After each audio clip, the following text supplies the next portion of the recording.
the great swordsman of Marvel. Greetings, fellow multiversal adventurers. It's an honor to have you back in this saga that has us all hooked. Official channel statement: this story is 100% epic fiction, so please don't attempt real magic. The results aren't guaranteed and insurance won't cover it. The rights to this masterpiece belong entirely to its brilliant original author. We are just a barge sharing it with you. Do you want to keep being part of this amazing community? Join our ninja army of subscribers on YouTube and give this content a like. And for true fans, our Patreon has exclusive ninjutsu waiting for you. Chapter 101 Spread. His first thought was Harry. Norman was dead. How could he explain this to Harry? Harry would be devastated to hear the news. And even if he hadn't killed Norman, he was still involved to some extent. If Harry found out, the situation would be incredibly serious. For a moment, Peter didn't know what to do.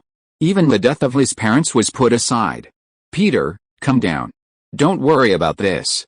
Norman's death wasn't your fault, it was mostly his. As for Harry, I'll work with you to resolve it. Chen Feng's words reassured Peter slightly. He flew down and landed beside Chen Feng, but still seemed somewhat withdrawn, unable to utter a word. Peter, Chen Feng is here, so you don't need to worry about this or that. He'll take care of everything for you, Mindy said, trusting Chen Feng unconditionally. In her mind, there was nothing Chen Feng couldn't handle. Hearing this, Chen Feng could only smile helplessly. This little girl really knew how to seize the opportunity. At this point, Peter could only place his hopes on Chen Feng. After all, Chen Feng and the Avengers were old acquaintances, and he had a good relationship with Harry. Peter walked to Chen Feng's side, waiting for his answer. Don't worry, if I said it's nothing, then it's nothing, rumble. A bright light suddenly shot out from the distant sky, shining on Chen Feng and the other two. It was them again. Chen Feng frowned slightly, looking helplessly at the helicopter in front of him. The next moment, two people stepped off the helicopter, just like Chen Feng. Captain Rogers of the Mist District and Nick Fury, the director of S.H.I.E.L.D. But it has to be said that their speed was still quite slow. By the time they arrived here, it would be too late. Where's Green Goblin? How is he? Rogers asked seriously as soon as he came to Chen Feng's side. Chen Feng kept quiet and didn't answer directly. But Rogers, with his keen intuition, immediately saw the fallen Noah beside him. You killed him? Rogers' face darkened immediately, and he asked with a dark expression. So what? Chen Feng asked indifferently. Is it wrong to kill a wicked person? What's wrong with that? Even if he killed someone and committed a crime, it's not up to you to judge him directly. There are specialized people to judge him, not you, understand? Rogers' tone already carried a hint of anger. The justice he upheld was not to kill people casually, even if the person was a demon, guilty of disrespect. But one cannot so easily decide a person's life or death. If I don't judge him, am I supposed to let those high-ranking, decadent, womanizing, brain-dead good-for-nothings be the ones to decide these crimes? They might be tempted by money and release criminals, only to have them return to their old ways, committing murder and arson. What guarantee do you have then? Chen Feng spoke bluntly, directly contradicting Rogers. Rogers fell silent upon hearing this. Indeed, many high-ranking officials in the U.S. shared similar sentiments with Chen Feng. Handing Norman over to the Avengers would ensure they made the right judgment and wouldn't let him escape justice. Rogers pondered for a moment, then spoke righteously. But Chen Feng didn't care, a complex smile appearing on his face. What a grand-sounding justice. But this is only your justice, Rogers, not my justice, Chen Feng's. So, don't confuse us. Chen Feng's counterattack momentarily stunned Rogers. Isn't this tantamount to fighting the Avengers' evil propaganda? Rogers couldn't believe that someone who had previously helped protect Earth would turn out like this. Chen Feng, even if your sense of justice differs from Rogers, essentially, you and Rogers both want to protect Earth. Therefore, we should stand on the same side, not create internal conflicts. Fury stepped forward, acting as a peacemaker. Protect Earth? Chen Feng had never considered this. Cooperating with S.H.I.E.L.D. and the Avengers was only to obtain the Space Stone. And now, helping Peter Parker defeat Norman was only for the system's mission. In short, whether the people on Earth lived or died was none of Chen Feng's business. Except for those few people Chen Feng truly protected. Since you've said that, then I hope Rogers will stop using Norman's matter as an excuse. And you, don't interfere with how I act, I have my own decisions to make. Chen Feng's words completely enraged Rogers. This kind of arbitrary killing with a self-righteous air was what Rogers hated most. This is the Minneapolis. Matters like Norman's are managed by S.H.I.E.L.D, specifically handled by the Avengers. So, no matter how powerful you are, in the Minneapolis, within the Avengers, these kinds of things require their approval before you can decide what to do, Rogers said angrily, pointing directly at Chen Feng. But I'm going to do it this way. What can you do? Don't try to pressure me with the Avengers or S.H.I.E.L.D, it won't work. I have my own code of conduct, and I'm doing it this way. Any objections? Chen Feng was extremely resolute, his tone utterly unquestionable. The domineering aura in his words, the air of absolute authority, even made Rogers involuntarily step back. I said, these kinds of things are under the Avengers' jurisdiction. You can't do whatever you want. Everything has its rules. Rogers pulled out his shield from his back, facing Chen Feng directly. So, you want to fight me? Chen Feng smiled slightly, looking at Rogers with disdain. Don't assume that your abilities are evenly matched in the cinematic universe. This is in front of me, not Thanos. Captain Chen Feng, didn't we cooperate well during our last epic battle? We don't need to resort to violence, let's just calm down and talk it out. Fury immediately stepped between the two, raising his hand to stop them. Director Fury, if you continue to indulge him like this, it will definitely cause endless trouble in the future. Some things must be resolved as soon as possible. Rogers used his shield to push Fury aside, speaking solemnly. Given his personality, he absolutely wouldn't allow Chen Feng to act so recklessly. Everything must be done within reasonable rules, otherwise the whole world will descend into chaos. Captain, perhaps there's still room for negotiation. Don't be so arbitrary. Fury turned to look at Rogers, his tone slightly pleading. After all, Rogers had only recently recovered from being frozen and didn't know Chen Feng well enough, nor how terrifying he truly was. The Hulk, Thor, and even the Norse god Liangding had all been defeated by Yi Xin. These people, in terms of strength, all surpassed Rogers. Fury didn't want to see the superhero he had painstakingly revived crippled by Chen Feng. That suits me perfectly. Let's resolve this now, otherwise, every time I do something, you'll stop me and criticize me. I'm afraid I won't be able to hold back, Chen Feng said coldly, a chilling killing intent suddenly emanating from him. It swept over Rogers and Fury, making them feel as if they had fallen into an ice cellar. A challenge, is that it? Very well, I accept. Rogers gritted his teeth, took a step forward, and assumed a fighting stance. It's not a challenge, it's to make you understand that some people are not within your jurisdiction, Chen Feng said softly. A gust of wind suddenly rushed out, with the force of the mountain torrent and its tsunami, pressing down on the entire space as if it were about to shatter. Rogers and Fury felt like they couldn't breathe for a moment, as if they were in a vacuum. That's Captain Mitchellane of the Avengers. Fighting him is like challenging all the Avengers, isn't it a bit inappropriate? Peter looked at Mindy beside him and asked weakly. After all, he had always wanted to join the Avengers, and now that things were strained, it wouldn't be good. It's alright, just wait and see what Rogers and Fury do. Mindy, on the other hand, seemed quite relaxed, showing no signs of tension. Chen Feng, this is a secret society, you must obey orders. Under immense pressure, Rogers displayed his unwavering will. His muscles bulged, veins stood out on his forehead, and even cold sweat poured down his face. Step by step, he slowly approached Chen Feng, his uniform gradually cracking. Like a web, cracks spread from all directions towards Rogers. The pressure Chen Feng exerted on Rogers was simply too overwhelming. Rogers, you can't defeat him, give up, there's still room for negotiation. Fury, enduring the pressure, his face contorted with rage, said. But Rogers didn't reply, continuing to slowly approach Chen Feng. Chen Feng, the rules of the agreement must be followed. After a while, Rogers finally came to Chen Feng's side, his shield swung at Chen Feng with difficulty, gritting his teeth as he spoke. I'm sorry, I can't agree to that, because you're still far from good enough, Chen Feng said calmly. He kicked Rogers, sending him flying and crashing to the ground some distance away, leaving a deep gash. The power of time is really useful. Freely controlling the flow of time around others is essentially a control skill. Captain Fury rushed over and helped Rogers up. I'm fine. After a violent cough, Rogers exhaled all the air from his chest, and his pale face improved slightly. Chen Feng, I won't give up. I will fight this to the end. Rogers unleashed the last bit of dignity and confidence of an old man. A terrifying sword aura suddenly shot out, directly severing the surrounding space. Fury and Rogers felt as if their hearts had been slashed by a sword of unparalleled power, capable of shattering everything in its path. This unimaginable pain contorted their faces, leaving them drenched in cold sweat, as if they had just escaped death, their faces deathly pale. Chapter 102 Destruction. If you still want to interfere with what I do, then I will show you the deepest darkness.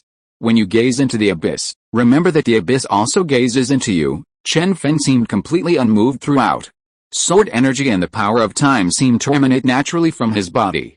Let's go. Chen Feng turned and walked towards Peter and Mindy, completely disregarding Rogers and Fury lying on the ground. As they walked further away, the figures of Chen Feng, Peter, and Mindy disappeared from their sight. Captain, from now on, let's not interfere too much with Chen Feng's affairs. He didn't do anything wrong. After all, Norman killed many people. From the perspective of those who were killed, they must have hoped that Norman would receive the fairest treatment.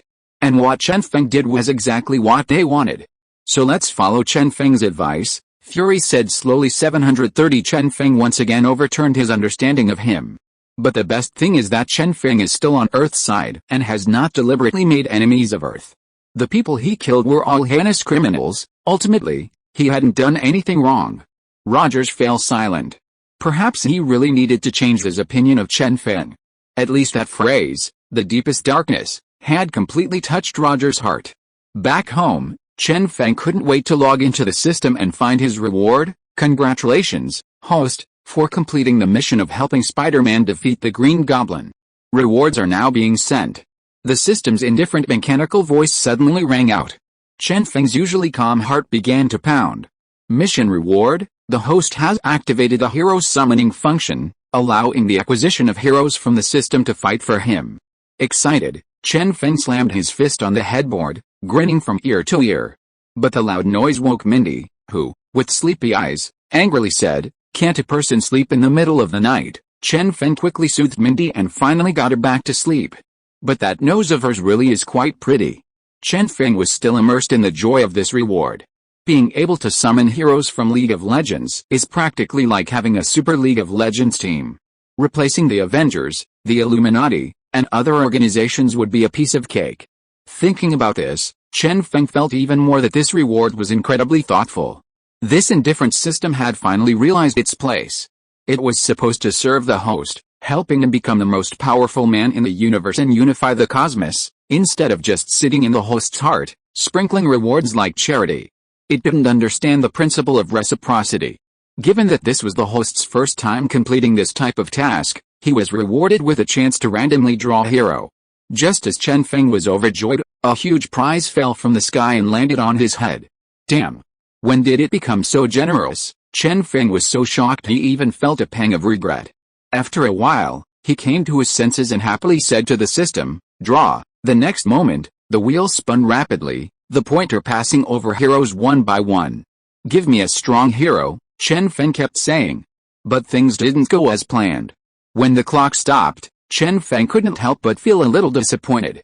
"Chang'ayu system, still a Chang'ayu," the system's voice rang out. "Congratulations, host, you have obtained the summoning right of Jinx the Unruly Lolita." Even so, Chen Feng couldn't escape the disappointment in his heart. Jinx the Unruly Lolita.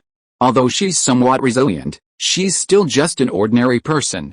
No matter how much her fighting power increases, she can't reach the level of a god, let alone an ascended one. She's not even as good as a half-ascended one. At best, she can only reach the level of Natasha, a level 900 or 1000 ascended one, the strongest fighting power among humans. Oh well, since I've already obtained it, so be it. At least it's better than nothing. Chen Feng shrugged helplessly and sighed. "System, let me ask you something. Now that I've obtained the summoning right of Jinx the Unruly Lolita, can I also use her abilities?" Out of curiosity, Chen Feng asked. "Sorry, host, you haven't obtained the hero Jinx, so you can only summon her, not use her abilities." The system's words were a bucket of cold water on Chen Feng's hopes. A chilling thought, yet his heart soared. I knew this system wouldn't be so generous. Chen Feng shook his head, having anticipated the system's nature. However, it was already 2 in the morning, and Mindy was fast asleep. Besides, Jinx, The rampaging monstrous girl wasn't exactly a good girl in Runeterra, she was practically evil. Therefore, Chen Feng decided not to summon her to see her abilities. Otherwise, she'd be too noisy and wake Mindy. Let's leave the testing for tomorrow, Chen Feng muttered to himself before falling asleep. But a thought suddenly popped into his head, how to obtain the summoning rights for other heroes? He quickly asked the system in his mind, but received only a long silence. Like entering a deserted wilderness, silence was his only companion. Damn it!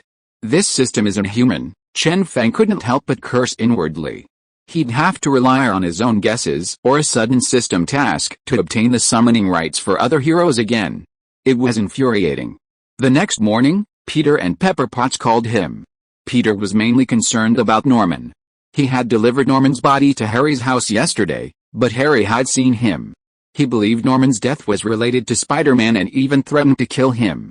Peter, who hadn't slept all night, had intended to call Chen Feng after finishing, but not wanting to disturb Chen Feng's rest, he called early in the morning. Faced with Peter's somewhat eccentric behavior, Chen Feng could only pat his forehead in frustration, unable to think of a good solution. Peter, today, you need to calm Harry down first. Don't let him overthink things. Comfort him, and I'll help you afterwards. Peter could only nod. At this point, it seemed there really wasn't a good solution. As for Pepper, she was extremely worried because of Tony's anxiety. Tony was unwilling to have in-depth conversations with her, keeping everything buried in his heart. Left with no other choice, Pepper could only turn to Chen Feng. The only person who could make Tony so excited last time was Chen Feng. He even calls himself a genius scientist. Didn't he already have a model? Why is he still so anxious? So pathetic. After sending Mindy to school, Chen Feng prepared to go to Stark Tower. At this time, he received some good news. Tasha was coming back soon. Thinking of Tasha, her graceful figure immediately came to Chen Feng's mind. This little vixen, Chen Feng missed her dearly. Inside Stark Tower.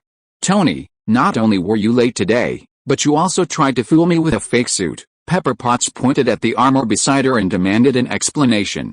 Today was their anniversary date, but it had been glossed over like this. Pepper, I don't want to think about these things right now. My mind is filled with thoughts of our duel. I'm afraid I won't be able to control myself and might hurt you. It's my fault, Tony said reassuringly. He didn't want it to be like this, but he couldn't help it. His anxiety was getting worse. He always felt that someone would attack him at some point. Tony, it's okay. Look at me, share everything with me, and I'll help you. Pepper Potts touched Tony's face, her anger gone, and said gently, it's okay now. You're all right now. Tony pulled his hand down from his face and turned his head away. He couldn't help Pepper with his anxiety, he could only make sure Pepper didn't get hurt. How about we take a shower together and relax? Pepper asked again. But without exception, Tony refused every time. This was why Pepper called Chen Feng. There was no other reason than that he couldn't truly put Tony's mind at ease. At this moment, Pepper could only anxiously await Chen Feng's arrival. Chen Feng, you're finally here. In his extreme anxiety, Chen Feng's figure finally appeared inside Stark Tower. Chen Feng? What brings you here? Tony also hurriedly turned around, looking at Chen Feng behind him with some emotion. I came to see if you've developed the new Iron Man suit yet. Chen Feng slowly walked to Tony's side and looked into the laboratory. Not bad, it's already halfway done. It seems you'll be able to create the next generation of Iron Man suit soon. When he saw the Iron Man suit on the test bench, Chen Feng nodded with satisfaction. This kid Tony hasn't let his earnest teachings go to waste. This new Iron Man suit is called Mark 42, but it's still in the experimental stage and can't be used for attacks. Tony pointed to the suit and explained briefly. Chen Feng, I'm counting on you, Pepper whispered in Chen Feng's ear. She wasn't concerned about the suit itself, but rather Tony's anxiety. She didn't want to see Tony walk step by step towards destruction. Miss Pepper, judging from your expression, you must have a lot of work to do. Leave Tony to me, Chen Feng said with a slight smile. Infected by that extremely confident smile, Pepper subconsciously nodded and left the laboratory. Tony, your new suit is almost finished, what's there to worry about? Chen Feng turned to Tony, asking in confusion. Isn't the anxiety caused by the Iron Man suit? Wasn't it because you lost consciousness and fell from space, almost dying? Ultimately, it's because the Iron Man suit was too weak. Now that a more powerful Iron Man suit has been developed, you should be full of confidence. Chen Feng, you don't understand. Tony shook his head, then walked to the liquor cabinet and took out a bottle of brandy. Have a drink with me. Tony poured a full glass of wine and handed it to Chen Feng. Chapter 103 Relief. You're not really so discouraged by me that even if you develop a new suit, you'll think it's all my fault, without any of your own ideas or credit. Chen Feng took the wine glass and asked, somewhat incredulously. If that were the case, wouldn't he become Iron Man's greatest inner demon? That's not it. Actually, I still have to thank you. If it weren't for you, my condition might be even worse than it is now. Tony shook his head, denying Chen Feng's statement. What is that? I'm quite curious. Chen Feng clinked glasses with Tony and took a small sip. The rich aroma of the brandy immediately filled his mouth, spreading from his tongue to his brain and then throughout his entire body. Putting everything else aside, Tony, the wine here is really something else. Chen Feng took another big gulp and couldn't help but exclaim in admiration. If you like, I have many more in my wine cabinet, feel free to take them. Tony waved his hand generously, not at all stingy with his collection. To him, these material possessions were of little importance at the moment. Then I won't stand on ceremony. Do you have any other good wine? Recommend a few. Chen Feng naturally wouldn't stand on ceremony with Tony. After all, Tony still owed him a few favors. Otherwise, he could just ask Tony to give him a portion of the Stark Industries shares. That way, he would become the next billionaire, and getting good wine would be very easy. Such an idea suddenly appeared in Chen Feng's mind. Upon closer inspection, it was indeed quite good. Tony, no need for introductions. Half of the Stark Tower shares are mine. Ideas, after all, must be put into action. Chen Feng perfectly exemplified this. What? Tony nearly dropped his glass in surprise. Was he here to comfort him, or to take advantage of his misfortune? Half a share? That's outrageous. Chen Feng, actually, I have a few questions to ask you about the new clothes. Don't change the subject, let's talk about the shares first. You still owe a few favors. Chen Feng decisively interrupted Tony, speaking with a serious expression. Seeing this, Tony was momentarily speechless, swirling his glass in thought. It's just half a share. You're the richest man in the US, still so stingy? Chen Feng said cheerfully, his tone full of smugness. Let's talk about the shares later. There are many things going on at the company recently, we can discuss them after that. Tony continued to dodge the question, avoiding the topic further. Although the Sudden Group was founded by his father, it was his own hard work that allowed it to grow to its current size. To give away half of his years of hard work with a single sentence, even with Tony's magnanimity, he wouldn't stoop to that level. Tony, you need to understand one thing, during the big fight, you owe me a favor, don't forget. Chen Feng seized on the most important point, relentlessly pressing Tony. Suddenly, Tony's anxiety seemed to vanish. He began a battle of wits with Chen Feng. Sir, Happy West has been attacked and is now in a state of confusion. Just then, Jarvis's voice broke the silence. Happy's been attacked? Who did this? Find him. Tony's face darkened instantly, his expression grim. Sir, the specifics aren't clear yet, but it's best to go check it out now, Jarvis said helplessly. It only knew Happy's current condition through the sensors on Happy's body. But as for how he was injured, further investigation was needed. Then quickly call an ambulance for Happy and take him to the hospital, Tony shouted angrily, rushing to the garage. Sir, an ambulance has been called, and the hospital's location has been sent to the vehicle. We can get there immediately, Jarvis said calmly. As an artificial intelligence, its capabilities were still top-notch. Chen Feng, come with me to see Happy. I must find that beast and kill him. Tony was clearly blinded by rage, unleashing a murderous intent. Even though he had lost face in front of everyone at the labor meat restaurant last time because of Happy, Happy was still his best friend. You go first, I'll be there soon. Chen Feng shook his head, gesturing for Tony to go first. Then I'll be going. Tony waved to Peter, then drove quickly towards the hospital where Happy was. Inside the laboratory, Chen Feng wandered around the liquor cabinet, looking at a bottle of expensive, almost unheard of fine wine. He couldn't help but sigh. It's good to be rich. It seemed he absolutely had to get his hands on that 50% share of Stark Industries. Bacardi, Smirnoff vodka, sparkling whiskey, Richard, Remy Martin. Chen Feng took out some of the best-looking, brand-name wines from the cabinet. Jarvis, tell me which hospital Happy is in. After preparing the wine, Chen Feng shouted loudly in the empty laboratory. Jarvis's voice rang out, telling Chen Feng which hospital Happy was in. Happy, you'd better thank me when we get there. I brought you so many fine wines. Tony usually wouldn't let you taste these. After muttering a few words to himself, Chen Feng suddenly saw a special rift appear before him. Jarvis, goodbye. Remember to tell Pepper that I'll take care of Tony, Chen Feng said as he left. Yes, Mr. Chen Feng, I will pass on your message to Miss Pepper, Jarvis replied solemnly. Then Chen Feng's figure disappeared from Stark Tower. The next instant, Chen Feng appeared in a hospital, the strong smell of disinfectant and alcohol immediately filling his nostrils. Hospitals are definitely not for me, Chen Feng thought, his face grim as he walked towards Happy's ward. He's still in surgery. Looks like I came too quickly, Chen Feng sighed helplessly, looking at the red light on the emergency room. Tony finally arrived at the hospital when the red light went out and the green light came on. Seeing Chen Feng already sitting at the emergency room door, drinking Remy Martin without any regard for his surroundings, Tony's expression changed. This is a hospital, Chen Feng. Please respect the rules.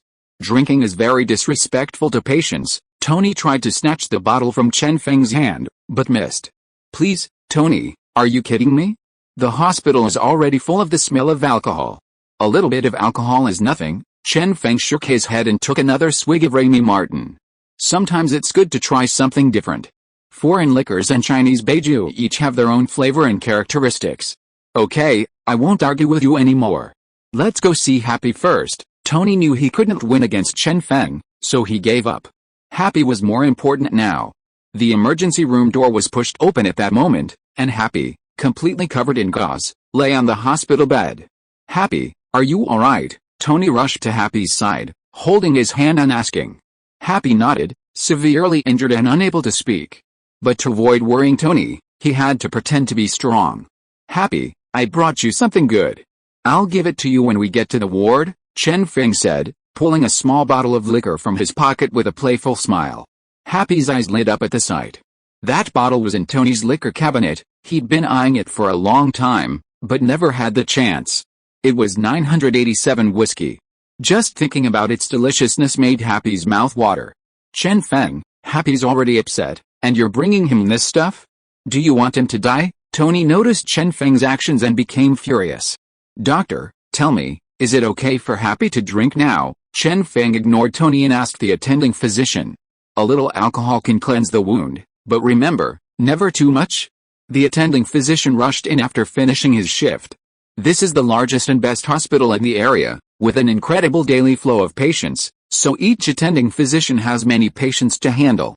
Before Tony could even ask, the attending physician had vanished.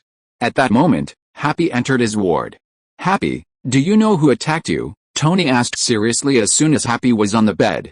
After a moment of silence, Happy wanted to tell Tony everything he knew, but he was helpless. He couldn't utter a single word. The awkwardness between you two is truly extreme. Chen Feng shook his head speechlessly. With a flick of his finger, Happy's posture improved slightly, and his blocked throat cleared up completely. Tony, based on my guess, it was Killian who did it, Happy quickly spoke, turning to look at Chen Feng, utterly astonished. This isn't science. Even Tony, who knew Chen Feng's abilities well, was shocked by this move and also turned his gaze to Chen Feng. It's just a little magic, it'll wear off in a minute. Happy, what do you want to tell Tony? Just say it, Chen Feng said calmly, taking out a 987-year-old whiskey from his pocket. I saw Killian making a deal with a man, giving him some kind of bean-like substance. After the man ate it, his whole body turned red. When I tried to get close to him, he exploded, and I became like this. After telling Tony everything in one breath, Happy looked longingly at the whiskey in Chen Feng's hand, his eyes filled with desire. But at this moment, he could no longer speak, only uttering a few sounds, staring blankly at Chen Feng. I know, Happy, don't be so impatient. Chen Feng calmly picked up a glass beside him and poured him a glass. Hey! Chen Feng, what are you doing? Tony grabbed Chen Feng's wrist and asked rudely. Look at Happy, if you had taken out the whiskey from the liquor cabinet for him earlier, maybe this wouldn't have happened. Chen Feng smiled calmly. With a forceful movement, he freed Tony's right hand. Without the Iron Man suit, he was just a mortal. Is that so? Tony's face suddenly turned heavy, looking incredibly dejected. At the same time, His anxiety returned, causing a sharp pain in his head. Have a drink to relieve the pressure. Chen Feng took out another bottle of wine and handed it to Tony. Sometimes, don't think too much, just take care of yourself. Chapter 104 Dissipation. Just be yourself. Upon hearing Chen Feng's words, Tony was stunned, lost in thought. Ever since the great battle, a thought had been constantly surfacing in Tony's mind. He realized he was just an ordinary person beneath the armor. Without the Iron Man suit, he was no longer Iron Man, just a playboy, a billionaire. It wasn't until Chen Feng's words that his mind cleared somewhat. Was Tony Stark wearing the Iron Man suit, or was Tony Stark all Iron Man? This question was now swirling and uncertain in Tony's mind. Even he himself couldn't be sure. Happy, don't worry, I'll definitely get those people out. Tony put this question aside for a moment, looking earnestly at Happy. Have a drink first. You don't look too good. Relax. Chen Feng handed him a glass of wine, speaking slowly. Happy, take good care of yourself. Tony took the glass, downed it in one gulp, and then left the ward. He is now going to find the mastermind behind the explosion. What an impatient fellow. Chen Feng took a sip of his drink and shook his head. Jing hadn't left the ward yet. After all, he'd brought so much wine mainly to share with Happy. Happy, all this wine is ours. Drink as much as you want. Chen Feng took out all the wines he'd brought from Tony's wine cabinet and placed them on the table. Right now, Happy's eyes were practically popping out of his head, and he involuntarily gulped down 4 mouthfuls of water. You can drink as much as you want, all night, and while you're in the hospital, Chen Feng said with a smile, pouring Happy a glass of wine. Sometimes, you have to enjoy life. Fury, get me all the data. I need to find those damn guys. Back in his sports car, Tony immediately dialed Fury's number. Tony, maybe S.H.I.E.L.D. can handle this, we don't need to bother you. Fury, sensing Tony's anxiety, hesitated and didn't immediately agree. I said, give me the information on those guys. Happy's my best friend, you understand. Tony's tone rose, and he was already somewhat angry. Fury remained silent for a moment, as if deep in thought. Alright, I can give you this information, but I hope you won't go alone. It's best to cooperate with S.H.I.E.L.D. to deal with those people. Fury thought about it for a long time before finally agreeing. Otherwise, given Tony's personality, who knew what else he might do? Hacking into S.H.I.E.L.D's computer system was probably the most basic thing. If he were to directly announce his withdrawal from the Avengers, that would be truly unacceptable. After receiving Fury's reply, Tony hung up the phone and drove back to Stark Tower. Soon, all the information about Killian and the bombings was sent to Tony. That night, Tony studied the information and finally discovered the mastermind behind it all. The Mandarin, a terrorist from the Middle East, threatened to kill the President of the United States and orchestrated a series of bombings. Further investigation revealed that the Mandarin was the leader of the Ten Rings, the terrorist organization that kidnapped him in the Middle East. The origins of all this could be traced back to more than a year ago, and Tony felt a pang of unease. Everything, from beginning to end, should end.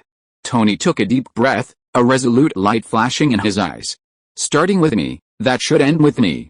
The next day, Tony held a press conference. Dressed in a black coat, Tony was surrounded by reporters, each with a curious look in their eyes. This press conference was completely unexpected. Some reporters hadn't even bothered to come. Recently, there have been several bombings in the region, affecting many people, some even fatally. I know many people are in a state of panic, including you reporters, he said. But I, Iron Man Tony Stark, have found out who planned these bombings, so don't worry, I will protect you all. With that, Tony removed his glasses, his gaze fierce as he stared at the camera, and said in a deep voice, Mandarin, you're just a coward, always hiding behind the scenes. I will personally take you down. After staring intently at the camera for several seconds, Tony put his glasses back on, turned, and left. Iron Man's battle against the Mandarin had begun from this moment. Tony was confident that as long as the Mandarin appeared before him, he could definitely defeat him. Tony, you're really arrogant, Chen Feng muttered to himself, standing inside Stark Tower, looking down at the crowd. The Mandarin was no simple enemy. Claiming to be a descendant of Genghis Khan, he possessed some Chinese blood. Therefore, after retiring from public life, he came to China to seek the legendary cultivation methods for immortality, immersing himself in ancient fantasy studies. Later, time shifted to the modern era, where he successfully cultivated divine skills, significantly increasing his strength. Coupled with the enhancement of his 10 rings, his power was unfathomable. Compared to the Mandarin, Tony was indeed far inferior. Especially his Mark 42 Iron Man suit, which was still in its testing phase and couldn't even be used for attacks. At this moment, Chen Feng didn't know why Tony had the courage to challenge the Mandarin. Perhaps it was anger, or perhaps it was due to anxiety. 5. Investigate the commonalities of these explosions. Upon entering the laboratory, Tony immediately gave Jarvis orders. Yes, sir. The next moment, a projector appeared in front of Tony. What the heck? Is he completely ignoring me? Chen Feng looked at the engrossed Tony, speechless. The temperatures of these explosions all exceed 3000 degrees Celsius. Tony immediately noticed the commonality among the explosions, his mind racing. Tennessee. The location of the first explosion is in Tennessee, Tony suddenly shouted, sounding extremely excited. So, you're going to Tennessee? Chen Feng asked casually, standing to the side. No, I'm going home first. Tony shook his head, turned, and went into the garage. Go home? Chen Feng was somewhat puzzled, not quite understanding. Pepper is still at home. I have to tell her before I go to Tennessee, Tony said as he walked towards the garage. Pepper was already worried about his situation, and if he left without saying goodbye, their already strained relationship might worsen. Hearing Tony's words, Chen Feng gave an awkward laugh. He thought Tony was going to do something else, but it turned out to be for pepper pots. I'll take you there. Chen Feng casually made a slash, and instantly a colored crack appeared in the laboratory. Void power emanated from it, instantly engulfing Tony. Tony was extremely familiar with this power. It was the same feeling as the power of the Tesseract. Memories of the great battle of Cosmos surged from the depths of his mind once again. For a moment, Tony's mind went blank again. His hands twitched uncontrollably. He desperately wanted to summon the Iron Man suit to protect himself. Don't think so much. It's all over, let's go. Chen Feng came to Tony's side and patted his shoulder. In an instant, Tony's hand moved, and the parts of the Mark 42 were about to fly over. But at this moment, the electromagnetic induction of Tony's bracelet seemed to be cut off by some kind of energy, and the Mark 42 remained firmly in place. Only then did Tony recover and exhale a long breath. Chen Feng, thank you, let's go, Tony said absent-mindedly, then stepped into the void. Chen Feng glanced at Tony, said nothing more, and followed him into the void. The next moment, the two arrived at Tony's house. Pepper was dealing with company matters at the time. Seeing the two of them, she was very surprised. Chen Feng, you two, what are you doing here? Chen Feng shrugged and pointed at Tony, his meaning clear. Pepper, I have to go to Tennessee for some time. Be careful while you're home alone. Tony quickly walked to Pepper's side and hugged her tightly. He immediately remembered his confrontation with the Mandarin. Suddenly, he was worried about Pepper. Those terrorists love to threaten family members. Wait, you're going to Tennessee? What are you going there for? Alone? But your anxiety isn't better yet. Pepper quickly pulled away from Tony's embrace and asked in rapid succession.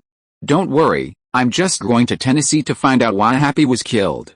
It'll be fine, sir. We spotted an armed helicopter a kilometer away. It looks like they were heading our way, Tony said softly, trying to reassure her. Just as Pepper was about to press the issue further, Jarvis's stern voice rang out. Armed helicopters? Don't they know this is private property? Get them out of here, or suppress them with fire, Tony gave the order directly. Sir, it seems they don't intend to leave, nor do they intend to heed our warnings. Jarvis's voice came again, then suddenly became urgent. Sir, get out of the way. They've launched missiles. Before the words were even finished, the fourth missile roared in, raining down on the house. Bang! Bang! In an instant, the house collapsed, large chunks of rock falling from the top, about to hit Zyla. Jarvis, protect Pepper with a Mark 42, Tony shouted sharply upon seeing this.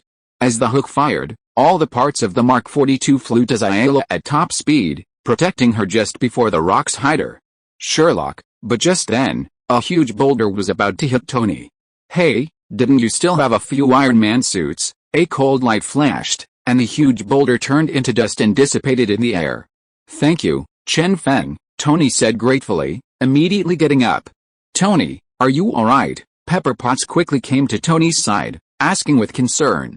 I'm fine. Where did these guys come from? Tony summoned his Iron Man suit, covering himself completely. The only answer he received was several extremely fast missiles. More, Tony was furious, aiming his palm at the missiles. But all he got was silence. Hey, don't be so quick to talk, it's useless. Chen Feng shook his head helplessly. With a sudden swing of his gale blade, a sword aura as powerful as its tsunami burst forth. Chapter 105 Roar. Several missiles exploded under the terrifying sword energy. The aftershocks spread, but were blocked by an invisible wind wall as they approached Chen Feng and his companions, unable to advance any further. What? The pilot in the armed helicopter shattered his goggles upon seeing the three unharmed. Are they even human? They're not even afraid of missiles? Are they monsters? What are you standing there for? Keep attacking. What are you afraid of? An old man with a white beard roared angrily beside him.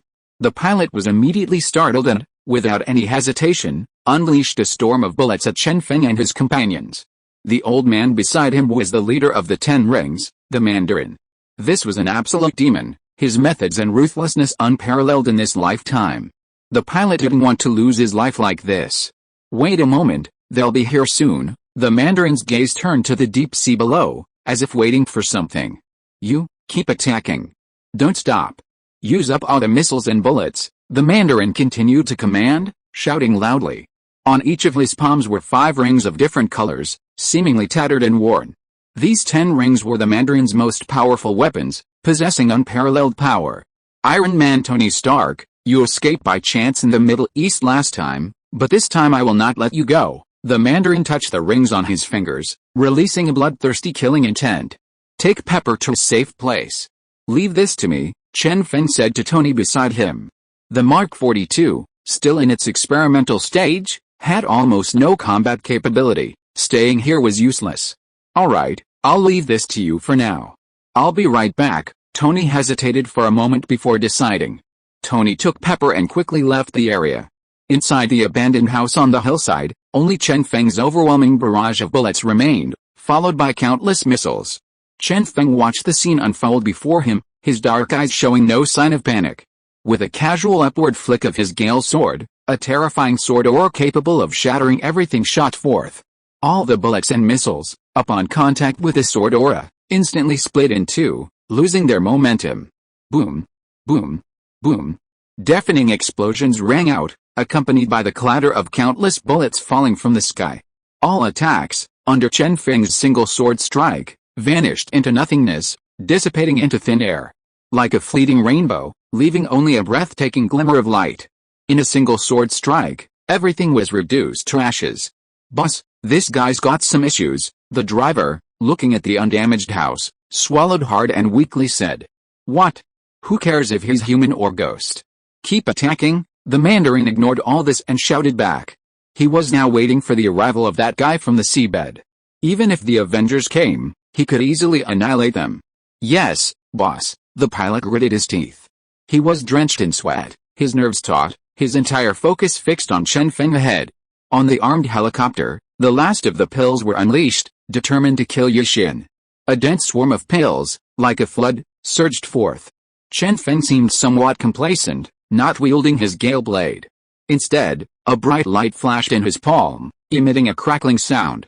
10,000 hooks of thunder, a thunderous aura emanated from Chen Feng's hand, countless rays of light flashing. Arcs of electricity constantly flying out. A terrifying aura suddenly emanated from Chen Feng's palm. Bang! Chen Feng exerted force with his arm, and the 10,000 hooks of thunder roared forth. Like a blazing sun, it instantly illuminated the entire sky, as if it were daytime. The thunder pierced through every bullet and missile in front of it, not even giving them a chance to explode. After penetrating all the pills, the terrifying lightning did not end there. Instead, it swept forward with an overwhelming and destructive momentum. 2 armed helicopters, struck by the lightning, exploded with a deafening roar, billowing black smoke. Boss, it's bad, we're going to crash. The pilot struggled desperately, but was powerless to stop the falling helicopters. Die? The Mandarin's eyes flashed with murderous intent as he punched the pilot in the head. With a force that shattered the pilot's head like a watermelon, a stream of crimson blood splattering into the air. Without the pilot's control, the armed helicopters plummeted into the sea at an even faster speed. But the Mandarin remained calm, walked to the door, and jumped in. The armed helicopters crashed into the sea at an even greater speed, exploding instantly, creating a spray of water, and flames rose from the surface. Just then, a gigantic black figure suddenly appeared beneath the surface, appearing to be hundreds of meters long and tens of meters deep. In an instant, the enormous figure beneath the sea burst forth from the surface. Its massive form stirred up waves nearly 100 meters high. Even the houses swayed slightly from the force. The Mandarin landed steadily on the enormous body, his icy gaze fixed on Chen Feng ahead, a chilling killing intent emanating from him. Mechanical Sea King, kill him, the Mandarin calmly issued the order, as if pronouncing a death sentence were nothing more than a mundane matter. Upon receiving the order, Mechanical Sea King suddenly shot out with lightning speed. Such a massive body, coupled with such lightning speed, was truly terrifying. Mechanical Sea King crashed into the shore, instantly shattering a cluster of houses into dust. Chen Feng had left the houses and come to the shore when he saw Mechanical Sea King charging towards him. This thing possessed both mechanical parts and flesh and blood, even retaining its original life force, something difficult to achieve with current technology. Chen Feng had a sense of unease, not understanding what power held Mechanical Sea King together. Where's Tony Stark? Get him out of here. The Mandarin completely ignored Chen Feng, looking around for Tony. The Ten Rings authority was not to be violated, even Iron Man would face certain death. Tony's not here, but you brought this huge thing in. Did you pay customs duties? Chen Feng said seriously, without the slightest fear. You brat, looks like you want to stand up for justice. Fine, I'll kill you first and see if Stark doesn't show his face. The Mandarin's horn twitched, revealing a chilling smile. Under his command, the mechanical Aquaman leaped out of the sea and instantly landed on the shore. Sherlock. Can this thing grow any bigger? Chen Feng stared wide-eyed at the mechanical Aquaman that had suddenly grown 3 pairs of enormous legs. The wet world is indeed full of strange and wonderful things. Boy, you're scared by the great magic of the East? Ha ha ha, the Mandarin sneered slyly. The next moment, the Mechanical Sea King opened its blood-red maw and lunged at Chen Feng. A giant axe appeared in Chen Feng's hand, its sharp, cold light flashing. Today, I'll make a bowl of shark fin soup, slurp it down. Chen Feng rushed forward, his giant axe crashing down on the Mechanical Sea King's head like a mountain crashing down. Clang. A clear metallic clang rang out, and Chen Feng's axe was deflected. However, a deep white gash was left on the Mechanical Sea King's head. You little beast, today I'll make you food for the Sea Shark King, the Mandarin roared angrily. The Mechanical Sea King, like a giant tank, pressed down on the ground. Chen Feng, I'm here to help you, Tony's voice rang out from behind, and he quickly flew to Chen Feng's side. Your armor seems pretty useless, Chen Feng said after a pause, showing no mercy. Damn it. I should have used the Mark 40. Give me some time to change, Tony asked tentatively, glancing at the Mandarin before him. He doesn't seem to be planning to give you that chance. Chen Feng took a step forward, standing before Tony, radiating an incredibly powerful aura. He was enveloped in lightning, becoming like an electric being, countless bolts of lightning crackling across his body. Kennan's lightning power was truly terrifying. With the enhancement of Cassidon, the half-ascended one, it was even more formidable. Kill him, King He's. The Mandarin glanced at Chen Feng without a second thought, showing no fear of the surging lightning. Roar, a powerful roar erupted, instantly crashing down. The powerful gusts of wind, upon contact with the lightning, instantly disintegrated. With your strength, you're not going to die? Chen Feng let out a cold shout, then shot out like lightning, instantly arriving behind the Mechanical Sea Basin King. Ultimate technique, Thousand Birds. A ball of lightning suddenly formed in Chen Feng's palm, emitting a sharp bird cry that pierced the sky. The next moment, the lightning struck the Sea Basin King's back, the terrifying lightning leaping and piercing into its body. The entire Sea Basin King's body seemed to be flashing with lightning, releasing a bright light. Ah! The Sea Basin King screamed in pain, its massive tail lashing out fiercely. A devastating gust of wind struck first, as if the surrounding space itself would shatter. The nearly 80-meter-long tail, like a small mountain, attacked with overwhelming force. But Chen Feng didn't dodge. The lightning on his body became active again. A razor-sharp electric blade suddenly appeared in Chen Feng's hand. A cold glint flashed in his eyes, and a bloodthirsty, violent killing intent surged forth. Swoosh, the powerful electric blade slashed at the Mechanical Sea King's tail. A deep, long gash appeared on it. Within the crimson flesh, white golden wind swirled, and arcs of electricity flickered. Even with its mechanical enhancements and formidable defense, it was utterly powerless against the electric blade Ming. Painful cries rang out again. The mechanical Sea King appeared incredibly angry, yet also showed a hint of fear. Too weak, I don't even have a single game point. Chen Feng casually raised his head, his face full of disdain. Roar! Before the Mandarin could even react, the mechanical Sea Shark King couldn't hold back any longer, roaring furiously. Ignoring the tail's momentum, it whirled around, opening its blood-red maw, and lunged fiercely at Chen Feng. Think you can still fight? Chen Feng sneered disdainfully. Chapter 106 Research and Development. The lightning around his body suddenly surged and roared, seemingly heading towards the sky.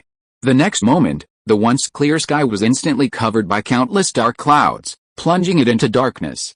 Within the clouds, streaks of lightning churned, roared, and converged. The mechanical Sea King below was also stunned by the scene above, halting its advance. Boom! A bolt of lightning suddenly struck down from the clouds, directly hitting the open ground. Instantly, the ground crumbled, massive fissures appeared, and countless cracks spread in all directions. Such brutal power startled both the Mandarin and the mechanical Sea King. Scared already? The real show is yet to come. Chen Feng stepped onto the stage, a smile playing on his lips, enigmatic to all. Tony, watching the scene unfold, quietly retreated. He understood what Chen Feng was about to do. He had already witnessed it once before in New Mexico, a truly devastating event. So this time, he consciously retreated, not wanting to be caught in the crossfire, while also feeling incredibly shocked. Even his expression towards Chen Feng was somewhat trembling. You think I'll be scared by your little tricks? Don't dream. When I'm killing people, you're probably still nursing in your mother's arms. The Mandarin was not to be outdone, the 10 rings in his hand emitting a faint glow. And the mechanical Sea King, encouraged by the Mandarin, also regained some confidence. He roared fearlessly at the lightning strike in the sky, then glared fiercely at Chen Feng and charged straight at him. There really are some who aren't afraid of death, Chen Feng murmured calmly. The entire body was covered in landmines, already extremely frenzied, like a mad dog, about to unleash them. Let this country bumpkin see what true power and absolute force are. At this moment, Chen Feng's aura suddenly changed. Like the king of heaven and earth, he manifested everything. Move Liangai, 10,000 thunder prisons. Suddenly, the thunderbolts rolling within the dark clouds, as if summoned, struck down simultaneously. At this moment, it seemed that only thunderbolts, flashing with blazing light, remained in the world. Terrifying power swept across the entire coastline. The Mandarin and the mechanical Sea King were completely surrounded by countless thunderbolts. Like divine arrows from the Shang dynasty, they pierced their bodies again and again. The rampaging thunderbolts swam within the mechanical Sea King's body, pulverizing its metal and flesh into shredded mass. Ming. The originally furious voice grew weaker and weaker with the attack of countless thunderbolts, until finally it was completely inaudible. The only sound in the entire world was the booming of thunder. Could that be the power of the 10 Commandments? Chen Feng looked at the multicolored light appearing within the thunder and scratched his head in confusion. The earth-shattering thunderous attack lasted for nearly 30 seconds before stopping. The location of the Mandarin and the Sea King was completely covered by thick smoke, obscuring their figures. Chen Feng, those two are probably dead. Tony quickly flew to Chen Feng's side, looking seriously at the thick smoke, and asked, "If you can smell the charred smell of roasted meat, then they're definitely dead," Chen Feng said half-jokingly. Actually, he wasn't quite sure himself. The Mandarin's 10 commandments were indeed quite powerful. It really does smell like burnt roasted meat. Tony strained his neck and then said with a joyful expression. Chen Feng looked at Tony in surprise. He hadn't expected Iron Man to have this side to him. "Kid, it seems I really underestimated your strength." A deep, ancient voice suddenly emanated from the thick fog, reaching Tony and Chen Feng's ears. "Tony, looks like there's something wrong with you. You've been too anxious lately. You should see a doctor." Chen Feng seemed unconcerned about the Mandarin who had emerged, instead teasing Tony. "Buddy, this isn't the time for that."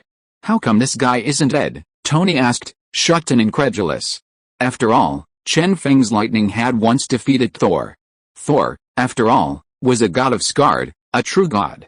The Mandarin before them, however, looked like just an ordinary old man. He wasn't even a mutant, because Tony hadn't detected any mutated genes in him. Tony, the world is vast, there's much you don't know. Just observe and remember more. Chen Feng patted Tony's shoulder, urging him to relax. The Mandarin emerged from the thick fog, his eyes gleaming with a fierce light as he stared at Chen Feng. His painstakingly built mechanical sea shark king had been reduced to charred remains by the Thunder Man. Chen Feng had to pay a bloody price. The power I invested in Sea Shark King will be repaid with your life, the Mandarin roared menacingly. A sky blue gem on his left little finger shone brightly. The next moment, the entire coastline was enveloped in a thick fog, as if the Arctic had turned cold. Sir, the temperature has dropped drastically, energy consumption has accelerated, please resolve this issue, Weiss's voice rang out at an inopportune moment. At that moment, Tony, behind his steel mask, blushed crimson, speechless. Tony, I gave you a model, and you haven't even solved the most basic problem. I'm so disappointed. Chen Feng shook his head speechlessly, giving Tony a negative score for his performance. Hey kid, don't ignore me. The Mandarin roared, forcefully flexing his left hand. The sky blue gem on his little finger once again shone with dazzling light. Suddenly, a howling wind swept across the coastline, and even snowflakes began to fall. Behind the Mandarin, an icy wind suddenly formed, its chill reaching freezing point, making one feel as if they were falling into an ice cave. The icy wind swept in, freezing everything in its path, turning it into ice. The temperature in the surrounding area instantly dropped below zero, almost absolute zero. Tony, it seems you'll have to borrow money. Chen Feng pushed Tony aside, standing alone in front. Golden light shone between his fingers, and a golden circle suddenly appeared. A scorching aura swept out, probably several thousand degrees Celsius. The icy wind completely dissipated as it approached Chen Feng, turning directly into water vapor and dissipating into the air. Sherlock. You brat, where did you learn those evil tricks? The Mandarin was astonished as he looked at the scorching lava within the volcano behind Chen Feng. This method, bringing the volcano's energy directly to the temperate coastline, was incredibly powerful. I learned it through my own skill, do I need to tell you? Chen Feng said calmly, his tone clearly knowing. Chen Feng had already mastered most of the short-range magic of Kama. What he was using now was only a mid-level spell, the higher-level ones were far more terrifying. Let the lava give you a bath. Chen Feng moved slightly and chanted the incantation. In an instant, the lava within the volcano, through a golden light diagram, traveled directly from Xiaochengai in the distance. Like a giant fiery dragon, it rushed towards the Mandarin. The previously frozen air melted completely, and the icy ground, cracked open by the intense heat, released several degrees Celsius molten lava, its terrifying aura enough to incinerate everything in the area. You brat, it seems you have no idea how powerful I, the Mandarin, truly am. The golden ring on the Mandarin's right ring finger emitted a brilliant light. A beam of energy suddenly shot out from the ring, piercing directly through the entire molten lava. Even all the matter, molecules, and elemental chains within the molten lava were destroyed. This energy beam, after penetrating all the molten lava, seemed to have consumed very little energy, continuing its attack. Interesting. These 10 rings are mine. Seeing this, Chen Feng wasn't surprised at all. Instead, he looked at the ring on the Mandarin's finger with great interest, revealing a greedy glint in his eyes. Just as the energy beam was about to strike his body, Chen Feng flicked his finger in the air, and a crack suddenly appeared. The power of the void appeared, and the energy beam crashed into the void, and then, nothing more.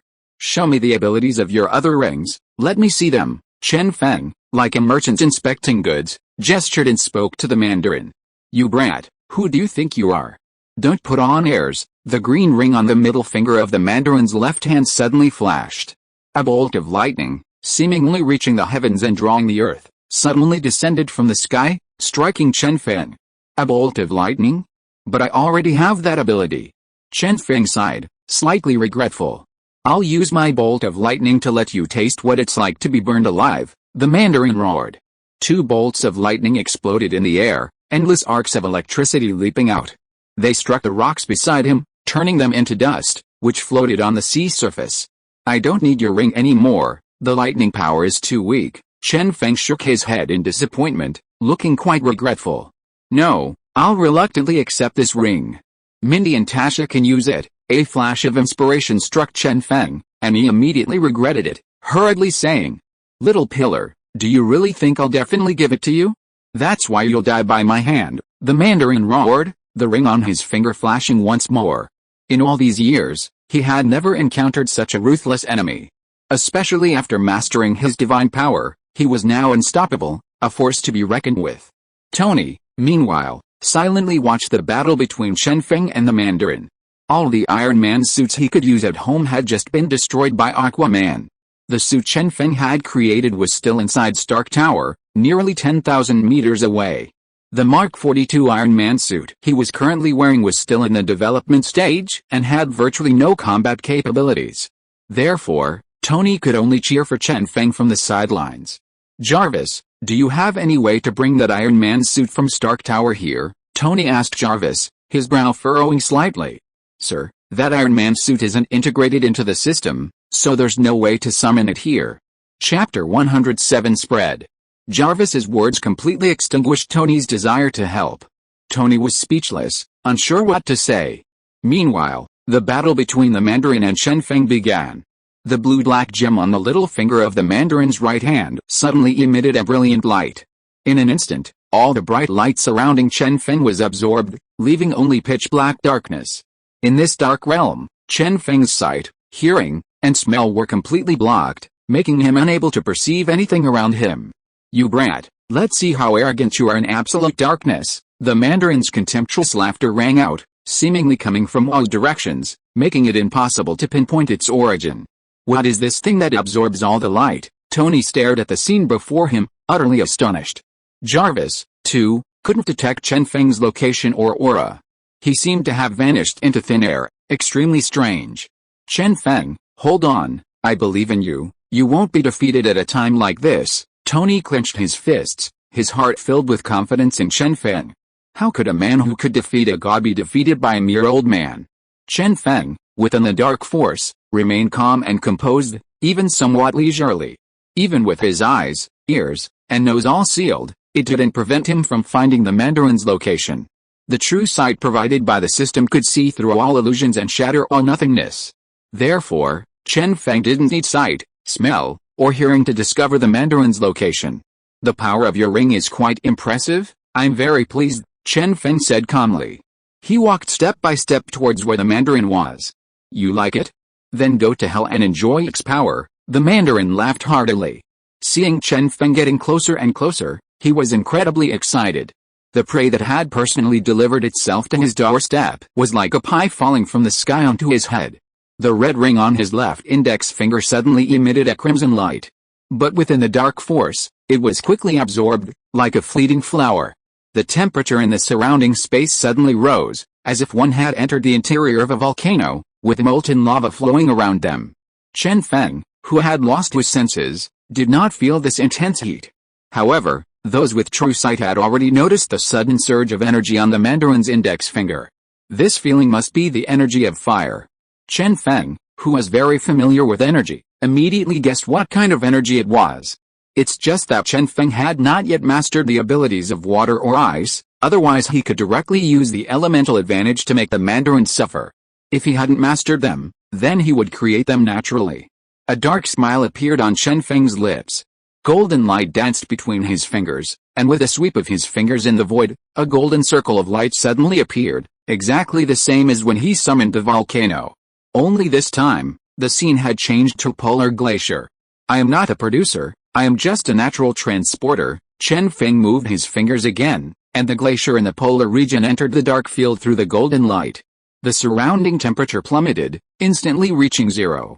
Moreover, as the glacier advanced, the cold grew increasingly biting, seemingly penetrating to the bone.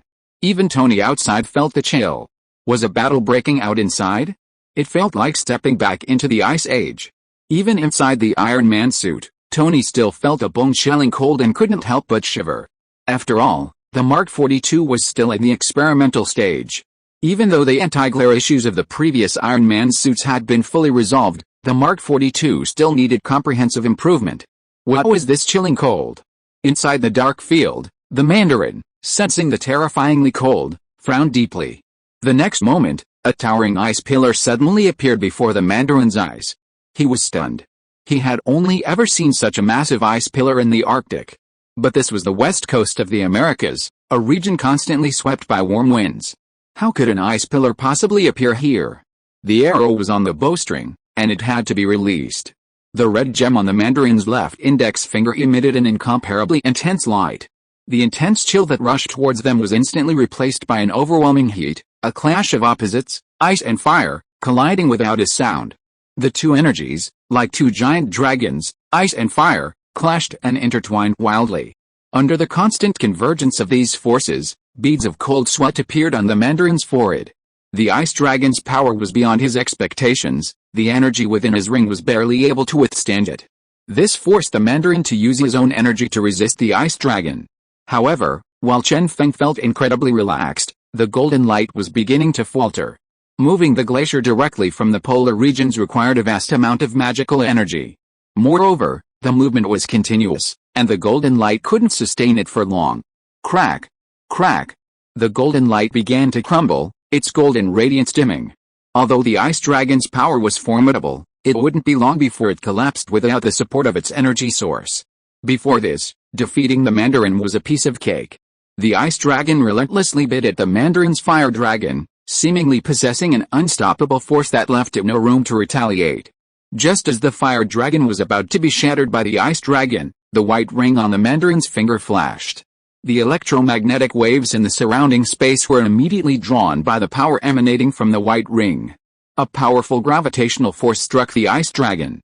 In an instant, the ice dragon's entire massive body was completely restrained, unable to break through even one step forward. As the light of the white ring grew brighter, the gravitational force also intensified, a monstrous gravitational pull that actually forced the ice dragon's body backward. The massive dragon head roared towards Chen Feng, and a bone-chilling cold suddenly swept over Chen Feng. Along with the fire dragon created by the Mandarin, it also attacked Chen Feng. Fire and ice, two completely opposite energies, seemed to have the potential to merge into one at this moment. This ring's ability is quite remarkable. Chen Feng stroked his chin, examining Ruo with interest. In his eyes, there was no trace of worry, only utter calm. "You brat. Don't act so fearless. I'll show you the terror of Eastern power." The Mandarin was extremely displeased with Chen Feng's attitude. This was supposed to be his. But now, it was Chen Feng's. All the energy within the Mandarin poured out, and the ice dragon and fire dragon before him slowly merged into one, side by side. The two colors, fiery red and deep white, intertwined on the dragon's body, appearing extremely vibrant. The next moment, the fiery ice dragon charged out, opening its blood-red maw, and launched a special attack on Chen Feng. Chen Feng stood with his sword, his bangs moving without wind, the hem of his clothes fluttering. He looked like a celestial being descended from the heavens, yet detached from the world. Just as the fiery ice dragon reached him, Chen Feng moved. The gale strike in his hand moved with the speed of silver light, a flash of cold light streaked across the sky, and the world seemed to lose its color. The so-called dark force, the so-called fiery frost dragon, the so-called heaven and earth, all paled in comparison to this single sword strike. This was Chen Feng's sword intent, Chen Feng's sword energy, Chen Feng's gale sword Dao. A deafening roar echoed through the utterly silent world. Then, the fiery frost dragon turned into dust, drifting down from mid-air and lightly scattering onto the ground, becoming a chaotic mass. The Mandarin's lips twitched, he was momentarily speechless. He stared in disbelief at the scene before him, his mouth agape, unable to utter a single word. In all these years, he had never seen such terrifying power. This kind of power probably only existed in the ancient world.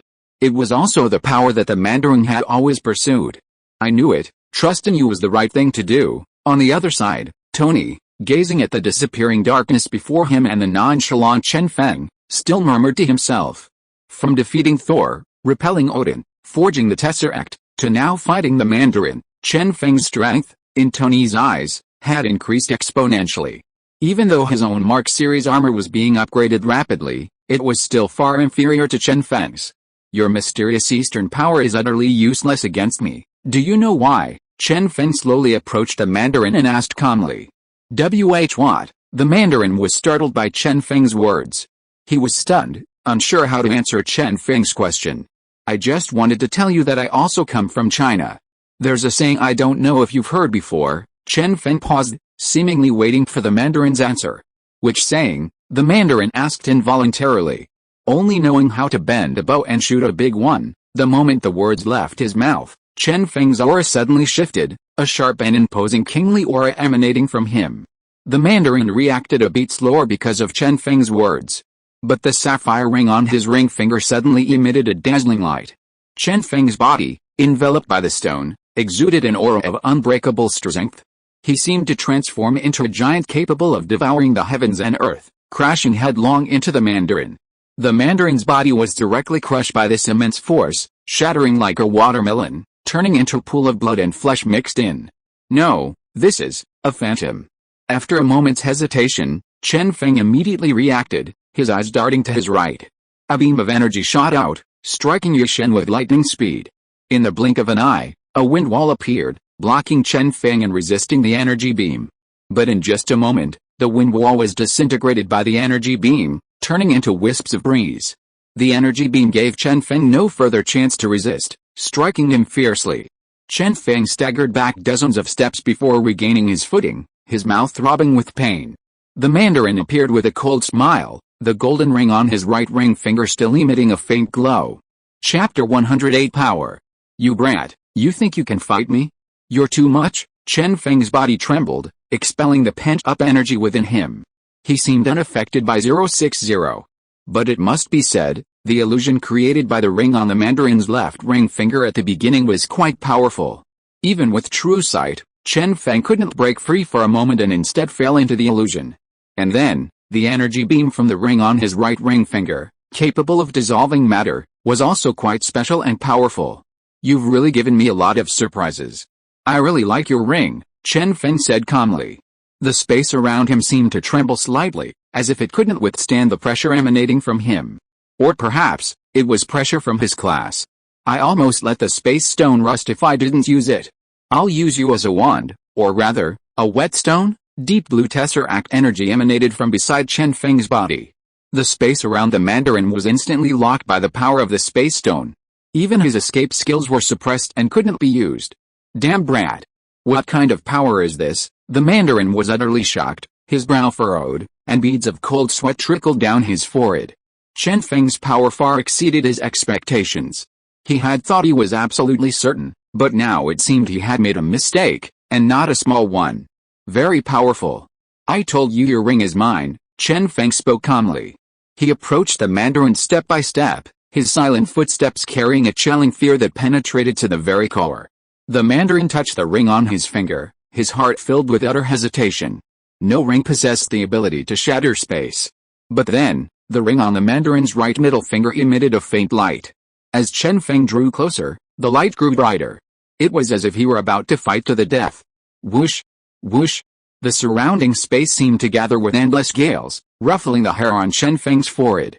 The power of the wind, Shen murmured, feeling the wind swirling around him.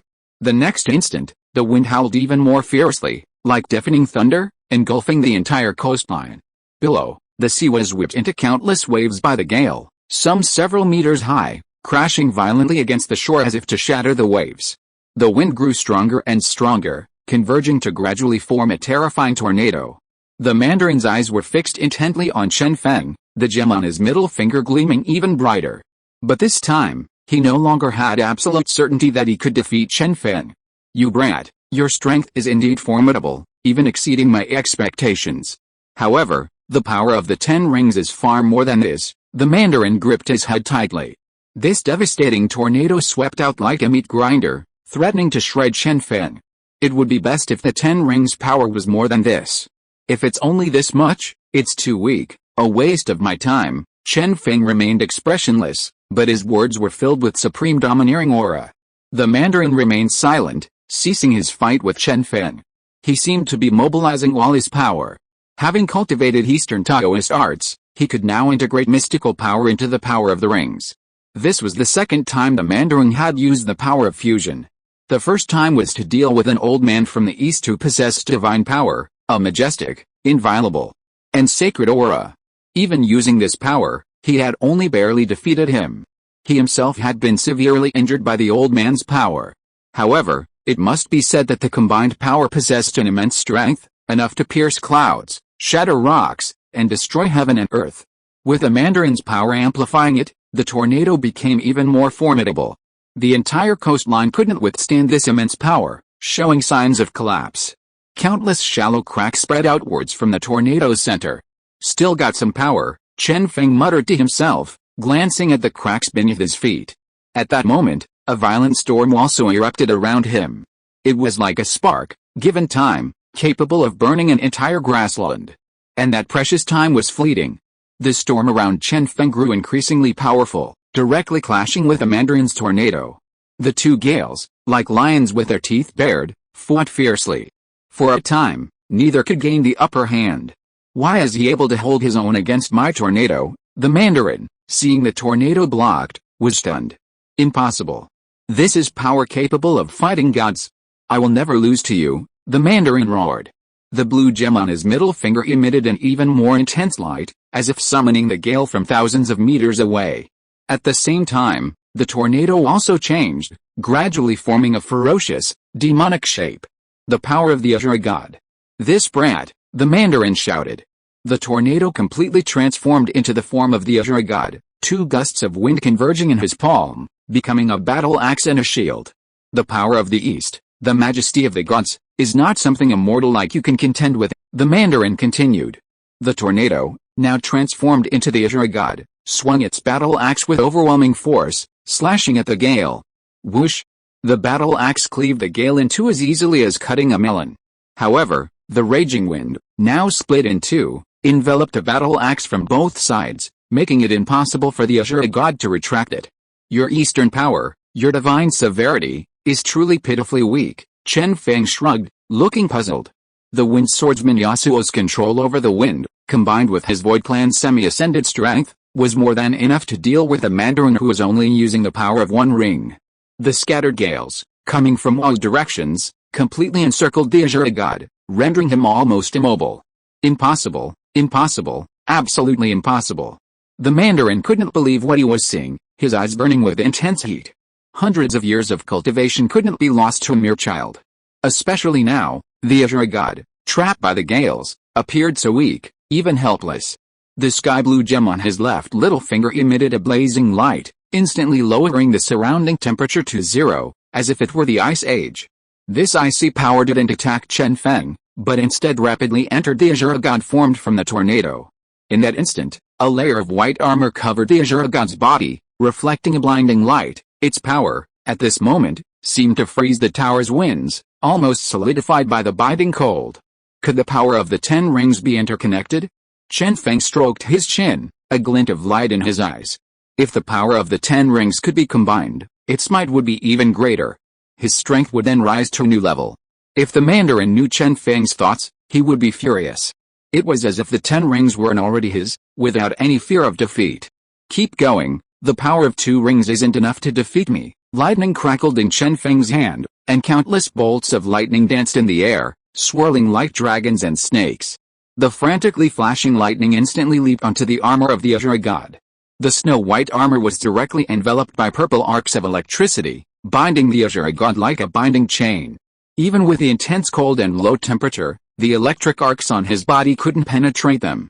Lightning and ice are two different attributes, and there's no mutual restraint between them. The only difference is that the stronger element becomes more powerful. Compared to the Mandarin, Chen Feng holds an absolute advantage in strength. The Mandarin's power mainly comes from the 10 Commandments, and his Eastern Divine Shift technique is still somewhat inferior to the 10 Commandments. You brat, don't be so arrogant. The tallest tree in the forest catches the most wind. The Mandarin's head was furrowed, a hint of hesitation appearing on his face. He had completely mastered the power of the 10 rings after so many years of familiarization. But only in the individual use of each ring. To fuse the energy of these rings together was an insurmountable chasm for the Mandarin. If you don't act, you die, Chen Feng spoke calmly, but his tone held an air of nonchalance. He was forcing the Mandarin and his 720 followers to fuse the power of the 10 rings together. The green gem on his left middle finger blazed with intense light, and a thick arc of electricity shot out. Like a divine punishment descending from the heavens, it struck the body of the Azure God. The lightning Chen Feng released seemed about to be swallowed by the Mandarin's lightning, becoming part of the Azure God's power. Faced with this situation, Chen Feng didn't stop him. instead letting his lightning be consumed by the Mandarin's power. The next moment, radiant lightning flowed across the armor of the Azure God, its light dazzling. The power of lightning and ice can be fused together, and it seems quite suitable. Chen Feng stared intently at the Azure God before him, silently reciting to himself. At this moment, Chen Feng was filled with excitement at the fusion of the powers of all 10 rings. Ha, brat, out of options now? Still trying to act tough in front of me? Now I'll kill you. The Mandarin's lips curled into a smug smile, a cold glint flashing in his eyes. At the Mandarin's command, the Azure God swung his battle axe, its surface crackling with lightning, seemingly carrying a divine power that shook the heavens and earth. The axe swung down with tremendous force, incredibly fast, leaving a blur in the air before striking Chen Feng's head. Chen Feng coldly snorted, his face expressionless. As the axe struck, a layer of stone suddenly covered his entire body. An unyielding aura suddenly expanded. Crack! A dull sound immediately followed. The lightning-encircled axe was forcefully blocked by an arm carrying a piece of stone. Tiny fragments fell to the ground, scattered by a gentle breeze. The violent lightning on the battle axe was also blocked by the stone, unable to penetrate even a fraction. Dry stones are the best lightning rods. Your strength is far from sufficient, Chen Feng said casually. His words utterly nonchalant. If you are listening to this novel on a channel other than Fanfic World, it means it was downloaded and re-uploaded without effort. We warmly invite you to visit our channel, Fanfic World. There you will find the original version of this story and many other novels of various genres. We look forward to seeing you dive into a world of incredible novels. Chapter 109 Aura. The power within his body surged forth, his arm trembled, and the giant axe was shattered, even causing the Azure God to retreat. Chen Feng didn't move an inch, not in a hurry to attack, but instead remained in place, as if waiting for the Mandarin's next move. This is too much? Little rabbit, do you really think I can't handle you? Don't be so arrogant. Faced with Chen Feng's unspoken provocation, the Mandarin was furious. His face flushed red, and endless rage surged from the depths of his eyes. Veins bulged on his neck, a crimson blur, as if covered in red ink. The power of 2 rings, you really can't defeat me, Chen Feng's eyes flashed, his sarcasm utterly unkind. Provoked like this, the Mandarin's last shred of reason was almost completely overwhelmed by rage. Fusing 2 rings was already difficult enough, continuing to fuse them would, while the power would increase exponentially, it would also bring immense destruction to his body. The Mandarin couldn't bear the consequences. What's wrong, buddy? It seems you're the husband Tony mentioned. This latest taunt ignited the Mandarin's anger, like a dormant volcano being constantly stirred until it finally erupted. Husband? I'll show you what the power of a god is, the Mandarin roared, as if flames were about to burst forth. He had come here because of Tony's challenge, because of that husband Tony had mentioned. Chen Feng's reiteration ignited the Mandarin's powder keg, causing a violent explosion. The golden gem on his right ring finger and the white ring on his left thumb burst forth with dazzling light. The destructive beam within the golden gem and the powerful gravity within the white ring converged into the body of the Azure God. The white body was directly blackened by the destructive beam, becoming even more realistic. The powerful gravity seemed to be pulling all the seawater from the ocean to the shore. Even the rocks on the shore were being pulled up from the ground. The Azure God's aura became even more powerful and terrifying, with an aura of authority that seemed to want to crush all living beings in the surrounding area. The power of the 4 rings combined is enough to withstand a single blow from Thor. Chen Feng couldn't help but sigh as he watched the scene before him. The power of the 10 rings was indeed terrifying. No wonder the Mandarin was Tony Stark's most powerful opponent in his life. Kill him, the Mandarin waved his hand, his eyes icy, like a sharp longsword. But his tone was somewhat low, as if he had swallowed a mouthful of bitterness and couldn't catch his breath. Only the Mandarin himself knew that fusing the 4 rings had already caused some damage to his body. If the combined power of the 4 rings couldn't defeat Chen Feng, then his situation would likely become even more precarious. He had to kill him with a single blow. Thud. Clang. With each step the Azure God took, the coastline trembled, and the cracks widened, as if it were about to shatter at any moment.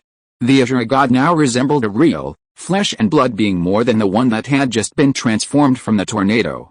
Interesting, but 4 rings are still too few, Chen Feng said softly.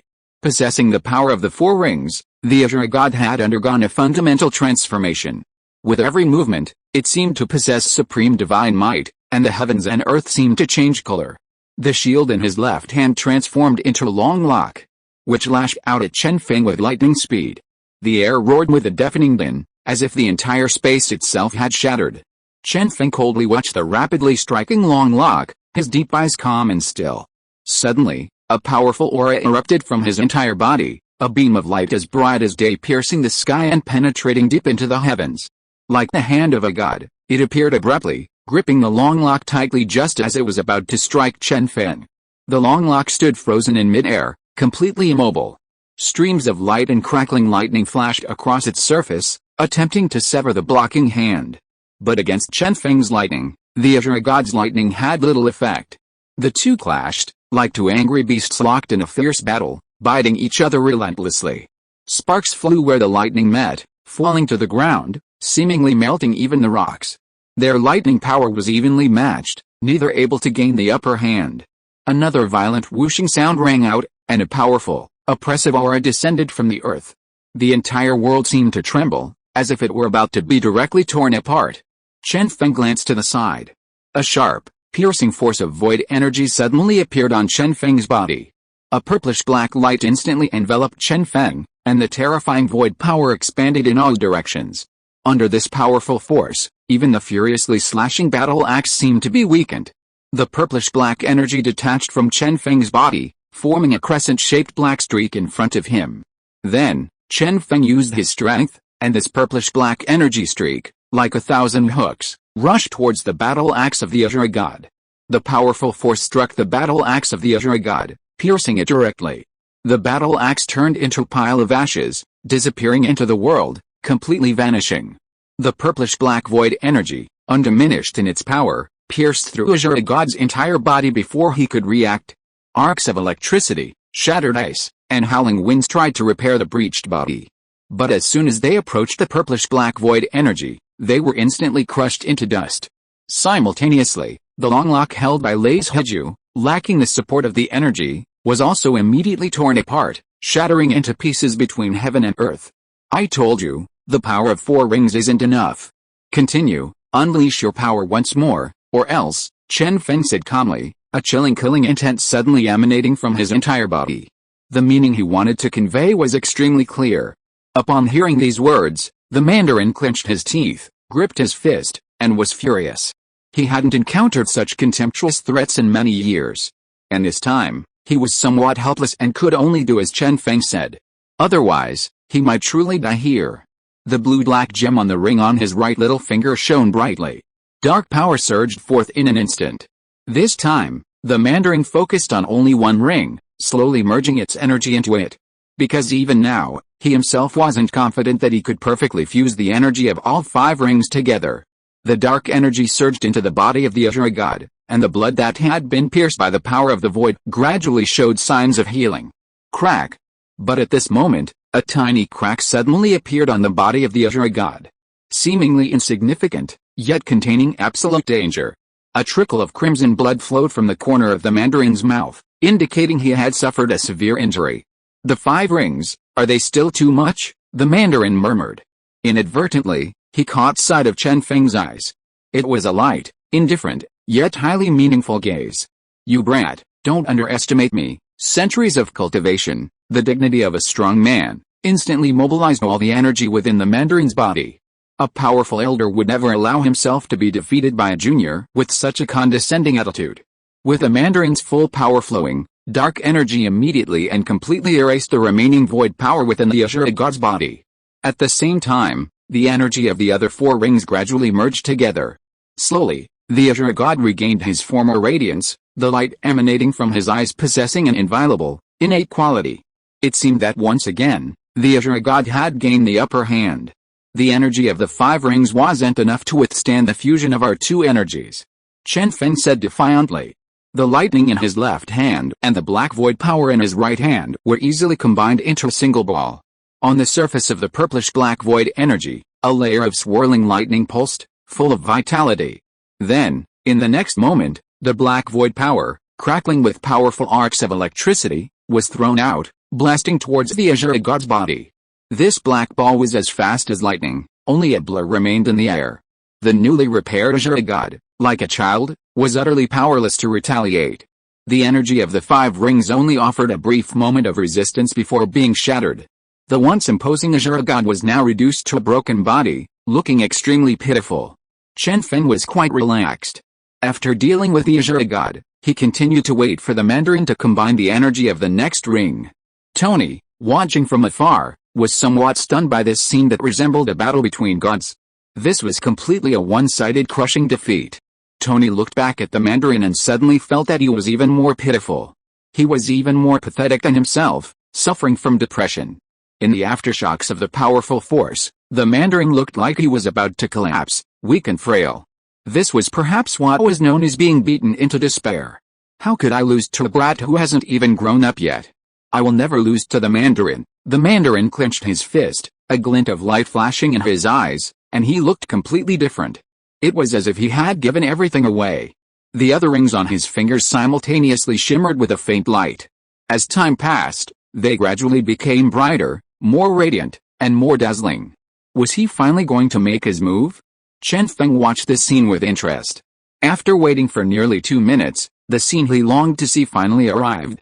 The power that the 10 rings could unleash when fused together was something to look forward to immensely.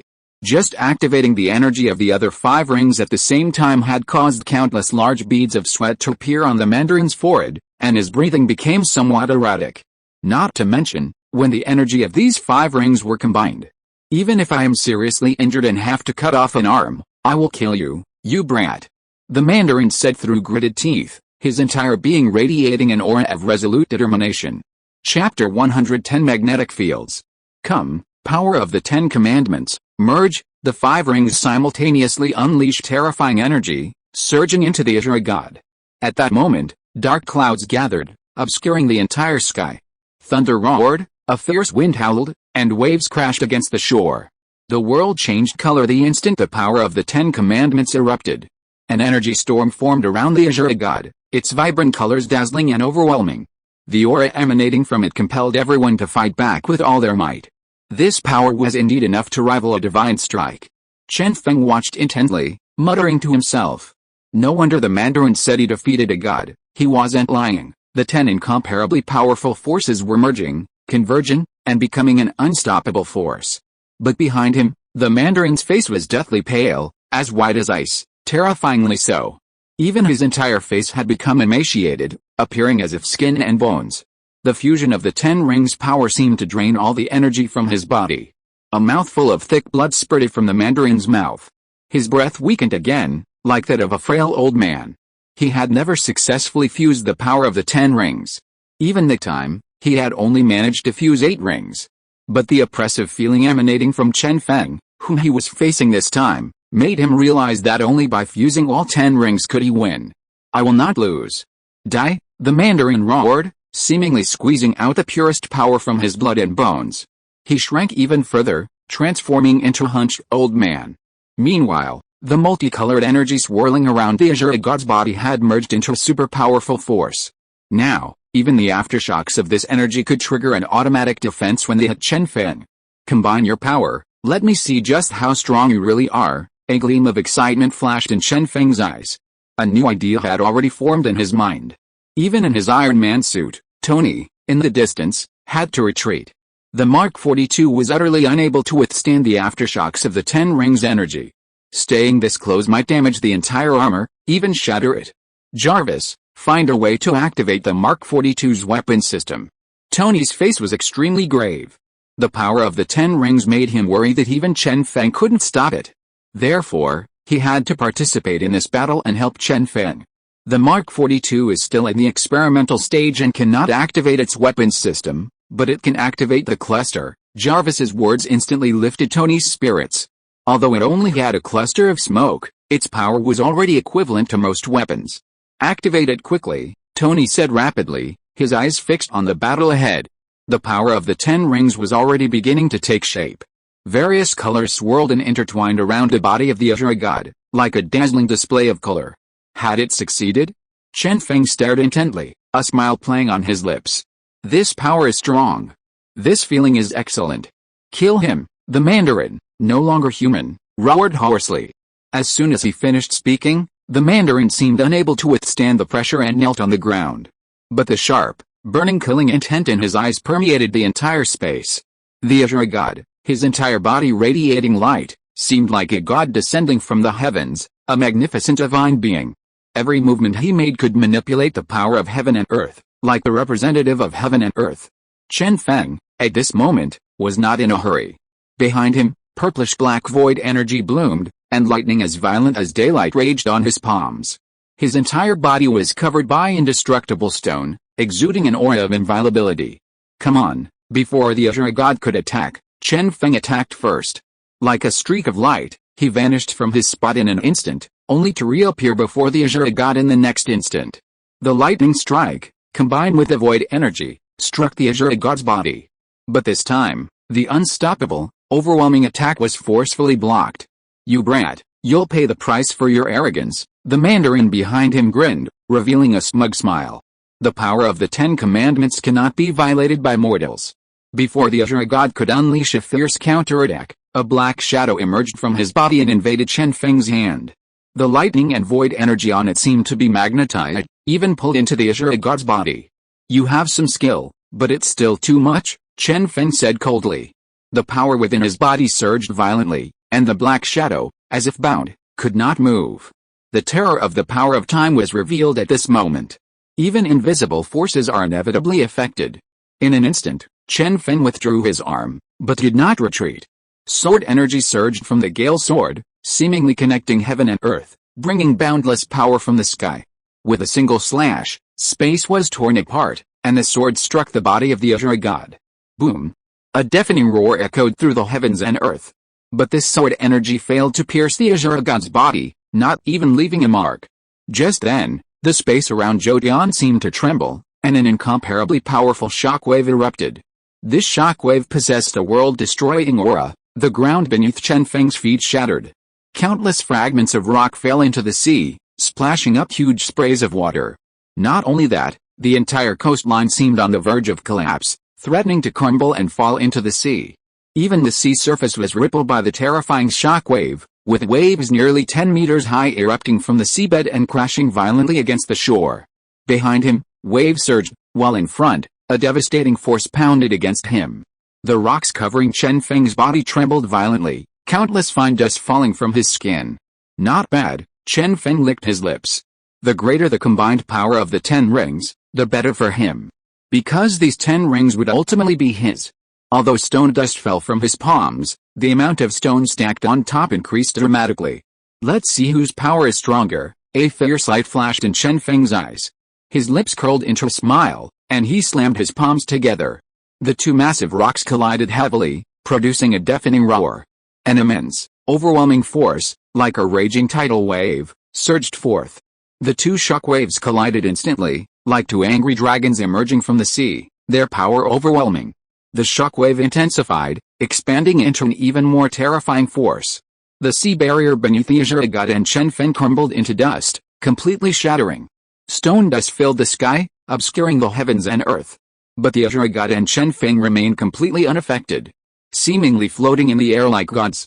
They had used the power of wind. The aftershocks of the impact were no less powerful. In the distance, the ground was riddled with cracks. Countless trees and living beings were reduced to dust, leaving not even a trace of their corpses. The sea surface seemed to be forcibly lowered, and a massive throne instantly appeared. The Azure God and Chen Feng stood on opposite sides, facing each other.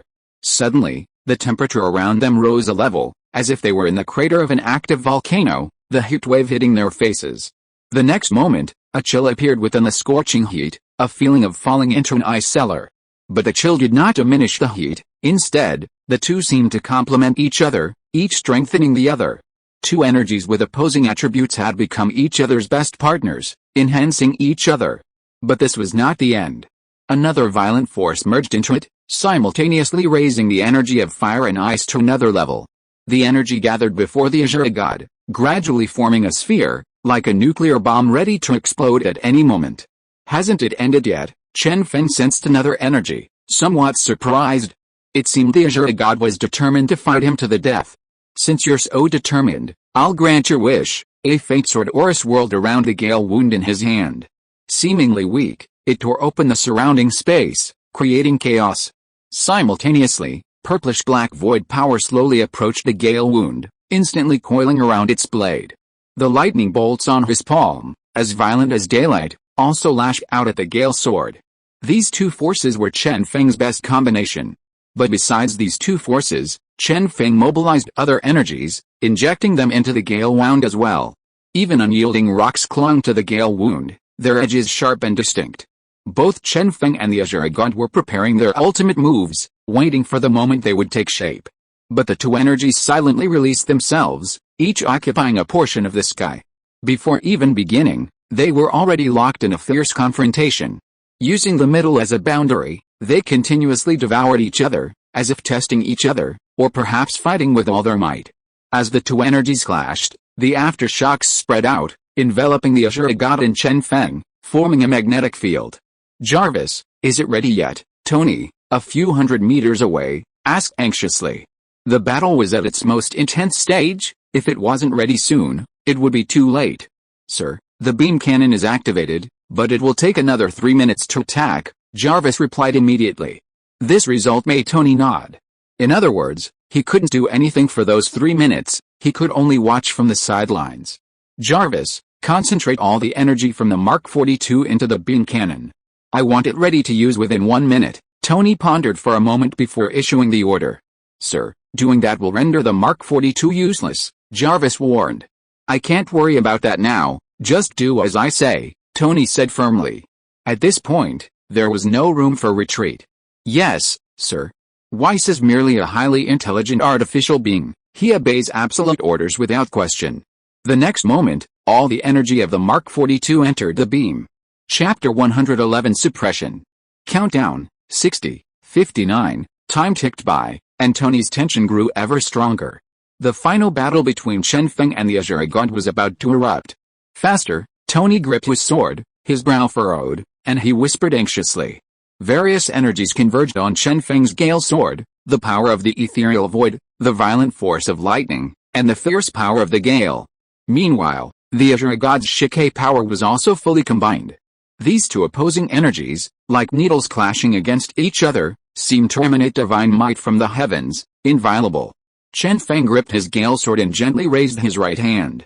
This simple movement caused the heavens and earth to tremble, unleashing a torrent of power. The S.H.I.E.L.D god's energy sphere continuously pulled at the energy of the world, drawing it into its own body, constantly expanding itself. The battle was imminent. The energy sphere before the S.H.I.E.L.D god shimmered with multicolored light, glowing brilliantly. Then, the various colors began to rotate rapidly, faster and faster, until they merged into one. A deafening explosion resounded, shaking the entire world. The sea roared, and giant waves tens of meters high surged, spraying water everywhere.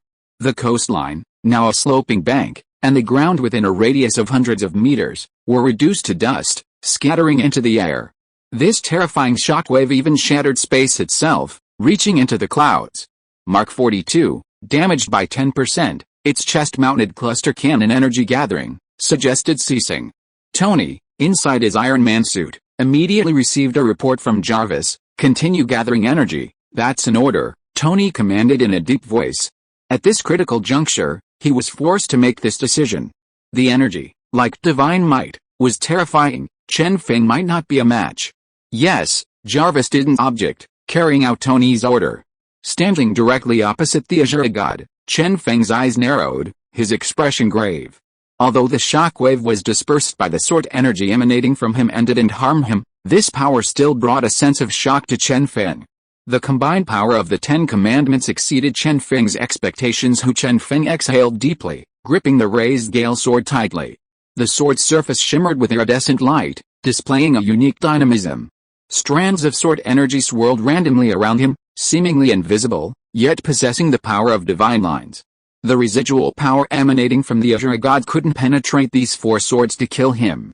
Behind the S.H.I.E.L.D god, the Mandarin's throat seemed constricted, emitting extremely weak sounds. His aura was incredibly feeble, making him appear like a dying old man. Having received his master's command, the energy sphere before the S.H.I.E.L.D god completed its final preparations. A shockwave several meters wide suddenly shot out, as fast as lightning, directly towards Chen Feng. Wherever it passed, The air was scorched, emitting a piercing screeching sound. The heavens and earth seemed to be cleaved in two by this massive shockwave, splitting into two regions. Chen Feng blinked, his arm muscles bulging, veins popping, as if his power had reached its peak. The energy on the Gale sword grew increasingly powerful, seemingly merging everything in the world.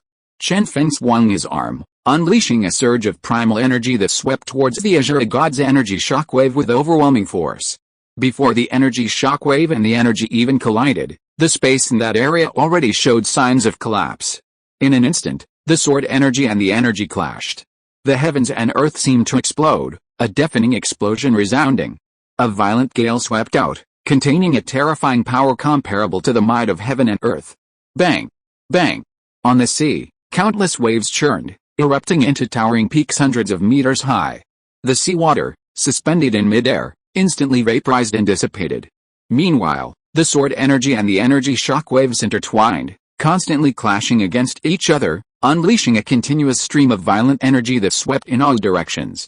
Guanwei, is the energy cluster cannon ready? Tony asked anxiously, moving away again. The Mark 42 was already in ruins, it could only stay in this place for its final few minutes. Otherwise, if it didn't leave, it would be reduced to dust. Sir, 10 seconds left, Jarvis replied calmly. Sherlock. Hurry, Tony cursed under his breath.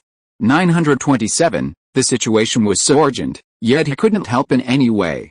But at that moment, Chen Feng moved lightly, a cold glint flashing in his eyes. He moved, and endless energy gathered on the Gale sword in his hand.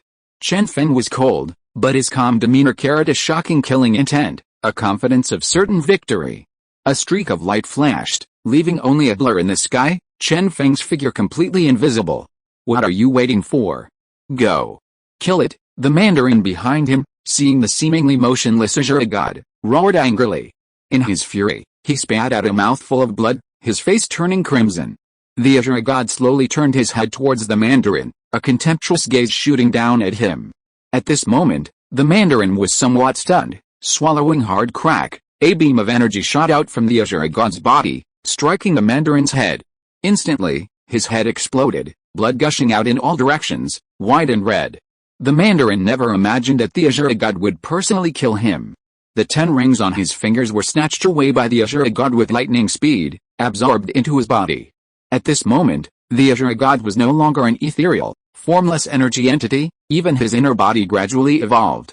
I'll kill you, the Azure God said softly, seeing Chen Feng rushing towards him at extreme speed. The 4 energy spheres in front of him erupted with even more powerful energy, pouring into the shockwave.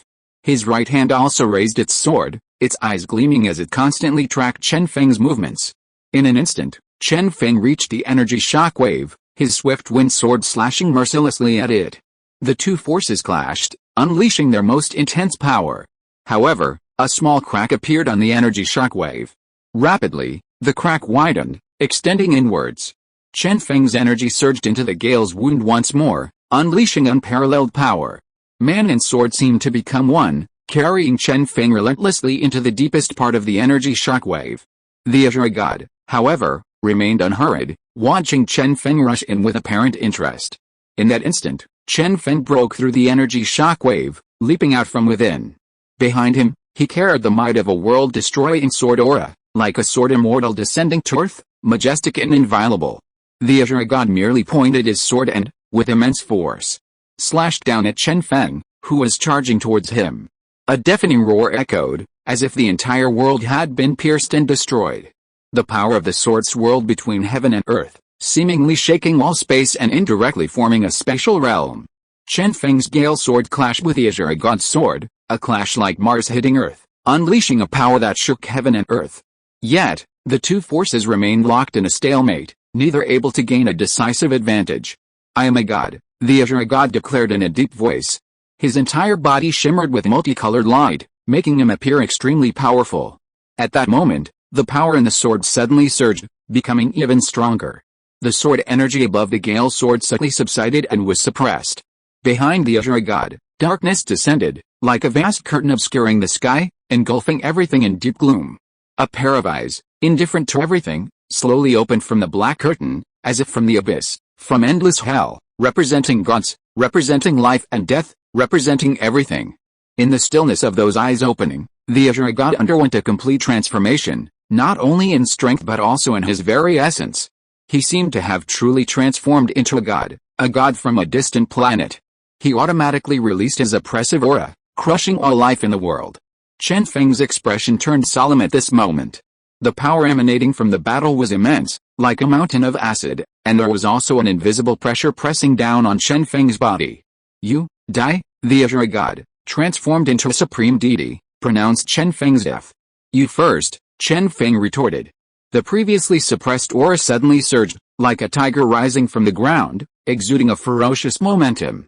The situation suddenly reversed at this moment, something even the S.H.I.E.L.D. god hadn't anticipated. "You, die," this time, the S.H.I.E.L.D. god almost shouted in fury.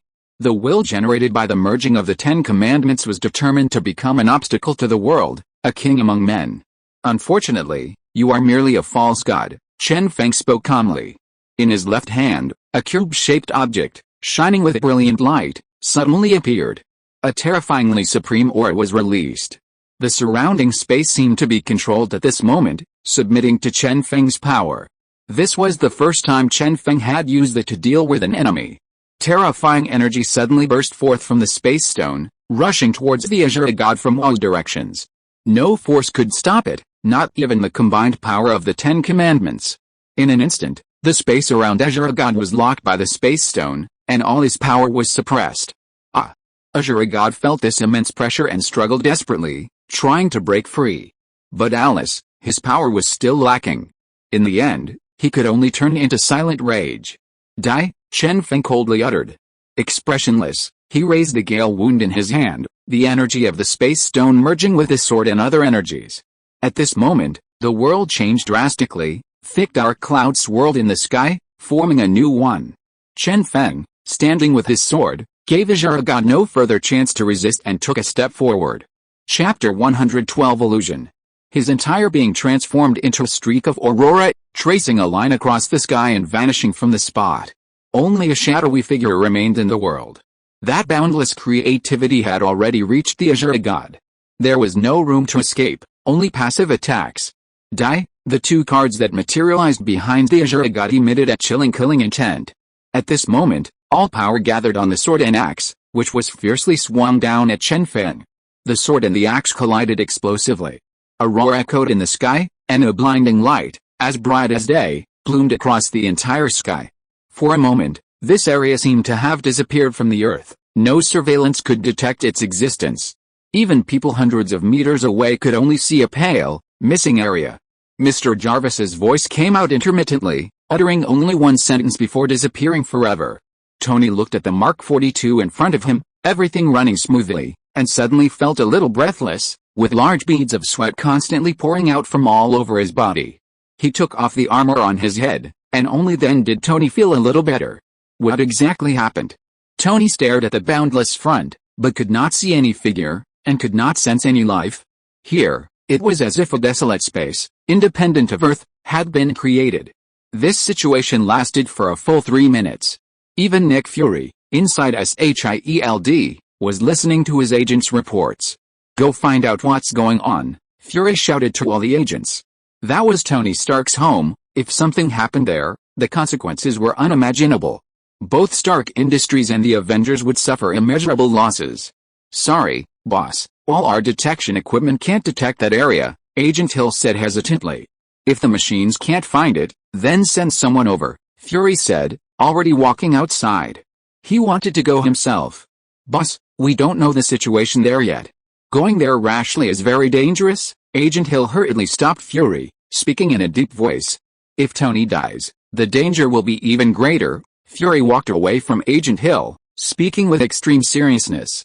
Stark Industries alone was enough to bring endless disaster to the region. "Boss, I'll go with you." After a moment of contemplation, Agent Hill automatically volunteered and followed behind Frey. Frey didn't refuse and led Agent Hill away. This sudden event was even more dramatic than the Great War. An entire area vanished from radar detection. What kind of power would be needed to do that? In the daytime of the Lost City, 10 different colored gems shimmered around Chen Feng, incredibly beautiful. Chen Feng let these gems roam around him, feeling the powerful energy. The S.H.I.E.L.D. god, under that sword strike, only managed to block for a moment before being shattered, all its power collapsing back into the 10 rings. The 10 gems spun around Chen Feng like 10 stars, shining brightly. After a while, Chen Feng waved his hand, and the 10 gems were directly collected into his palm. Looking at the multicolored gems, Chen Feng gripped them tightly. Although he had defeated the Azure God, the power of the 10 rings was indeed not to be underestimated. If he hadn't possessed the Space Stone, he might have been defeated. Since your various races possess different strengths, yet can unite, I will arrange for you to reside in the best location. Chen Feng already had a good idea in mind. 2 minutes later, due to the terrifying power of the earth and the immense force of heaven and earth, the acid finally dissipated. Daylight was gone, and this area reappeared on the radar. Chen Feng, Tony, still searching in daylight, immediately noticed Chen Feng in front of him and was incredibly surprised. Tony, your Mark 42 seems to have been destroyed. Chen Feng pointed to Tony's tattered armor. Where's that giant? Did it run off? Tony didn't care about his Iron Man suit and asked casually. What do you think? Chen Feng smiled, opened his hand, and 10 gems shone brightly. You destroyed it. Tony's tone was filled with disbelief. Every move of the Azure God, every aura it emitted, was enough to shake the heavens and earth. But now it seemed that his attempt to help was somewhat superfluous. Tony, I think you need to find a place to rebuild your house, Chen Feng said casually. He glanced around and saw that the 200 meters of land that had disappeared were completely undisturbed. Tony, are you going to Stark? Chen Feng told Tony, then left. Why go back? Tony wondered, following behind Chen Feng. However, Chen Feng ignored Tony, a void portal appearing before him, which he stepped into the next second. Sherlock. Wait for me, Tony cursed angrily as Chen Feng vanished. His Iron Man suit was damaged, making it impossible to fly back. Just as Tony was getting anxious, a sudden inspiration struck him, and his expression softened. 20 minutes later, the S.H.I.E.L.D plane landed on the shore. Fury, Agent Hill, Rogers, and several agents landed together. My God. Boss, was this place broken vertically? Agent Hill stared wide-eyed at the smooth shoreline before him, asking in shock. You guys, check the energy here and analyze what happened, Fury said gravely to the agents beside him. Yes, sir, these people took out their equipment and prepared to begin testing. The new equipment developed by S.H.I.E.L.D was sufficient to detect energy at the Thor level. Exclamation mark. Beep. The equipment emitted a series of dangerous alarm sounds as soon as it was activated. Bang! Bang! Bang! Before anyone could react, all the testing equipment exploded in an instant, flames leaping and flying. Everyone was startled and involuntarily focused their attention on the equipment. What's going on? Rogers asked, puzzled. As someone from the Second World War era, he was still somewhat unfamiliar with this high-tech equipment. Captain, what I mean is, the energy intensity here exceeds the energy emitted by the Thor smoke, Agent Hill said slowly. Fury's face darkened, and he gripped his wrist tightly. His eyes were filled with worry, even a hint of fear. The person who released this energy, from the current perspective, might not be harmful to Earth. But it's possible that they will remain so peaceful in the future. Seal off this area and send people on better equipment to continue analyzing it. After Fury finished speaking, he turned to leave.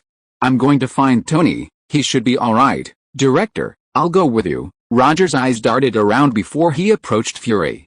Their eyes met, both seemingly understanding each other's thoughts. No, Captain, you stay here and oversee the operation. You can go alone. Fury refused Roger's request. He knew Roger, like himself, suspected the same person. Because on this planet, only one person could cause such destructive power without wanting to invade Earth. And the two had already clashed before. Alright, Director, Roger didn't insist, nodding. But a resolute glint flashed in his eyes. Inside Stark Tower, Chen Feng had already returned. He went straight to the laboratory, taking out 10 gems and his most powerful weapon, the Gale Blade. Now, he needed to embed the gems into the Gale Blade. While it wouldn't reach the power of the Infinite Hand, it would significantly increase the Gale Blade's power.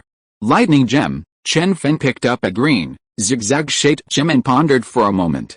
You don't need to embed it into the swift wind sword. On his palm, a raging lightning bolt, its terrifying arcs aimed at the gem, launched an attack. The gem immediately retaliated, unleashing a sea of lightning that intertwined with Chen Feng's lightning. But without any other power to support it, the gem was no match for Chen Feng. Moments later, The gem was struck, and the boundless lightning power within it was suddenly released. The entire Stark Tower seemed to be engulfed in a sea of lightning, swallowed by endless thunderous light. There's no need for futile resistance, Chen Feng murmured softly. An even larger lightning surged forth, instantly covered by the sea of lightning. Under his full power, the sea of lightning was contracted and suppressed, transforming into a small sphere. Then, with a flick of the wrist, it was absorbed by the lightning, becoming part of Chen Feng's lightning. Even a breath from Chen Feng felt as if lightning was rolling around. Congratulations, host, your lightning power has been enhanced. Super lightning, 0/50. The sudden system voice startled Chen Feng.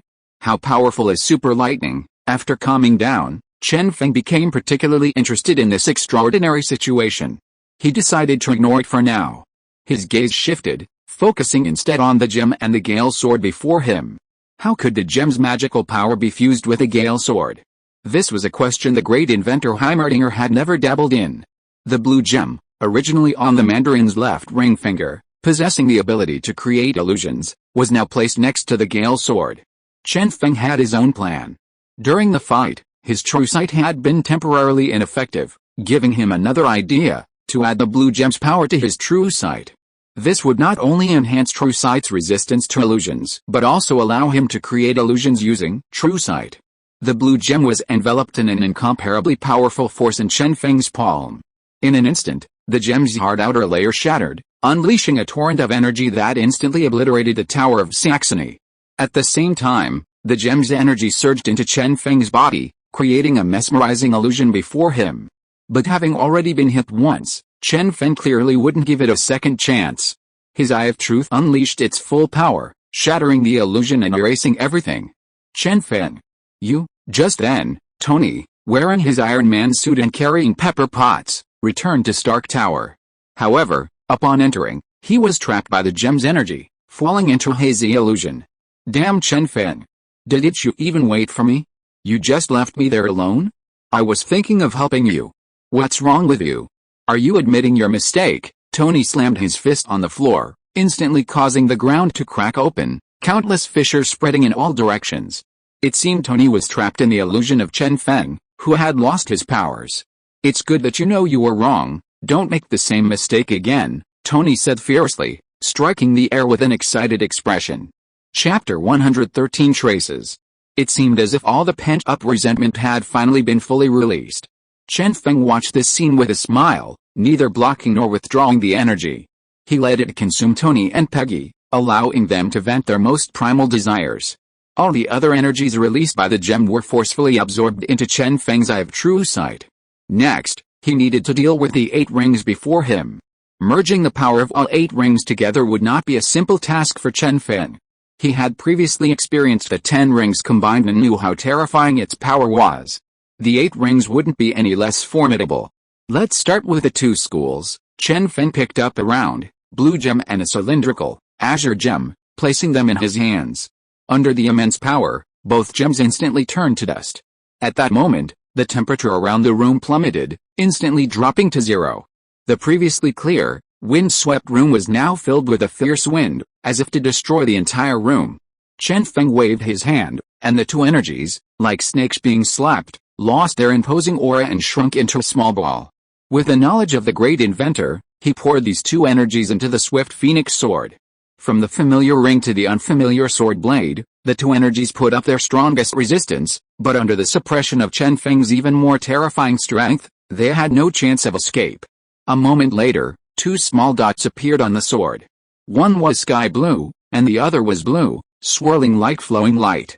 The power of wind and ice was relatively similar, with no elemental conflict. So, Chen Feng carefully considered his next step. In his palm, he placed the golden cube gem and the purple four-zone gem. The golden gem could release a beam of energy capable of dissolving everything, while the purple four-zone gem could rearrange the molecules and atoms of matter, causing a qualitative change in the state of matter. The energies of the 2 gems were somewhat similar. Under Chen Feng's immense power, they had no chance to resist and were embedded in the Gale Sword. Receiving the 4 gems from Song gave Chen Feng a starting point. As more gems were added to the Gale Sword, a struggle was inevitable. The 4 gems were all releasing their energy, occupying the best and largest space on the sword. If the Gale Sword weren't made of superior material, it would probably have been shattered by these four intertwined energies. Now, he would add them one by one. Chen Feng picked up a white, circular gem and struck it. Then he poured all his energy into the Gale Sword. As soon as it touched the sword, a powerful repulsive force was generated, resisting this energy. However, under Chen Feng's forceful methods, this energy was ultimately sent into the sword. In an instant, 5 streams of energy erupted simultaneously, and the Gale Wand emitted a dazzling array of multicolored light, which was quite astonishing. The entire body trembled, causing the entire space to shake as well. Chen Feng hurriedly released his power into the sword, barely managing to stabilize the 5 streams of energy. Making them coexist is indeed a difficult task. Chen Feng then realized why the Mandarin's rings all existed independently. It wasn't that he didn't want to merge them, but that his strength was insufficient. Through Chen Feng's mediation from the outside, the 5 streams of energy were stabilized. But the 6th stream of energy would be even more difficult. A blue square gem appeared in Yi Jian's palm. It was the ring capable of creating a force field. When Chen Feng poured this energy into the Gale Wand, an even stronger repulsive force appeared. The entire Stark Circle began to move, and this powerful force even affected a radius of 100 meters. It seemed as if a magnitude 5 earthquake had occurred, with skyscrapers constantly collapsing and the ground seemingly about to crack open. Seeing the situation was dire, Chen Feng quickly channeled even more energy to stabilize the 6 energy sources. After a while, Chen Feng managed to regulate them and eliminate the power of the artifact. Looking at the 2 remaining rings, Chen Feng was slightly stunned. If you were to forcibly insert them into the Gale Sword, it would undoubtedly cause at least a magnitude 6 earthquake. Moreover, he would certainly lose a significant amount of his energy. After thinking for a moment, a flash of inspiration struck Chen Feng. He immediately had an idea. Only by achieving absolute power suppression could he solve the problem. The cube-shaped object was taken out, containing the Space Stone. I'll use you to complete this final step. Without much hesitation, Chen Feng took the 2 rings into his palm. Instantly, the outer layer vanished, and the power of the elemental element surged forth. However, under the even stronger suppression of the Space Stone's power, it instantly became docile, like 2 gentle lambs awaiting their master's commands. Under the suppression of the Space Stone, Chen Feng quickly channeled 2 streams of power into the Gale Sword. But just as these 2 energies entered the Gale Sword, a terrifying aura capable of destroying the world suddenly emanated from it. That power seemed to overturn the entire world, to shatter it. Even the power of the Space Stone was somewhat unable to suppress it. Isn't it just Pixie's power? It's too overpowered. Chen Feng couldn't help but sigh. He hadn't felt this way when dealing with the Azure God, whose power had merged with the 10 Commandments. But in fact, he had only recently defeated the Azure God, and his strength hadn't yet reached its peak, so he was finding it a bit difficult. Suppress him, Chen Feng roared, flipping his hand, and a surge of power erupted, joining the power of the Space Stone to resist Pixie's power. Rumble. In an instant, a fierce wind arose, dark clouds gathered, and lightning of the raging element surged within them once more. All signals in the entire Manhattan area were interrupted, as if a typhoon had passed through, surging and turbulent. The crowds in Manhattan stared in shock out of their windows at the raging, storm-like sky. My God!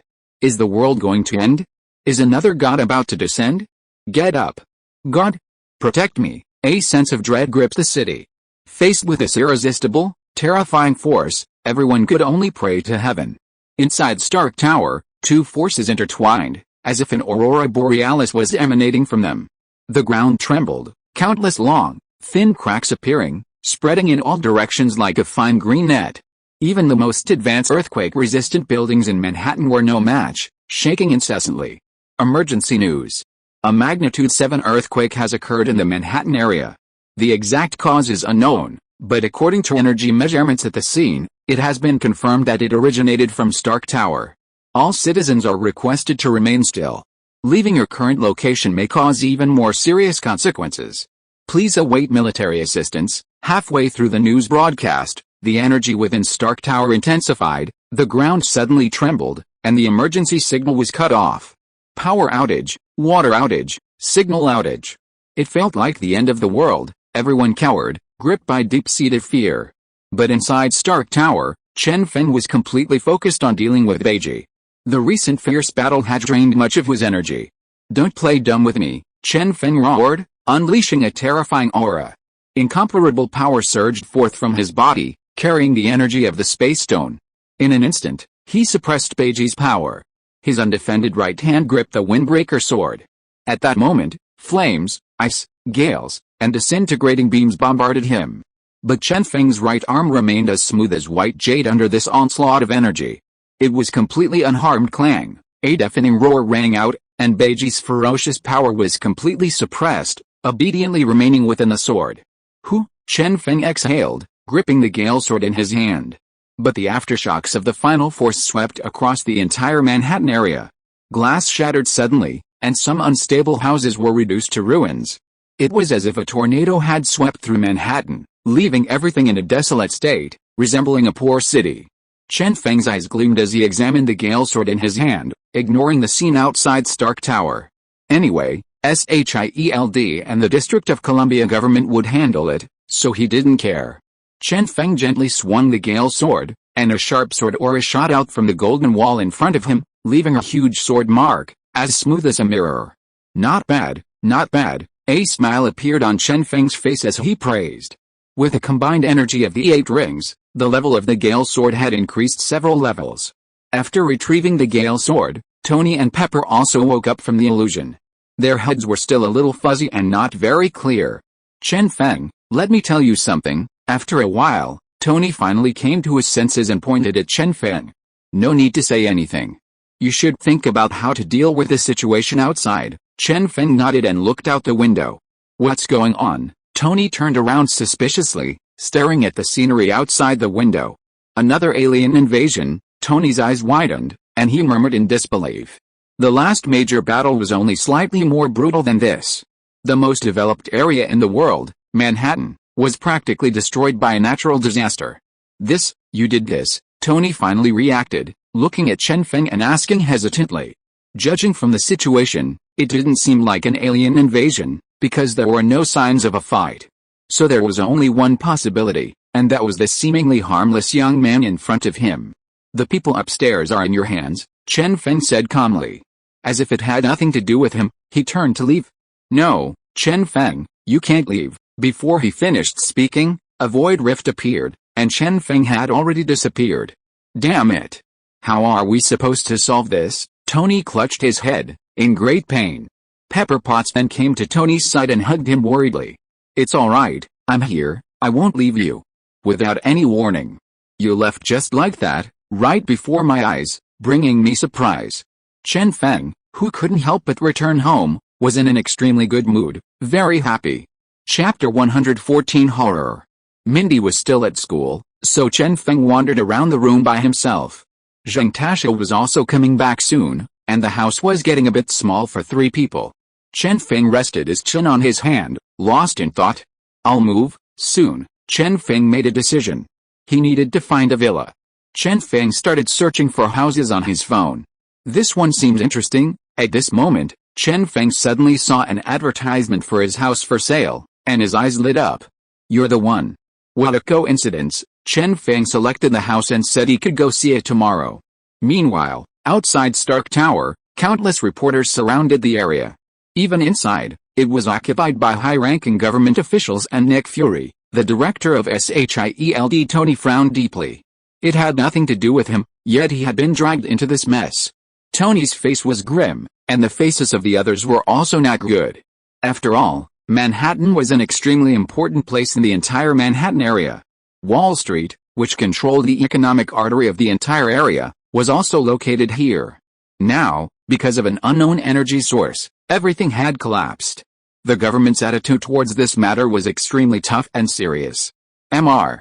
Stark, according to the instruments, the energy that destroyed Manhattan originated from Stark Tower. We hope you can give us an answer, a government official asked earnestly.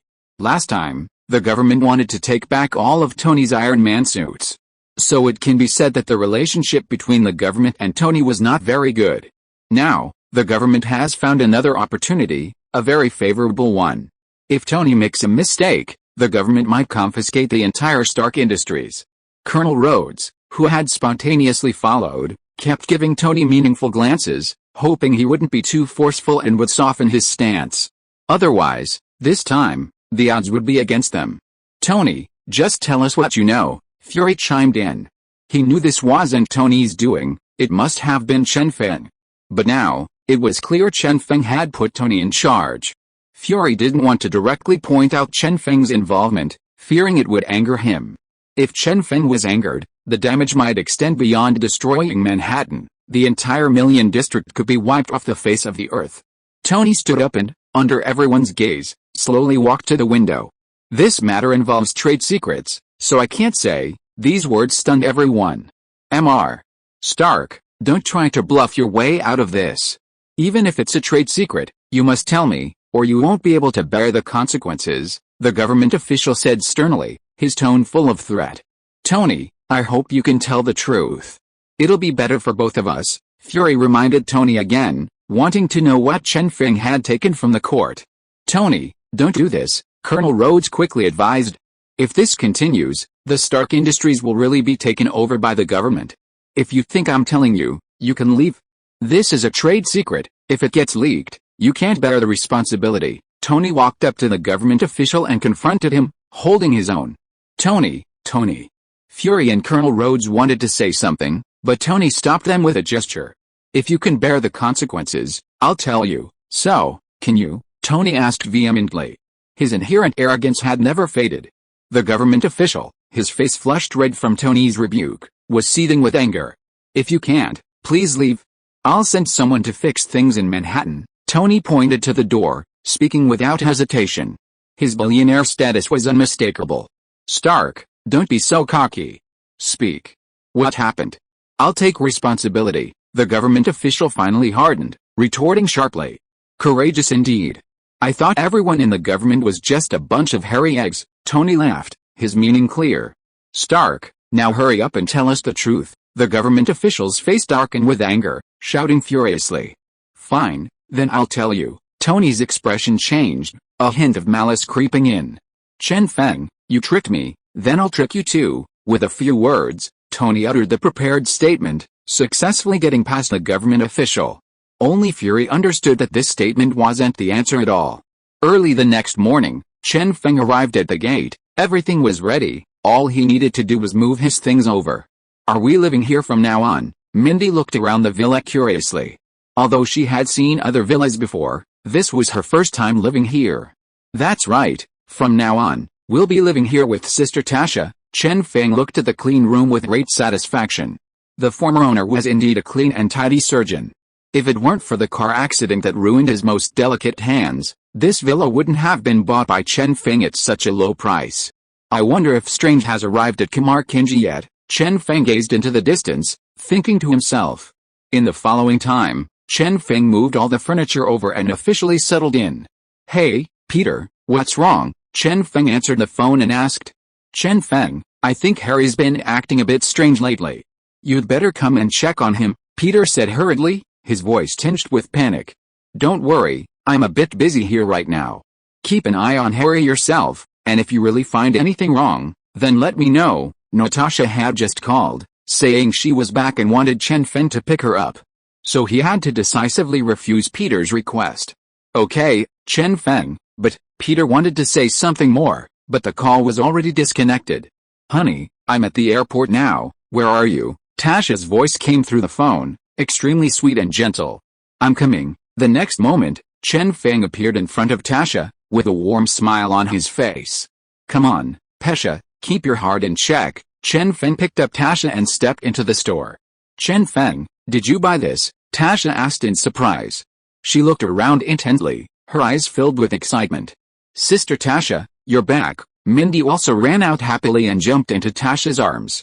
It has to be said that Chen Feng has trained these two little girls, Mano and Zhao, very well. That dirty thought in Chen Feng's mind appeared again.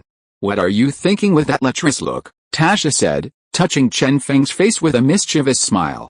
What color team? This is love, my love for you too, understand? Chen Feng caught Tasha and then pulled Mindy in with him. He was joking, did he even need to be lewd now? He just needed to wait for Mindy for one last year.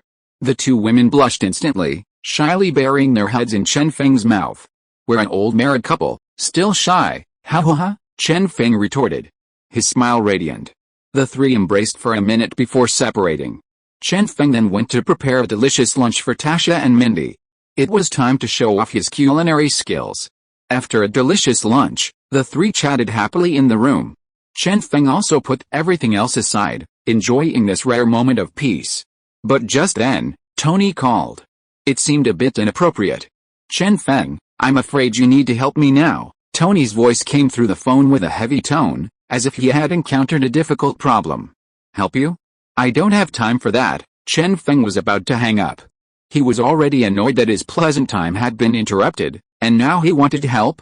That was impossible. "Wait, Chen Feng, this matter is related to the destruction of Manhattan," Tony said quickly, his tone urgent. He had originally wanted to use this to blackmail Chen Feng, but things hadn't gone smoothly from the start. Hearing this, Chen Feng hesitated for a moment. "Tell me first, what is it?" Chen Feng didn't want to be bothered by S.H.I.E.L.D. and the Manhattan district government because of this.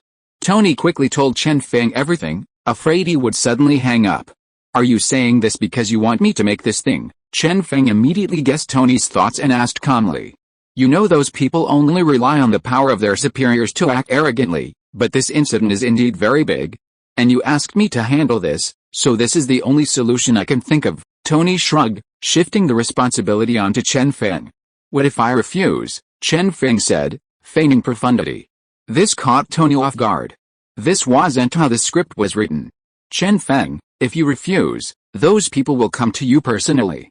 Then you can expect to run into trouble every day." Tony calmed himself down and, as if prepared, said defiantly. "Do you think those people will bother me?" Chen Feng asked casually. His words completely revealed his terrifying strength. Tony was stunned by Chen Feng's question and was momentarily speechless. Indeed, even if the entire Stark Industries district were mobilized, Chen Feng's strength wouldn't pose any threat to him. In this moment of silence, Chen Feng suddenly said, "I can help you, but give me half of Stark Industries shares." This sudden offer startled Tony, who was stunned, his head spinning as if a thunderclap echoed in his mind. "What? What did you say?" Tony asked incredulously. "You should consider how the government will treat your Stark Tower if your lies are discovered," Chen Feng said, not answering, but instead speaking with an air of authority. Once again, Tony fell silent. He never expected that his meticulously planned scheme would end this way. A chicken that can't keep its roosters slack, and then the wife is ruined again. This best describes Tony. Chapter 115 Suppression. Think it over carefully. Chen Feng hung up the phone. Then he went back to the bedroom, lay on the bed, and snuggled up to the fragrant and soft Tasha. "What's wrong? Why are you so happy?" Tasha asked curiously, seeing Chen Feng's excited expression. "Some self-righteous person brought me money," Chen Feng replied. He was overjoyed at the thought of Tony's current predicament. Tony didn't call again until the afternoon, and although he sounded extremely reluctant, he still agreed to Chen Feng's request. He didn't want to hand over his hard-earned company to a useless government. "All right, I'll come over now and help you cut that thing out." Chen Feng was in a very good mood.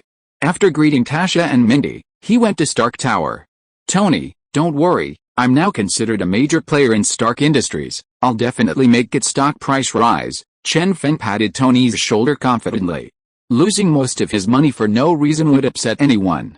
"Now, let me create what you want." After saying this, Chen Feng entered the laboratory. Tony didn't need to help with anything, he could just stay to the side. "Don't bother watching, you can't learn this," Chen Feng said abruptly, glancing at Tony who was intently watching. These words were like a bolt from the blue, striking Tony's head. A genius scientist, one of the top 3 in the world, was being treated like this. Even though Chen Feng had beaten him last time, Tony was confident he wouldn't lose this time. Chen Feng ignored Tony, let him watch if he wanted, he wouldn't understand anyway. All the materials were prepared, but Chen Feng was worried they wouldn't be able to withstand the power. It seemed he needed to forge a new, sturdy material first. Then, a powerful, wave-like energy emanated from his entire body, condensing throughout the chamber. With the scientific knowledge of the great inventor Ding and the alchemical knowledge of the alchemist S.H.I.E.L.D, Chen Feng picked up several materials and quickly combined them. His movements weren't flashy, but rather very solid. But even with such simple movements, Tony couldn't see a single clue. This was completely different from all his previous knowledge, it was a whole new world. There were no Newtonian laws of motion, No Einstein's theory of relativity, no electromagnetism, everything was different. Tony blinked, but in that short time, a new material appeared in Chen Feng's hands. A whole pile of materials on the table vanished, leaving only some multicolored residue. The next action shocked Tony even more. The palm-sized material in Chen Feng's hand instantly expanded countless times. Its shape changed drastically, transforming into the Iron Man suit in a flash. Mark Series armor, your favorite shape, Chen Feng said calmly, looking at the stunned Tony. Tony had never imagined that forging a new Iron Man suit would be so simple. He could only gape in silent amazement. After creating the Iron Man suit, a dark energy suddenly surged around Chen Feng, as if to tear the entire space apart. This energy was then gathered by Chen Feng and transformed into a small rhombus-shaped block. It was placed on the chest of the Iron Man suit. Okay, done. Chen Feng clapped his hands, and the abundant energy in the laboratory dissipated. After the black energy crystal was embedded in the Iron Man suit, it immediately shone with a dazzling light. The next moment, the entire Iron Man suit seemed to come alive, becoming extremely different. Alright, let's go now, don't keep those people waiting too long. Chen Feng waved his arm, and the Iron Man suit instantly flew up, hovering in midair. Tony, I think you'd look better in this Iron Man suit. Chen Feng placed the Iron Man suit in front of Tony, gesturing for him to put it on. Stunned, Tony then reacted, pointing to himself with a very suspicious look. Aren't you Iron Man? Put on this suit, let's go. Chen Feng didn't give Tony a chance to ask a question. A rift appeared in front of him, and the power of the void suddenly emanated. He stepped into it and instantly disappeared from the spot. Hey! Chen Feng, wait for me. Tony had no choice but to quickly put on his Iron Man suit and follow. Strangely, the Iron Man suit showed no resistance whatsoever, as if it were an old friend of Tony's. Sir, coordinates confirmed. Jarvis's voice suddenly appeared, startling Tony. Even Jarvis's system had been connected to the Iron Man suit. This speed was too fast. And when did Chen Feng even infiltrate Jarvis's system? Tony's forehead tightened. He could only sigh at the vast gap between himself and Chen Feng. Jarvis, reach the destination at top speed, Tony commanded. The next moment, flames erupted from the Iron Man suit's hands and feet. With a deafening roar, Tony instantly left Stark Tower and sped towards his target. Inside the District of Columbia government building, a room specifically for interrogating major cases, Fury, Colonel Rhodes, and an elderly man with a full head of white hair sat at the top. So early, already waiting here, Chen Feng suddenly entered the house and said calmly. The figures that had suddenly appeared, along with the guards, all drew their assault rifles and aimed at Chen Feng. Down. Put down your weapons. Hands behind you. With practiced efficiency, the guards surrounded Chen Feng. Put your guns away. Stand aside, Fury hurriedly shouted back. If Chen Feng were angered, probably no one here would survive. But Fury's words didn't seem to have much effect. Everyone looked at the white-haired old man, who was clearly the highest-ranking officer here. Tom, that's Chen Feng, so everyone put down your guns, don't worry. Tom gestured to the guards around him. Looks like you brought quite a few people. Chen Feng looked at the group of refined-looking people beside him and said with a smile. Among them, one person seemed somewhat familiar. However, Chen Feng couldn't place him and ignored him. Where's Tony? Did he come with you? Colonel Rhodes looked around but couldn't find Tony. I'm here. I'm here, speak of the devil, and he appears. Stop. No entry allowed. If you don't stop, we'll open fire. Behind Tony, a group of snow guards armed with rifles shouted angrily. But Tony had already entered the room in his Iron Man suit. Get out, Fury said sternly to the guards still calling after him. These people have really disgraced themselves. Yes, sir, everyone turned and left sheepishly. They all understood that disaster had struck. Come down, Tony, show these geniuses your business secrets, Chen Feng said to Tony in the sky. A moment later, Tony landed on the ground and emerged from his Iron Man suit. Seeing Jotan and many familiar faces, he revealed a complex smile. For my Stark group, you've really made thorough preparations. Tony didn't hesitate, staring intently at the woman in front of him. The safety of the Chu family is still in our hands. I believe Mr. Stark shares the same thought as us. Tom, accustomed to big scenes, defused Tony's attack with a few words. We'll talk about the rest later. Let's take a look at your Iron Man suit first. One of the scientists present stood up, pointed at Tony, and said solemnly. So impatient, rushing home to have a baby?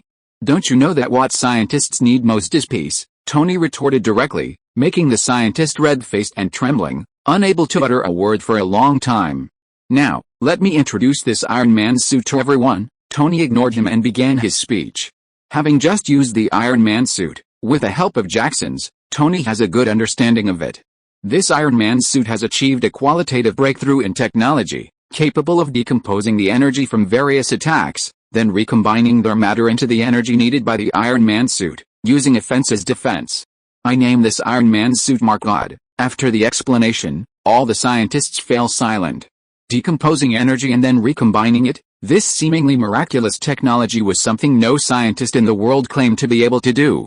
Don't try to make us up like that, I need to see it with my own eyes. One of the middle-aged white men with shaky eyes stood up and questioned. No problem, I can even let you experience it firsthand, Chen Feng said with a smile. Experience it firsthand? Do you think I'm afraid of you? Don't try to fool me with such unscientific claims. The middle-aged white man was fearless. In his understanding, such technology was impossible. Use all your strength and hide it, Chen Feng said sternly, his eyes filled with disdain as he looked at the white man. This blatant sarcasm immediately made the white man uneasy. Come on then. Do you think I'm afraid of you? The white man quickly rushed to the steel armor and struck it hard. You liar. Before he finished speaking, the white man's entire right arm was enveloped by an invisible force. In an instant, flesh and blood flew everywhere, blood swirling in the air, and bones were shattered. He didn't even have time to scream before collapsing unconscious to the ground. But the blood and bones didn't linger in the air for long before dissipating, transforming into another energy that entered the steel suit. The body that emerged from it flashed with light. Anyone else want to try? Chen Feng's cold eyes swept over the scientists present.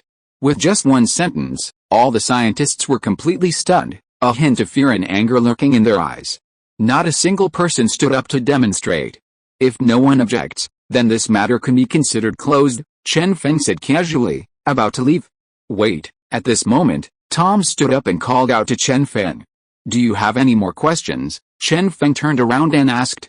It's just a personal question I want to resolve. Tom stared intently at Chen Feng, as if trying to intimidate him. If you are listening to this novel on a channel other than Fanfic World, it means it was downloaded and re-uploaded without effort. We warmly invite you to visit our channel, Fanfic World. There you will find the original version of this story and many other novels of various genres. We look forward to seeing you dive into a world of incredible novels. Chapter 116 Understanding. Ha, since you've already spoken, go ahead and give it a try.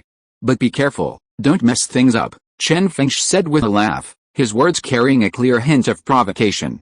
How dare you talk to me like that? Don't be so presumptuous, a white man who looked like the captain of the guards shouted angrily. Stay out of the way, don't interrupt, Tom Jiangjin scolded, his eyes extremely sharp. After being reprimanded, the white captain wanted to say something, but in the end, he held back and weakly retreated. Director Fury, bring out the plasma weapon, Tom Jiangjin said to Fury. Judging from this, it seemed that he had been prepared for a while. A moment later, Fury brought out the plasma weapon and walked to the Iron Man suit. Let's begin. Tom Jiangjin didn't waste any words and directly gave the order. Chen Feng, this is the latest weapon developed by S.H.I.E.L.D, with a power of 1000 qubits. I hope what you said is true. Before starting, Fury didn't forget to remind Chen Feng. Go test it, and be careful. Chen Feng remained expressionless and calm. Seeing Chen Feng's resolute gaze, Fury said nothing more and activated the plasma weapon. The entire room was filled with a cacophony of sharp, piercing sounds. The air seemed to have been drawn to the plasma weapon, as if it were in a vacuum. Energy continuously gathered, finally reaching a peak, and with a thud, it shot out. The plasma energy, a powerful attack, was blocked by an invisible force just 20 centimeters from the Iron Man suit, unable to penetrate even a fraction. In the blink of an eye, the pressure emanating from the plasma energy body was suddenly eliminated, and everyone breathed a sigh of relief. Fury and Tom felt the pressure, their brows furrowing involuntarily, seemingly both disappointed and incredulous. The pressure of the plasma energy was erased, and then its energy itself vanished. Invisible to the naked eye, it had been transformed into another substance and entered the Iron Man suit.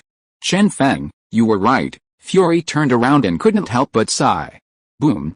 Suddenly, an energy wave, like a raging flood, surged outwards from the center of the Iron Man suit. In an instant, the ground beside the Iron Man suit was torn apart, creating a deep trench. The energy rapidly spread in all directions, as if to shatter the entire room. What's going on? Are you trying to murder Tom? Protect Tom. Grab him. Drop your weapons. On the ground, all the guards, as if injected with adrenaline, rushed to Tom's side, surrounding him and pointing their guns at Chen Feng and Tony. HMPH. Chen Feng snorted coldly, completely ignoring the guards. Before they could even fire, the terrifying power emanating from the Iron Man's suit knocked them all to the ground. Their weapons turned to dust, scattering in the air. You bunch of trash, take a look at yourselves first, Chen Feng said disdainfully, standing with his hands behind his back. Only Tom Cruise, Colonel Rhodes, and Fury were unaffected by the energy wave. Come on, do you believe me now? Chen Feng took a step forward, only a step away from Tom Cruise. His words and actions carried a clear air of authority. Chen Feng, don't do this. Fury quickly stepped forward, blocking between the two. Very well, kid, you're not wrong, but this is the Americas. Even the Avengers are under government control. Don't think you can cause any trouble. Tom Cruise, having experienced the South Korean struggle, was extremely tough. The Avengers are just a bunch of rotten fish, Chen Feng thought for a moment, and his final words shocked everyone. Unbelievable, Chen Feng actually said such a thing. Kid, stop being so arrogant. You're nothing but an arrogant, incompetent old man. Get lost. Tom was interrupted by Chen Feng before he could finish speaking. The words were incredibly humiliating, and Tom was so angry his neck turned red, veins bulging, and he almost couldn't catch his breath. Who else dares to disagree? You scientists. Chen Feng turned and looked at the scientists lying on the ground, asking coldly. Everyone lowered their heads and avoided his gaze. No brains, no guts, a bunch of useless trash. After this merciless sarcasm, Chen Feng, wearing his Iron Man suit, walked outside. The guards outside, leaning against the wall, didn't try to stop Chen Feng. Their hearts were filled with endless fear, a fear from the depths of their souls. Where was Iron Man Tony? Just then, a hoarse voice suddenly rang out. A green figure rushed in from outside. The Green Goblin. Chen Feng was somewhat surprised after recognizing the newcomer. He immediately recalled what Peter had told him earlier. It seemed to be Harry. Chen Feng stopped, looking at the Green Goblin hovering above him, seemingly on a flying vehicle, looking around. He hadn't expected that Harry would ultimately turn to the dark side. But a friendship still existed between him and Harry. Therefore, Chen Feng would never allow Harry to be killed because of his fall into darkness. Harry, rest for a bit. A whirlwind suddenly appeared in Chen Feng's hand. A gem on it emitted a brilliant light, instantly enveloping Harry. So you were here, Spider-Man. I'm going to kill you to avenge my father. Bang! Bang! Bang! 3 pumpkin bombs were thrown down by Harry, exploding inside the house. Instantly, all the guards, whose legs had gone weak and who dared not move, scurried outside. When life is threatened, strength returns in an instant. Damn it! This illusion has no love or affection whatsoever, just fighting and killing. Chen Feng slapped his forehead and shook his head helplessly. Chen Feng, who is this again? Tony quickly emerged from inside, curiously observing Harry the Green Goblin, furiously punching and kicking Ruo in the air.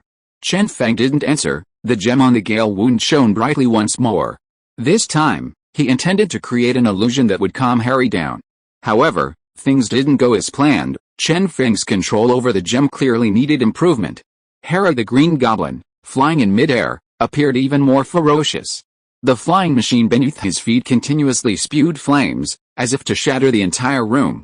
Pumpkin grenades from his waist were also thrown down at the ground in a deluge. Boom! Boom! The pumpkin bombs exploded, tearing the ground apart and creating countless cracks. Harry in midair appeared even more excited, his laughter echoing throughout the space. Ho ha, die, Spider-Man.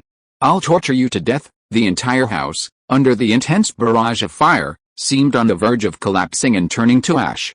Tom, you should leave here first. Fury led Tom out of the room and headed outside. The taxi drivers who had been knocked to the ground were now extremely alert, guns pointed at the little Green Goblin Harry in the air. Protect the mushroom. Suddenly, a pumpkin bomb was thrown towards Tom's direction. The taxi captain yelled, his gun flashing, and the bullet flew towards Harry. "This is none of your business, Dad." Chen Feng waved his right hand, unleashing the gale of Wind Sword, which carried a burst of energy. All the bullets were sliced into fragments by the sword energy, scattering in the air. Even the pumpkin bombs were pierced by the sword energy, without even a sound. "Chen Feng, don't go too far," Fury shouted upon seeing this. "Not killing you is already the greatest mercy I can show," Chen Feng spoke calmly, but a chilling killing intent suddenly emanated from him. Everyone who felt this killing intent felt as if they had fallen into an ice cave, their bodies stiff with cold. Fury's mouth agape, unable to utter a word for a moment. The pressure Chen Feng exerted on him was simply too great. So great that he no longer dared to challenge Chen Feng. "Take your people and get out of here," Chen Feng looked at Fury and said, word by word. Under this undeniable pressure, no one dared to object. They slunk away with Tom and a group of scientists from the house. "Chen Feng, I hope we can have a proper talk later." Fury followed the main group outside, not wanting to linger any longer. Chen Feng completely ignored Fury, his gaze fixed on Harry in the air. A sharp whooshing sound rang out, and the winged swordswoman flew in from outside. "Chen Feng, how's the situation now?" Peter rushed to Chen Feng's side and asked urgently. "I've almost got Harry under control," Chen Feng replied. Ho ha, winged swordswoman, now you know how powerful I am, is that all? You're too weak, stand up, you piece of trash." Harry's words in midair made the dangerous look under Peter's mask turn dark. This is what they call getting him under control? What's wrong with me? Just then, Harry scratched his head and muttered to himself in confusion. Chen Feng quickly noticed this scene, and seeing that the gem on his Gale sword was no longer shining, he immediately understood. The gem's effect seemed to have reached its limit. "Spider-Man," Harry roared, seeing Peter below. He had gone to great lengths to find out Tony would be here today. According to Harry's information, Spider-Man was very fond of Tony. So, as long as he attacked Tony, Spider-Man would definitely appear. Then he could avenge his father. "You die." Harry piloted his flying vehicle, rapidly approaching Peter below. Hot flames already erupted from the muzzle of his gun. Thud, thud, thud. Countless bullets swept out, blotting out the sky. But without exception, they were all blocked in front of Chen Feng. Then, they fell limply to the ground. What? Harry was stunned by this scene.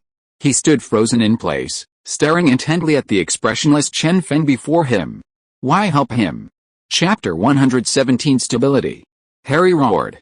Why would he stand in the way of my revenge when he's one of my best friends? Because I don't want to see you fall into endless darkness, Chen Feng said calmly. But he killed my father, you know that, Harry shouted. He'd forgotten to question how Chen Feng knew he was the one lying beneath the table. No, your father wasn't killed by him, he killed himself, Chen Feng continued. So, you were involved in this too? I treated you like my best friend, and you betrayed me like this. Harry's emotions intensified, seemingly on the verge of losing control. At this moment, he could no longer listen to any of Chen Feng's words. Only one thought remained in his mind, kill. Endless tongues of fire spewed forth, and the last few pumpkin grenades at his waist were thrown at Chen Feng. However, the result was still the same, unable to cause any damage. Die? In a fit of rage, Harry piloted his aircraft, rushing towards Chen Feng like lightning. Tony, take this Iron Man suit back and put it in the back of the store. If anyone wants to examine it, let them know. Chen Feng gave the Iron Man suit to Tony. You and I will go back and resolve this matter. The suit was sent over, but there was no longer any power. He was taken back with Chen Feng. However, Chen Feng did not take him home, but instead came to an empty place. This was the place where Chen Feng and Spencer had died.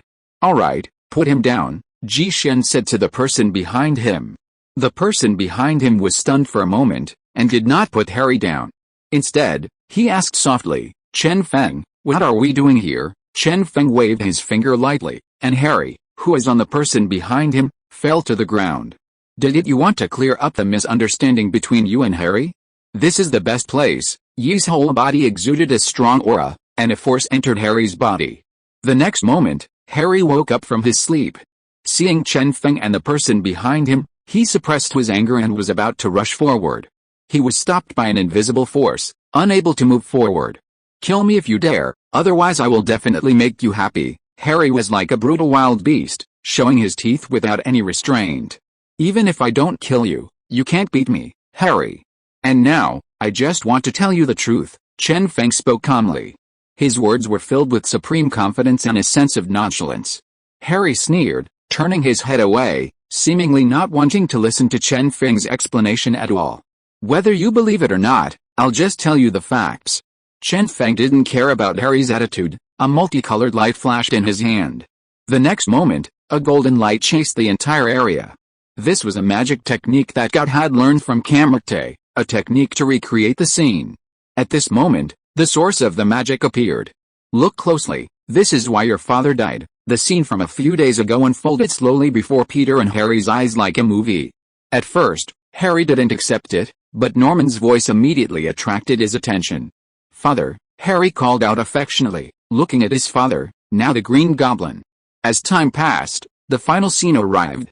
Norman Osborn attempted to assassinate Spider-Man, but thanks to Chen Feng's timely intervention, he suffered the consequences, killing himself.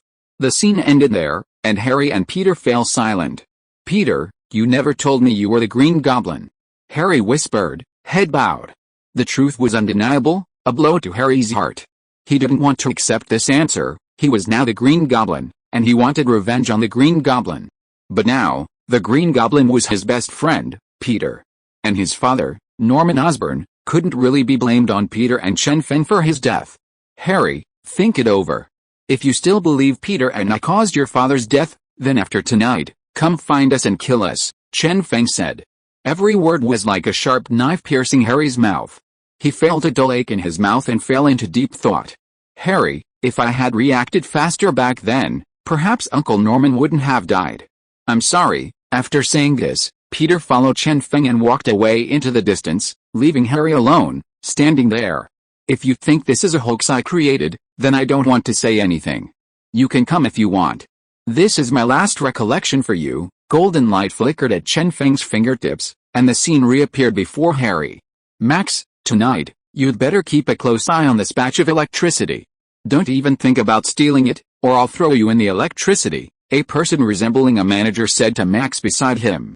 These days, the spend group suddenly wanted a lot of electricity.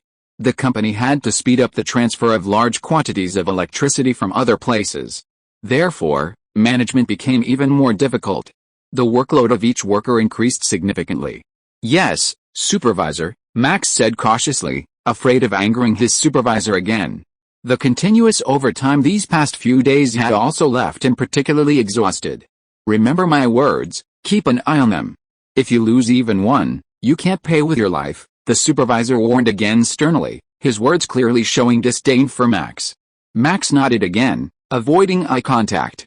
Only then did the supervisor leave. You bunch of stinking electricians. Once the supervisor's footsteps had disappeared, Max stomped his foot hard on the glass tank, venting his pent-up anger. After a while, Max calmed down and sat down to rest. After a short while, he stood up and began his work. Each routine inspection was the hardest and most dangerous job. Even you animals live better than me, Max grumbled, looking at the electricians in the tank. One repetitive and tedious task after another numbed the already weary maximum thump. While checking the last few electrical wires, Max suddenly lost his senses and fell into the glass tank. Startled, the electric shrimp inside suddenly erupted, releasing tens of millions of volts of current that struck Max.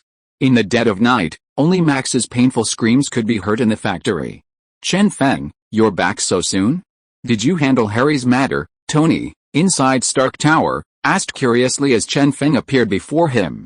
Tom and Fury didn't come back, did they? Chen Feng asked, looking at the messy items around him. Those two are probably terrified out of their wits. They wouldn't dare come back, Tony said smugly. The next moment, the cell phone on the table suddenly rang. Who is it calling at this hour? Tony's face darkened as he looked at the unfamiliar number. Mr. Stark, do you remember me? A strange, sarcastic voice came from the other end as soon as the call connected. My memory's been a bit off lately. Who are you? Tony asked back. This tone was definitely off. Sure enough, someone as important as you. So busy, must have long forgotten someone as insignificant as me. But this voice, you must recognize it. Tony, don't come over, there's someone here. How about it? Doesn't it sound like the sweet voice you've been whispering in your ear? Killian asked with a smile. Pepper. Tony shouted, but it was Killian's voice on the other end of the line. Let her go.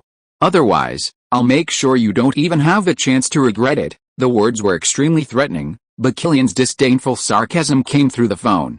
Stark, let me tell you, come over now, or I'll make sure your little girlfriend never sees the sun again, or you hear an explosion in the distance. The phone was hung up before Tony could continue.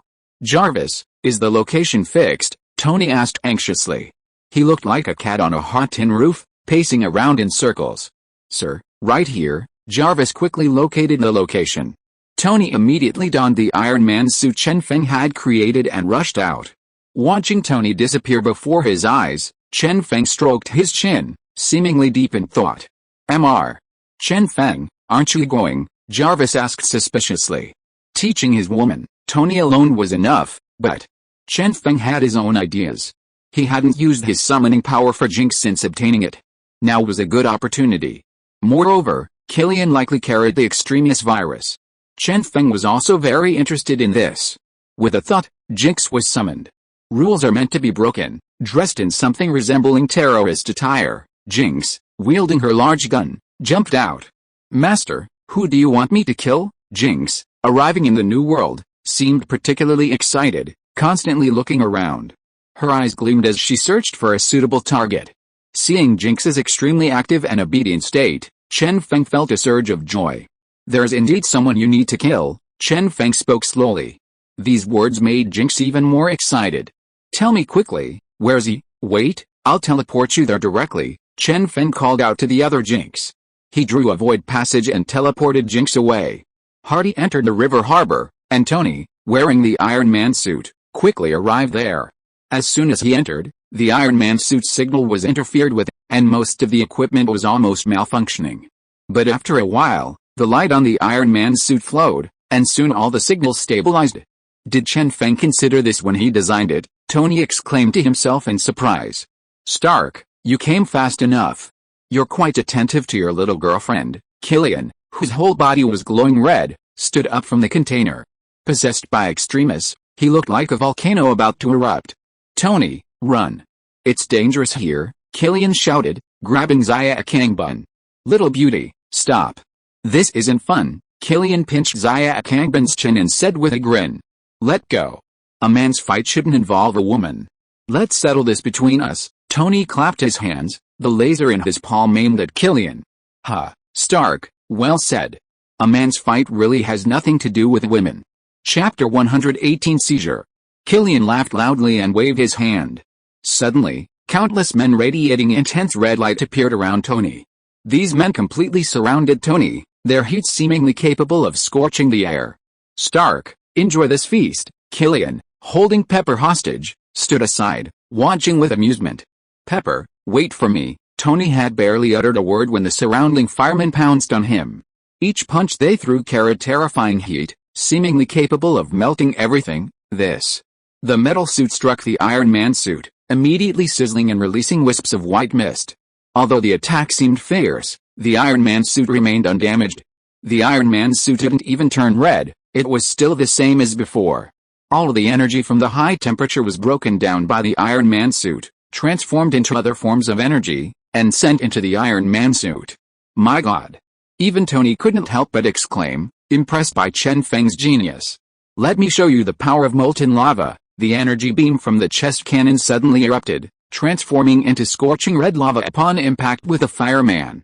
With a deafening roar, the fireman's body was instantly melted, turning into a pool of boiling blood that immediately vaporized and vanished onto the ground. Wow! This Iron Man suit is too powerful. Tony suddenly realized that all the dozens of suits of armor he had created were utter garbage. How is this possible? I clearly set up a signal jammer. The Iron Man suit should be ineffective. Killian, standing in the distance, was completely bewildered. He couldn't understand why the Iron Man suit could still unleash such terrifying power. Ha! Jinx has arrived. Where's Killian? Come here and die. A purple crack suddenly appeared, and everyone's eyes focused on Jinx. You little brat, get out of here, or I'll kill you. Killian looked closely and saw that it was just a little girl. He was immediately enraged and shouted angrily. You little brat, how dare you call me a little brat? Jinx was furious. The large gun in her hand was already steaming.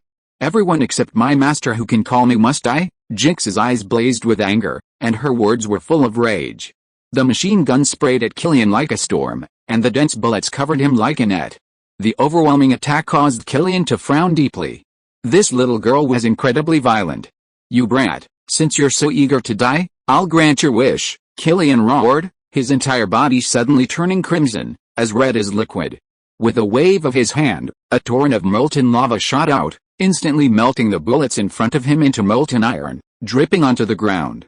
In that instant, the hard ground was pierced by the scorching molten iron. Jinx, seeing her attack ineffective, immediately transformed her machine gun into a more powerful grenade launcher. A piercing sound of air being cut rang out as 3 grenade launchers, like lightning, bombarded Killian. This time, even Killian had no choice but to respond. Grenade launchers were not like bullets, these were true weapons of mass destruction. The intense explosions might trigger the extremis virus within Killian's body, causing it to rage uncontrollably. At that point, he might be directly devoured by the extremis virus. Damn brat, Killian roared, pulling Pepper aside. The cannonball struck the container, instantly pulverizing it and igniting a raging fire. Ha ha ha, come out here. You coward. What a scoundrel, Jinx laughed, firing her grenade as she chased after Killian. Sherlock. You brat, don't think I can't handle you. Killian's eyes turned bloodshot, flames seemingly leaping within them. His hands grew even redder, as if dripping with molten iron. His entire body radiated an intensely hot aura. Killian plunged his arm into Pepper's body, infecting her with the extremis virus. Then, leaving Pepper lying on the ground in agony, he ran around the maze-like container alone. He was going to catch Jinx off guard. Come out and face your death, you piece of trash. When I find you, I'll tear you to pieces. Jinx, carrying a grenade, her eyes sharp as an old man, scanned her surroundings. Suddenly, a gust of wind came from behind, startling Jinx. The grenade launcher and Killian's pistol collided, sending sparks flying. Kid, die, Killian roared. The red light emanating from his body shone brightly, seemingly enveloping the entire space. The surrounding temperature soared, quickly reaching 1000 degrees Celsius. But even under this intense heat, the grenade launcher in Jinx's hand remained completely undamaged. She didn't even feel the heat. What? You brat, you're actually alright. Killian stared in disbelief at Jinx, who was completely unharmed before him. This was 1000 degrees Celsius, not a spark. You're such a piece of trash, you're definitely not worth your master's personal attention. The grenade launcher spat fire, firing one grenade after another. Before Killian could even react, several grenades struck him, exploding directly. In that instant, thick smoke filled the air around Killian, and a fiery red hand fell to the ground. In the distance, Tony, surrounded by many firemen, quickly defeated them all thanks to his specially made Iron Man suit. But before he could even take a step, the fallen firemen exploded violently, like TNT. Tony hurriedly reached out to block, but the power of these living bombs impacted the Iron Man suit without much effect. It was as if a gentle breeze had swept away the dirt from the Iron Man suit. Holy crap, that's too strong. Once again, Tony was outmatched by Chen Feng's high technology. At this moment, Tony no longer regretted handing over half of Stark Industries to Chen Feng. Meanwhile, the thick fog dissipated, revealing figures within. Killian was still alive, kneeling heavily on the ground, breathing heavily. His right arm was severed.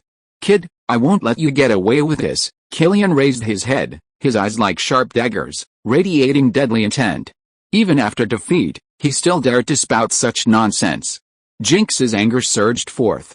She aimed her slingshot at Killian's head. Then she pulled the trigger, but as the slingshot fired, Killian's figure vanished from the spot. You brat, just you wait, a voice came from the distant sky. Killian, with his last bit of strength, forced himself to leave. You think you can leave like this? Jinx's lips curled into a chilling smile. Ultimate death missile. A huge missile was aimed at Killian and about to explode. Only a blur remained in the air, the missile's shape was completely obscured. The next moment, a deafening explosion rang out, piercing the entire sky. Before Killian could even rejoice, he was instantly reduced to ashes in midair and fell to the ground. Is this a terrorist's virginity virus? Tony, looking at the decisive Jinx before him, involuntarily swallowed hard. Mr. Stark. What are you still looking at? Aren't you going to find your little girlfriend? Jinx glanced at Tony and smiled. Reminded of this, Tony remembered Little Spicy and hurriedly searched the entire container. He almost forgot that his master needed the extremis virus. Jinx stared blankly at the fouling powder, her eyes wide with confusion. She sat on the ground, gazing aimlessly into the distance. "Fake Pepper," Tony shouted. A moment later, he found Pepper in the corner. "Pepper, what happened to you?" Tony asked, a wave of worry washing over him as he saw Pepper's flushed face. Pepper immediately hugged Tony, sobbing softly. "I don't know what happened," Tony said, simply holding her close and trying to comfort her. It's okay, I'll find a way to handle it." The two embraced under the moonlight. Suddenly, Jinx silently approached Tony, a strange look in her eyes. She looked as if she had found a treasure. "Master, I've completed your mission," Jinx whispered. Meanwhile, Chen Feng, on his way to S.H.I.E.L.D, inexplicably shushed someone.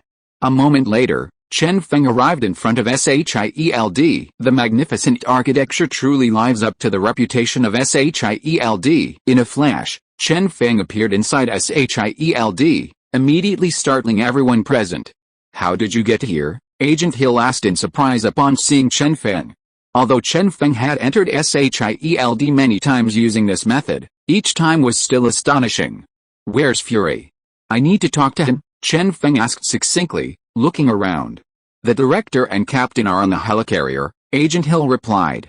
"Thank you, Agent Hill." As soon as he finished speaking, Chen Feng's figure disappeared from S.H.I.E.L.D. The people in the surrounding area finally breathed a sigh of relief, looking at each other with wry smiles. The next moment, Chen Feng appeared on the helicarrier 730. After the Great Battle of the Alliance, S.H.I.E.L.D. upgraded the helicarrier once again, and the second phase was nearing completion. "Chen Feng? What are you doing here?" Fury noticed him at a glance, stood up abruptly, and asked suspiciously. Something was definitely amiss. Previously, Fury had invited Chen Feng to talk, but was directly rejected. Now, Chen Feng had come uninvited, which was very strange. "You wanted to talk to me, didn't you? Here I am." Fury was about to speak when Chen Feng stopped him with a gesture. "But before that, you have to answer one question for me." "What?" "Go ahead." Seeing Chen Feng's sincerity, Fury felt relieved. Captain Rogers of the Mind Stone District walked over. However, Chen Feng didn't pay attention to him and said to himself, "When we were fighting, I remember Loki brought a scepter, right?" Fury nodded. "I want to know now, where's that scepter?" "The Mind Stone is inside. Chen Feng wouldn't let someone like Thanos take this treasure." Chapter 119 Fury. "Besides, it's on Earth now, so there's no reason for anyone else to take it." Fury seemed troubled by Chen Feng's question, appearing deep in thought. "Fury, it seems you know, right?" Chen Feng understood from Fury's expression. Fury didn't answer, clearly not having decided what to say. But the squad leader, me, stepped forward first. "We do have a general idea of the location of the scepter, but if you want to know, talk to us first." Rogers' expression clearly told Chen Feng that without resolving their conflict, the scepter was out of the question. "Captain, this is between Fury and me. It doesn't seem to have much to do with you, does it?" Chen Feng smiled, his eyes narrowing. His words were full of sarcasm. "You can try, maybe you'll know whether I have anything to do with it or not," Rogers said fearlessly. "All right, Captain." Chen Feng, "Can't we sit down and talk amicably?" Fury nodded, offering a helpless explanation. The conflict between Chen Feng and S.H.I.E.L.D, or rather, the conflict between Chen Feng and Rogers, became a source of trouble in Chen Feng's eyes. "Fury, tell me where Quan is, and perhaps we can still get along peacefully. Otherwise, one day, S.H.I.E.L.D might cease to exist," Chen Feng said bluntly. Destroying S.H.I.E.L.D with his own power would be as simple as snapping his fingers and wiping out half of all life in the universe. "Chen Feng, you?" Roger stepped forward, glaring angrily. His entire body radiated a terrifying aura, like a sharp dagger aimed at Jiaxin. Chen Feng didn't move an inch, yet he seemed to unleash a sword aura that shattered Roger's aura. Then, like an emperor, he directly suppressed Roger. Under this pressure, Roger couldn't even straighten his body, forced to bend over. "This is the difference between us. Last time, it seems you didn't understand," Chen Feng said coldly, his tone filled with domineering power. It even made one feel that Chen Feng could kill Roger with a single thought. "Chen Feng, that's enough. I can tell you where Quan is. Fury, seeing Rogers drenched in sweat, his muscles bulging, his clothes about to burst, remarked. He had originally intended to use the scepter to have a proper talk with Chen Feng and resolve their conflict. But now it seemed things wouldn't go according to plan. Fury, no, this is a fight between the two of us, don't interfere. Old Bing's dignity wouldn't allow Rogers to fall so humiliated. You still think this is a fight? Rogers, this is just my one-sided pressure. You're nothing but an ant. Chen Feng's sarcastic words made Rogers, who was already very proud, turn red in the eyes. However, he couldn't retaliate. Because he was indeed like an ant, unable to even stand up. Chen Feng grabbed Rogers' head, and the pressure around Rogers' body tightened, then bound him tightly like chains. His whole body seemed to shrink, becoming a sphere.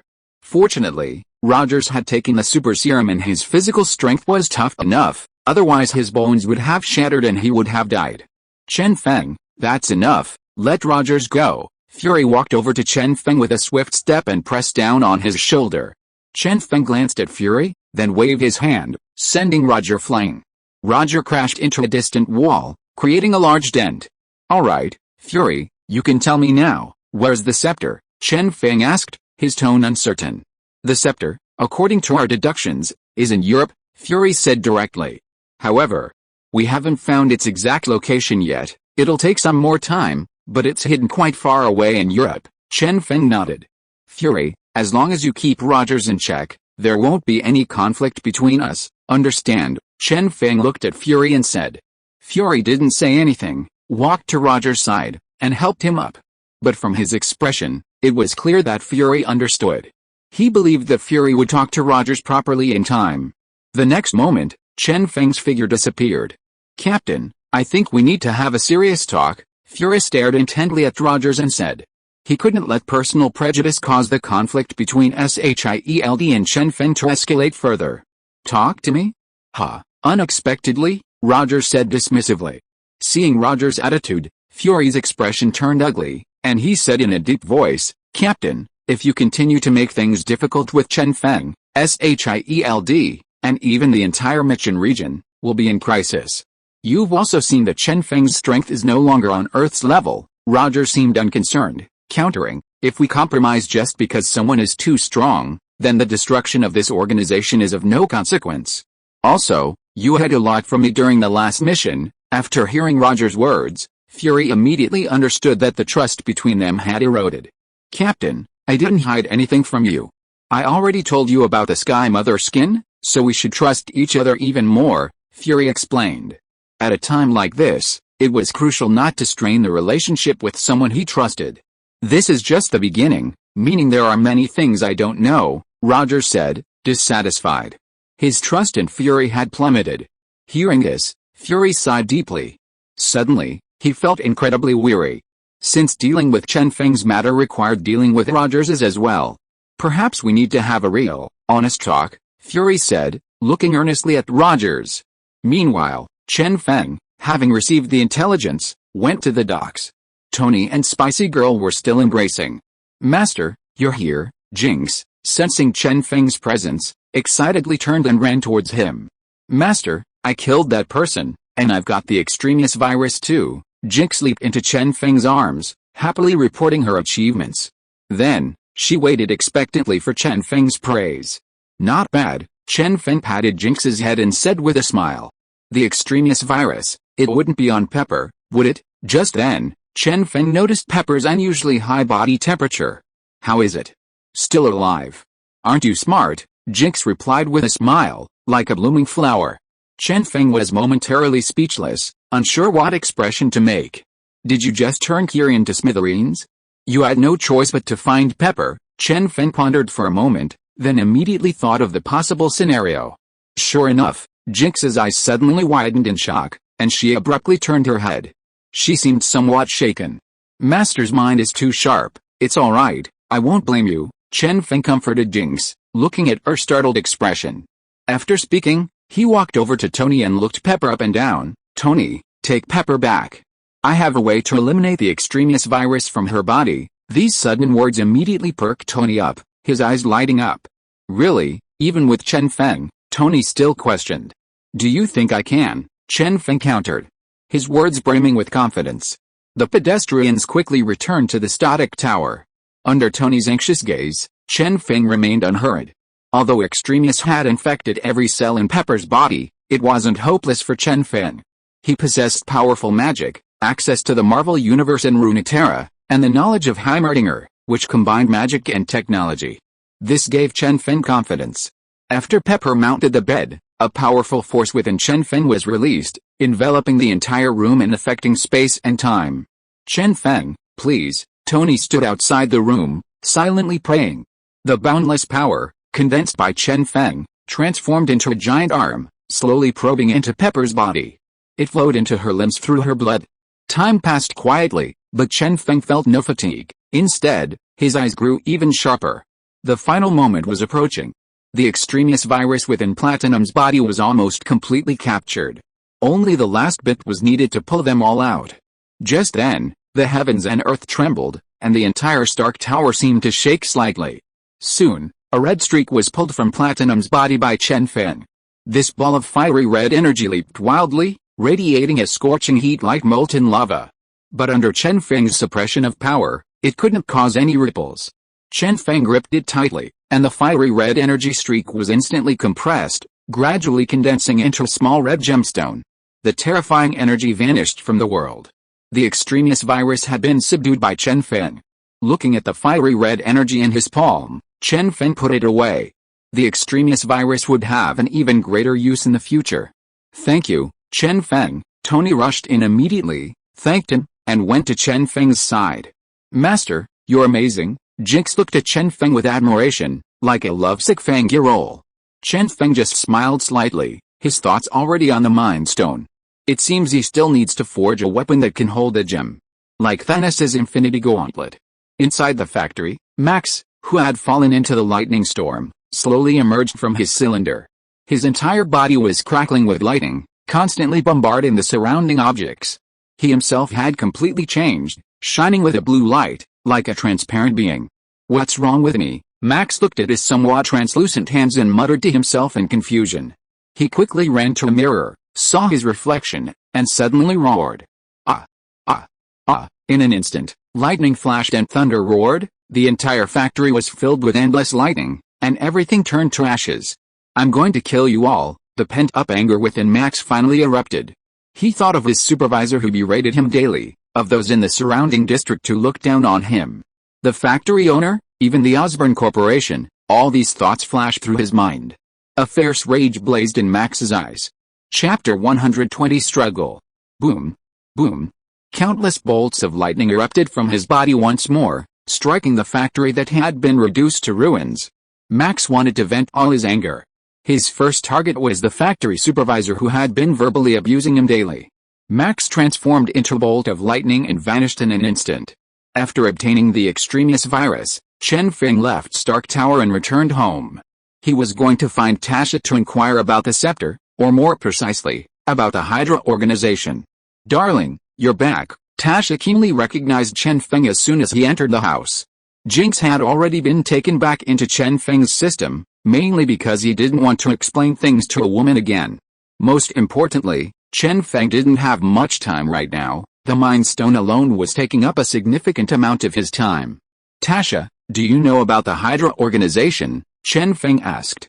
Hydra? Tasha hesitated for a moment, then fell into deep thought. Honey, why are you suddenly asking this?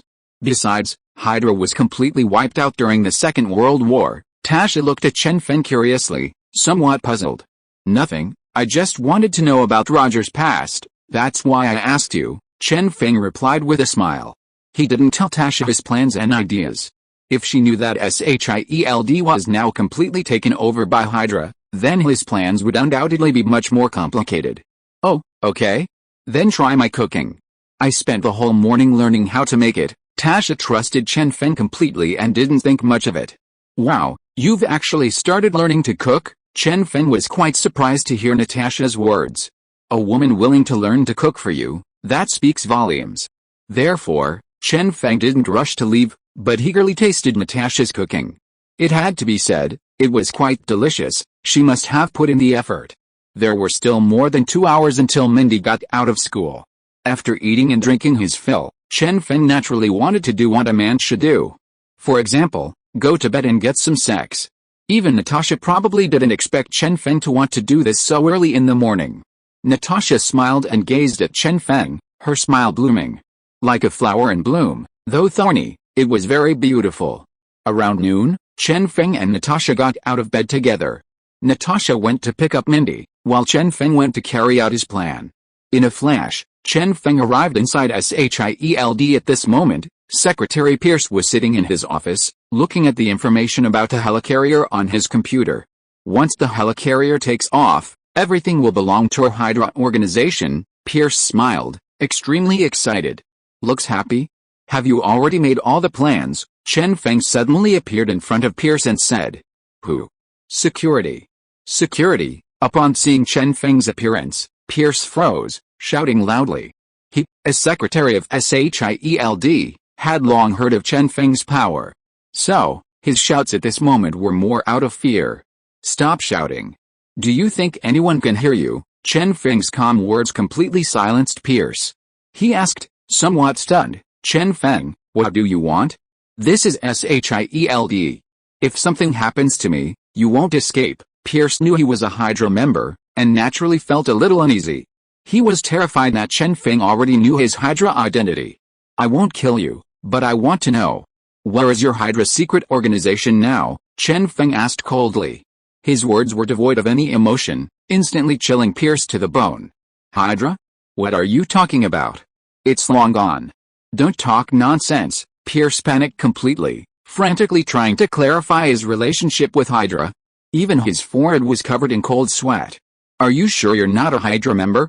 Or are you lying to me? Chen Feng took a step forward, instantly appearing before Pierce. It was as if a sharp sword was pressed against Pierce's heart, ready to plunge in at any moment. Pierce was terrified, his face pale, frozen in place. His entire body was trembling, as if sitting on pins and needles. He stammered, his mouth watering, I'll talk. Under extreme pressure, Pierce couldn't deny it at all, as if a mountain was pressing down on him, forcing him to tell the truth. Our base is in XX. Pierce became even more tense after speaking. He was terrified that Chen Feng would kill him. But to Pierce's surprise, Chen Feng left immediately. The oppressive pressure disappeared, and his heart finally relaxed. No, he had to tell them quickly. Pierce immediately dialed the phone and told the members at the base everything. Second time, begin, a scientist said, looking at Bucky in a daze. Immediately afterwards, someone from the surrounding area approached Bucky's head with a hood. Brainwashing again, a strange voice suddenly rang out, sending shockwaves through the entire base. Enemy invasion. Quick, kill him, the scientist shouted. Wei immediately grabbed his assault rifle and aimed at Chen Feng. Thud. Thud. Thud. A barrage of gunfire erupted, a deluge of bullets like a net, hurtling towards Chen Feng. Chen Feng remained expressionless, as if the attack was nothing to him. The bullets were stopped by an invisible wall of wine just before they reached Chen Feng. The whistling bullets suddenly fell limply from the sky.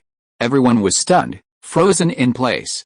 Is this a monster? Lu Wei exclaimed in unison. Mazeos, they had seen many extraordinary people in this base, but this was the first time they had seen someone like this. What are you standing there for? Kill him, shoot, a leader stepped forward, shouting angrily. Everyone rushed over in shock, their rifles spitting out endless fire. But such attacks were completely ineffective against Chen Feng's strength. With a flick of his wrist, the gale force swept across the area.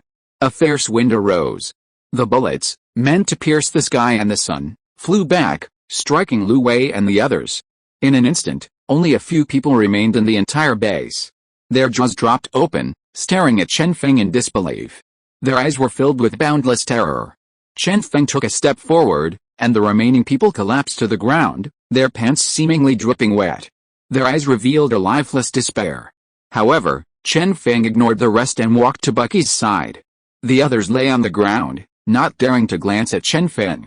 They only wanted Chen Feng, this great demon king, to disappear from the base immediately.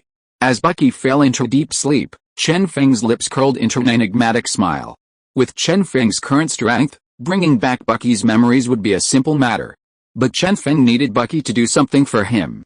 Before starting his plan, Chen Feng turned to look at the people around him. He scratched his head, as if thinking about how to deal with them. The next moment, his hand moved, and a world-destroying sword aura shot out. Several HUDs fell to the ground, eyes wide, faces full of disbelief. You have no reason to continue living. After doing all this, Chen Feng turned his head to prepare for his next step. Ling. Ling. Ding. Just then, the phone in front of him rang. Chen Feng frowned, feeling a sudden surge of anxiety. Quick, you guys leave the base immediately. Chen Feng is coming over. He answered the phone, and Pierce's urgent voice came through immediately. So it was you. Chen Feng sneered and hung up the phone. He hadn't killed him before simply because he didn't want to hurt himself. But now it seemed he had no reason to live. Jinx, go to S.H.I.E.L.D and kill Pierce for me. Chen Feng summoned Jinx and said calmly. Upon hearing about killing someone, Jinx became excited and even jumped up.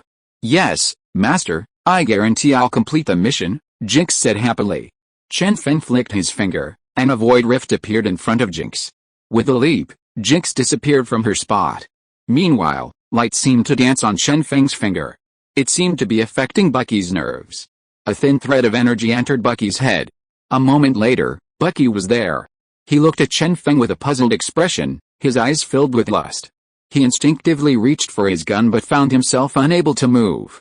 Bucky, perhaps we can make a deal, Chen Feng spoke calmly. Then another thin energy line appeared in Bucky's mind. Ah! Ming! Ah! Ming! Bucky screamed in pain. His face was contorted in agony as he struggled incessantly. This is what you've been searching for, the lost memory.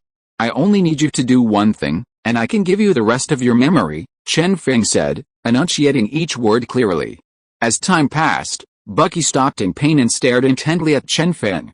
What do you need me to do? Bucky asked. His current memories made him understand where he was going. But he was stuck at the most crucial point. So, for the most crucial part, Bucky had no choice but to agree. It's a very simple matter, Chen Feng said with a smile. Then he walked to the side and started rummaging through the table. See this person? He's your target. I'll tell you exactly how to do it. Chen Feng picked up a photograph. The person in the photo felt incredibly familiar to Bucky.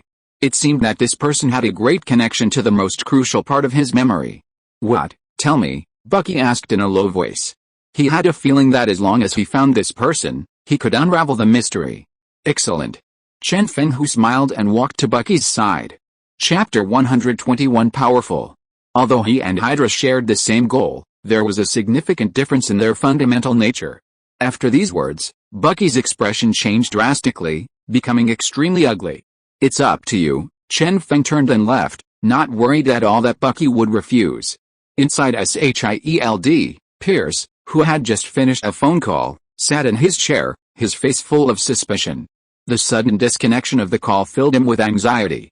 Perhaps Chen Feng had already arrived at the base. The thought filled Pierce with involuntary fear. What if Chen Feng had answered the phone? His situation would be even more dangerous. No, I need to strengthen the protection.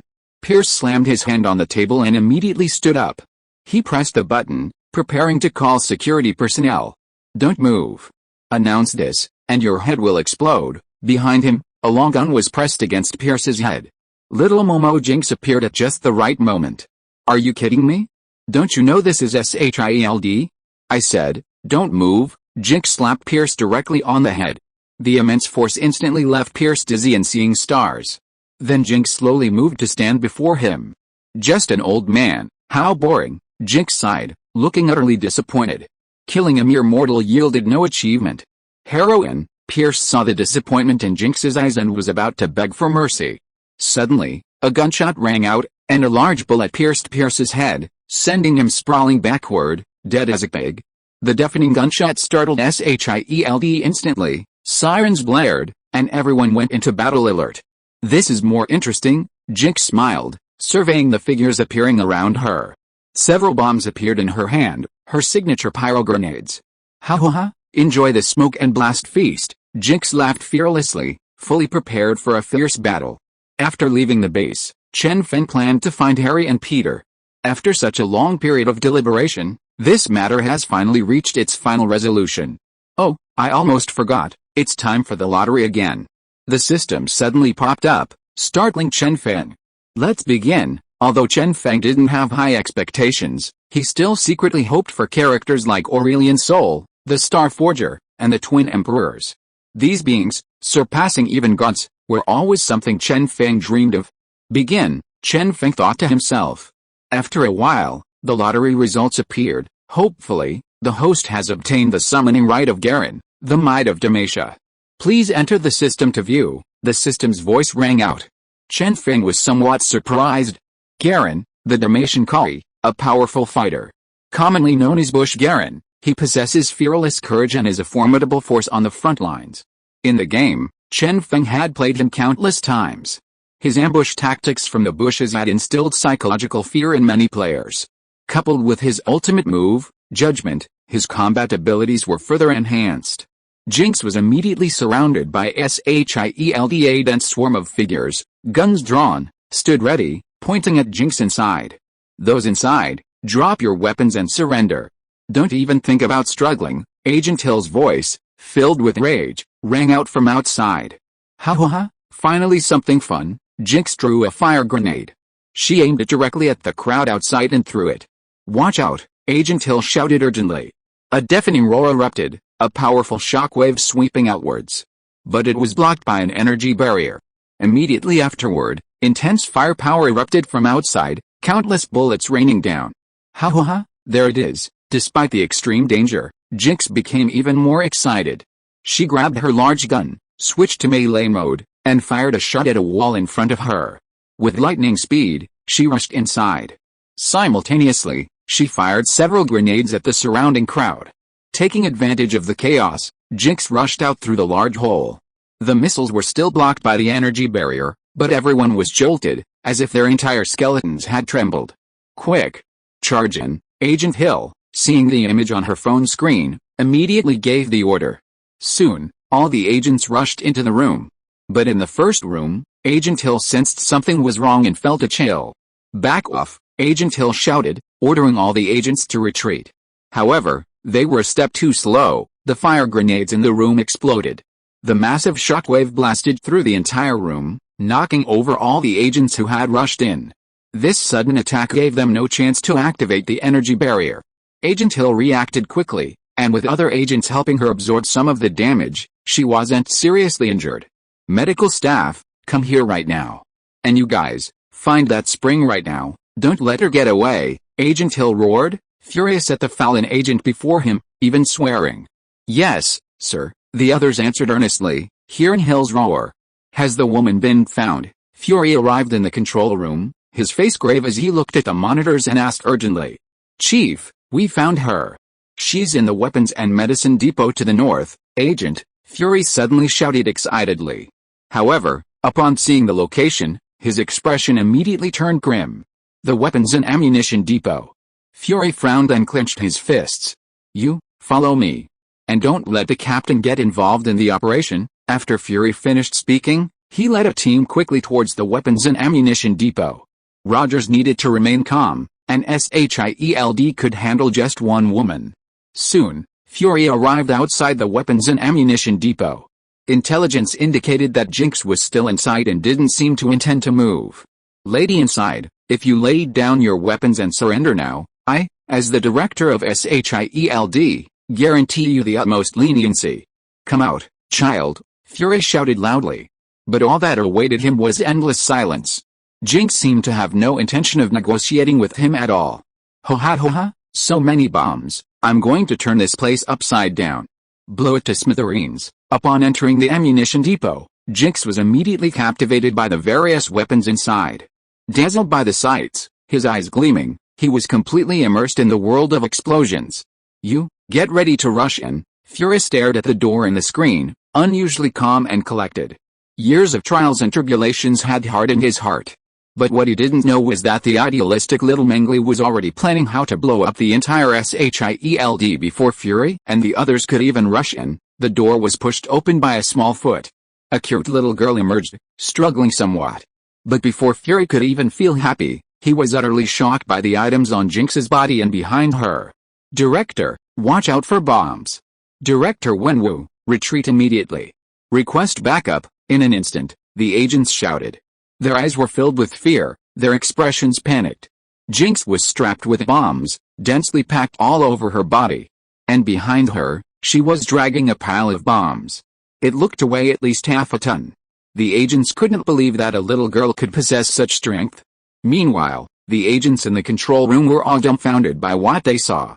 Their faces were filled with disbelief as they stared at the little girl on the screen. This was clearly a ruthless terrorist. What are you all standing there for? Send reinforcements to the director, and the others. Hurry up and think of a way. Agent Hill, the first to recover, roared angrily. However, everyone remained rooted to the spot. They were completely stunned, their minds a blank. You're the director here, right? Come on, kill me. Jinx laughed maniacally. Like a mad woman, she approached Nick Fury step by step. Don't come any closer. One more step and I'll shoot. Back off. Back off immediately. A group of agents raised their guns and roared at Jinx. Shoot. Blow this place up. Ho ha ho ha. Jinx appeared extremely crazed. The group of well-trained agents were forced to the ground by this little girl, constantly retreating. Child, calm down. You need to know that if it explodes, you'll die too, and think about it, there must be people in this world you can't bear to part with, Fury said softly, testing Jinx with extreme caution. Sure enough, Jinx stopped, lost in thought. She thought of her master, that handsome and powerful man.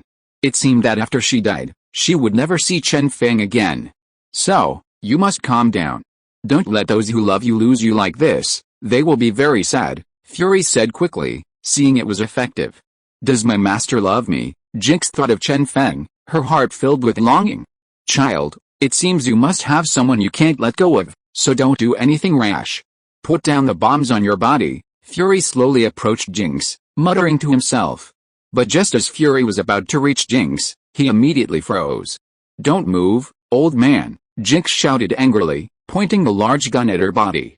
Although Chen Feng did make Jinx hesitate, her vigilance remained strong. Okay, I won't move, but I hope you'll seriously consider what I'm saying. Fury didn't move an inch, keeping a close watch on Jinx to prevent her from firing. If that happened, Fury would immediately pounce on her, risking his life to stop her. Master and Bomb, I like both of them. Jinx suddenly felt torn.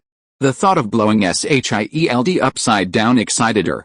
But the thought of possibly never seeing her master again pierced her heart with pain. Chapter 122 Harvest. While Jinx hesitated, the rest of S.H.I.E.L.D began to move. They wouldn't sit idly by and wait to die, nor would they entrust their fate to others. Just then, a figure appeared out of nowhere, standing beside Jinx. What are you doing? Chen Feng suddenly felt a headache coming on when he saw Jinx covered in glowing bullets. This little girl was incredibly resilient, and she didn't seem afraid of death at all.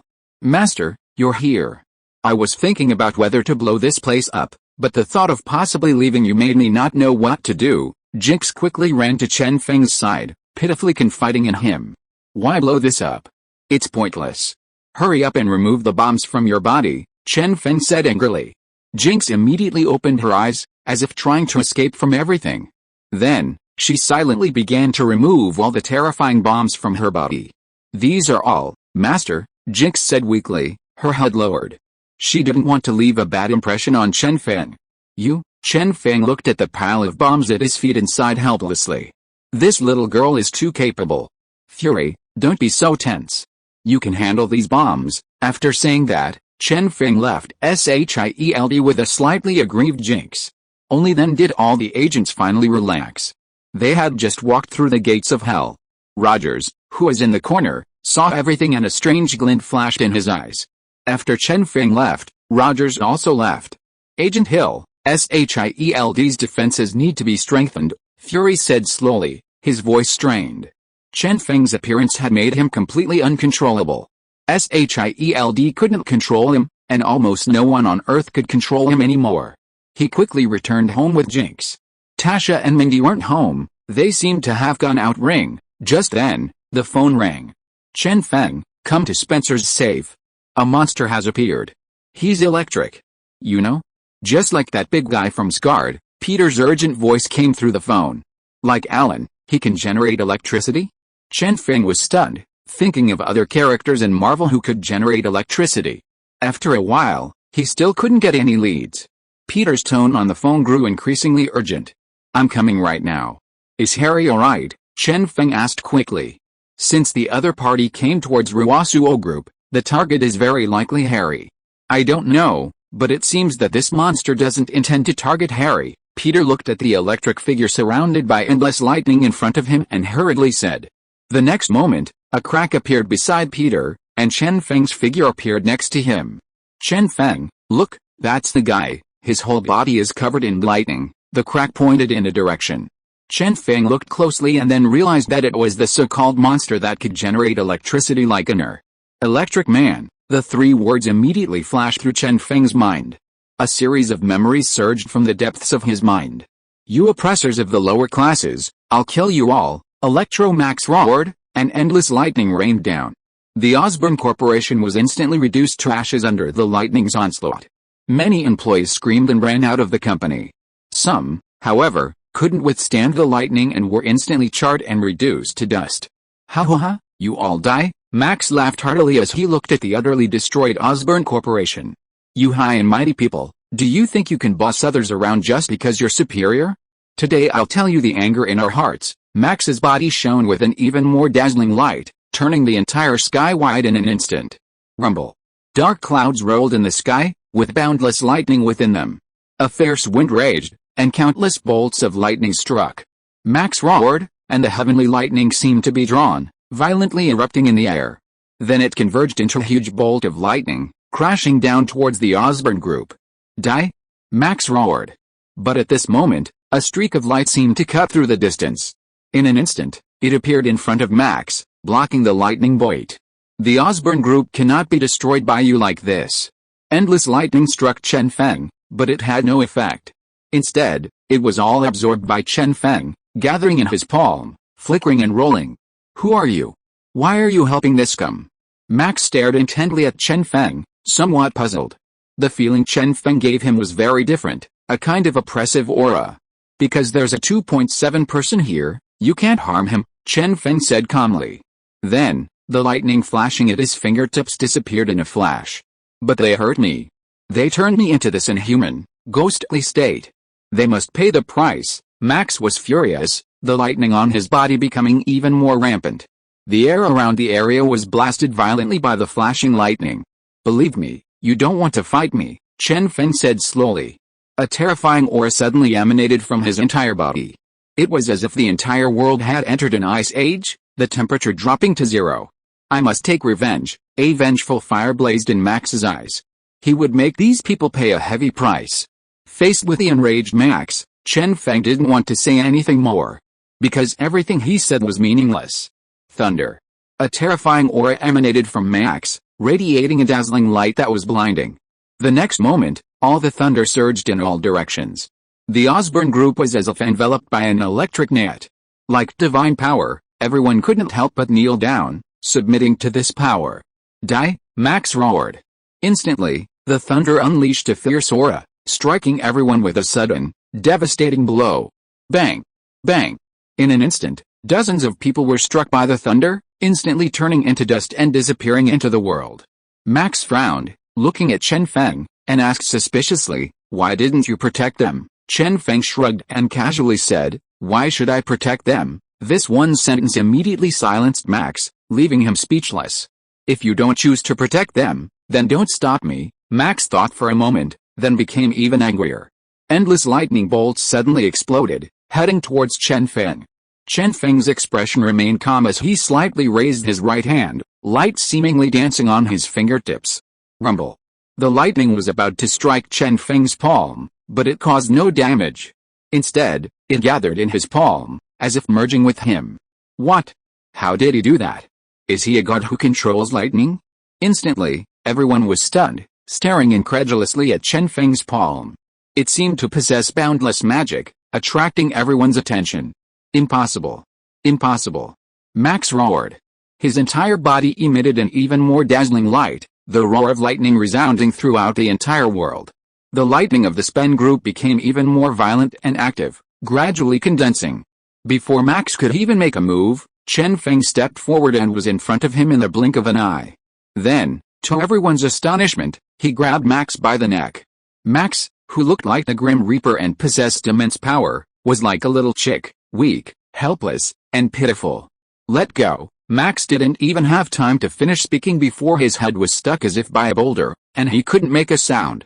At this point, he could only struggle helplessly, his blue face turning incredibly red. Kill him, kill this beast, don't let this murderer go, damn lowly rat, die. After Max was subdued, the others all spoke up angrily, venting their rage. At the same time, their eyes were filled with disgust and contempt when they looked at Max. Shut up. A bolt of lightning suddenly exploded in front of the crowd, its terrifying power immediately trapping them on the ground. The arrogant people immediately showed fear and weakly crawled backward. Relying on others' power and bullying the weak, this was the best description of this group. A bunch of useless fools, Chen Feng muttered, ignoring them. I don't care how much resentment you have to unleash, now, the lightning within you is mine, Chen Feng said softly. Max hadn't even understood what was happening when he felt a surge of violent energy within his body. Without his consent, it directly demanded the surging lightning. A mere dozen seconds later, the azure light on Max's body disappeared.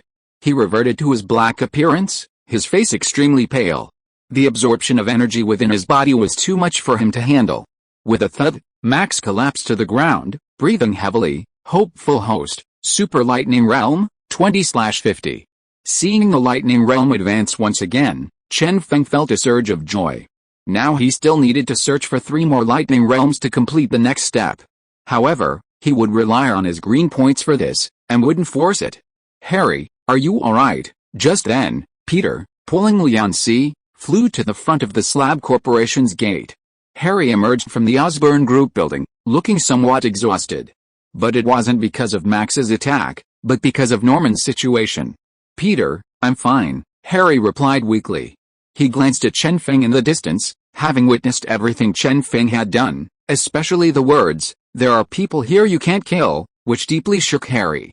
Harry, you don't seem to be hurt, that's good. Chen Feng suddenly appeared before Harry, glancing at him. Things in the region have been getting increasingly turbulent lately, you all better be careful. I'm going home to rest, Chen Feng said, stretching and yawning. Having dealt with Max's landmine attack, today was a fruitful day. In the blink of an eye, Chen Feng disappeared from the Osborn Group building. What should we do with this guy? An Osborn Group employee asked. At that moment, all the employees, like dogs, stared intently at Max with fierce eyes. I'll handle it, you don't need to worry about it, Harry shouted, dispelling everyone's thoughts. On the other side, Roger sped along the highway like a pickup truck. Through S.H.I.E.L.D's intelligence, he had already learned the location of Chen Feng's home. If everything started with him, then it should end with 027 himself. If you are listening to this novel on a channel other than Fanfic World, it means it was downloaded and re-uploaded without effort. We warmly invite you to visit our channel, Fanfic World. There you will find the original version of this story and many other novels of various genres. We look forward to seeing you dive into a world of incredible novels. Chapter 123 Speed. Whoosh. A loud crash. Rogers jerked to the side, the car instantly losing control and flipping over. He'd been attacked. But Rogers's physical prowess allowed him to quickly climb out of the overturned car. Gripping his shield, he scanned his surroundings. A sharp whooshing sound startled him. He turned around, his shield just in time to block a grenade. The shockwave from the explosion sent Rogers flying. He plummeted off the highway, crashing heavily onto a car below. Just then, a black figure, like a whirlwind, leaped down the highway. With tremendous force, a knee strike aimed at Rogers. Bang! The entire hood and windows of the car shattered. Fortunately, Rogers reacted quickly enough to avoid being hit. Who are you? Rogers quickly sized up Bucky and asked in a deep voice. Bucky didn't answer, expressionless. He raised his gun, aimed at Rogers, and fired. Terrifying bullets whistled through the air. Rogers instinctively grabbed his shield and held it in front of him.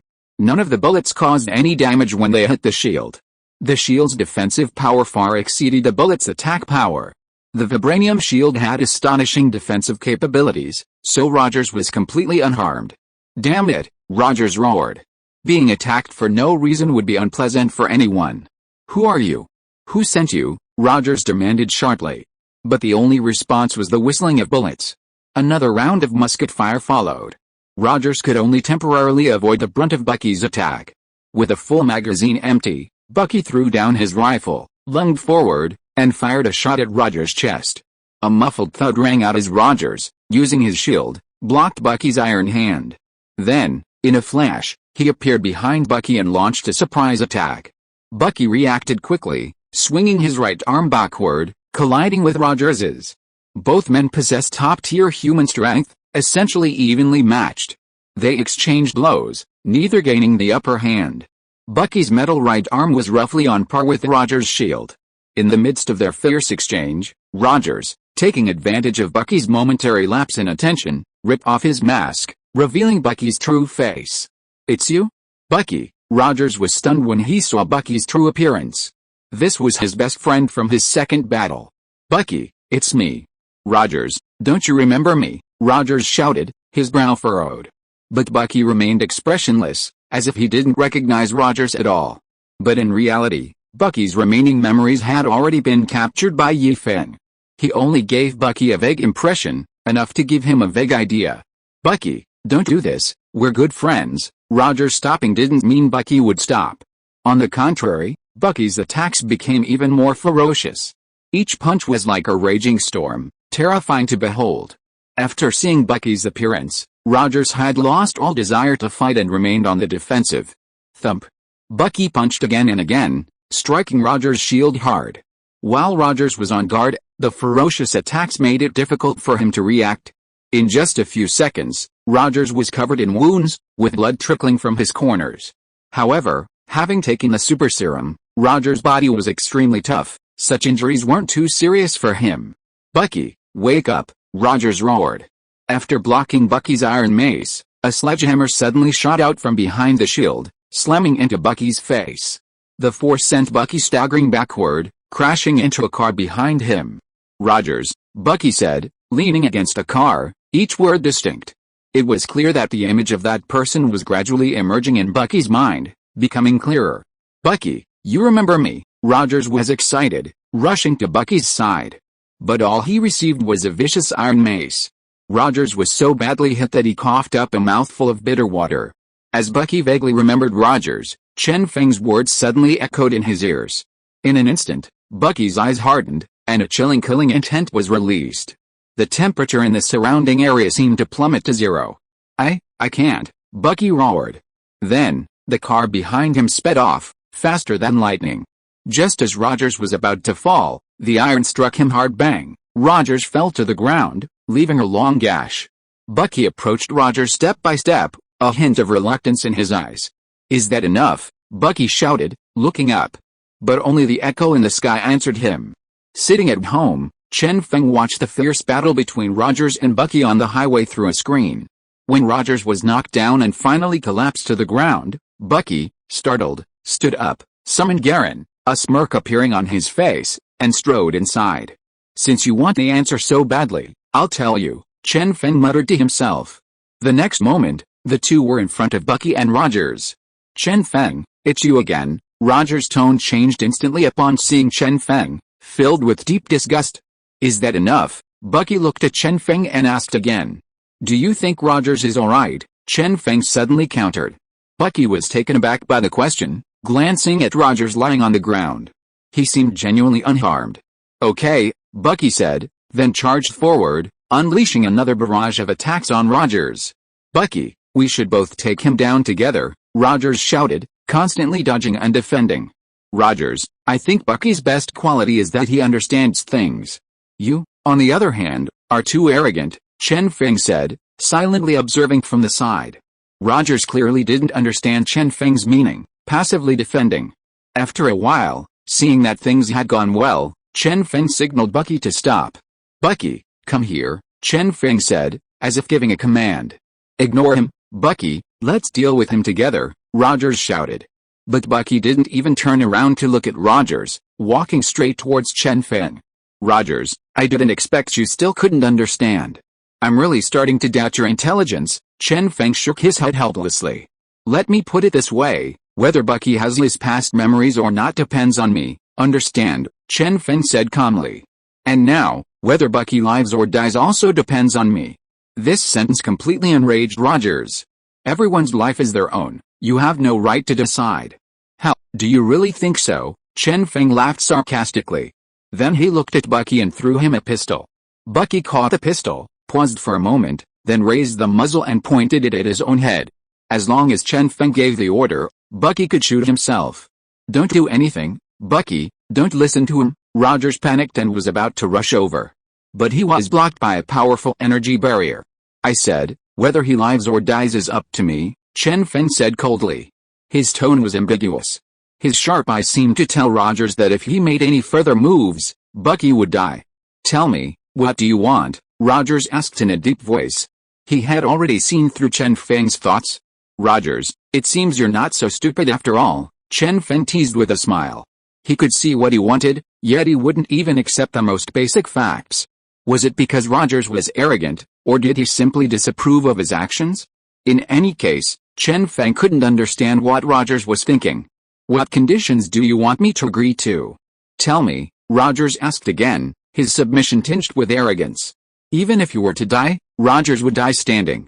"It's nothing, I just want you to have a match with one of my men," Chen Feng said calmly, and the burly man from the bushes beside him, Garen, stepped forward.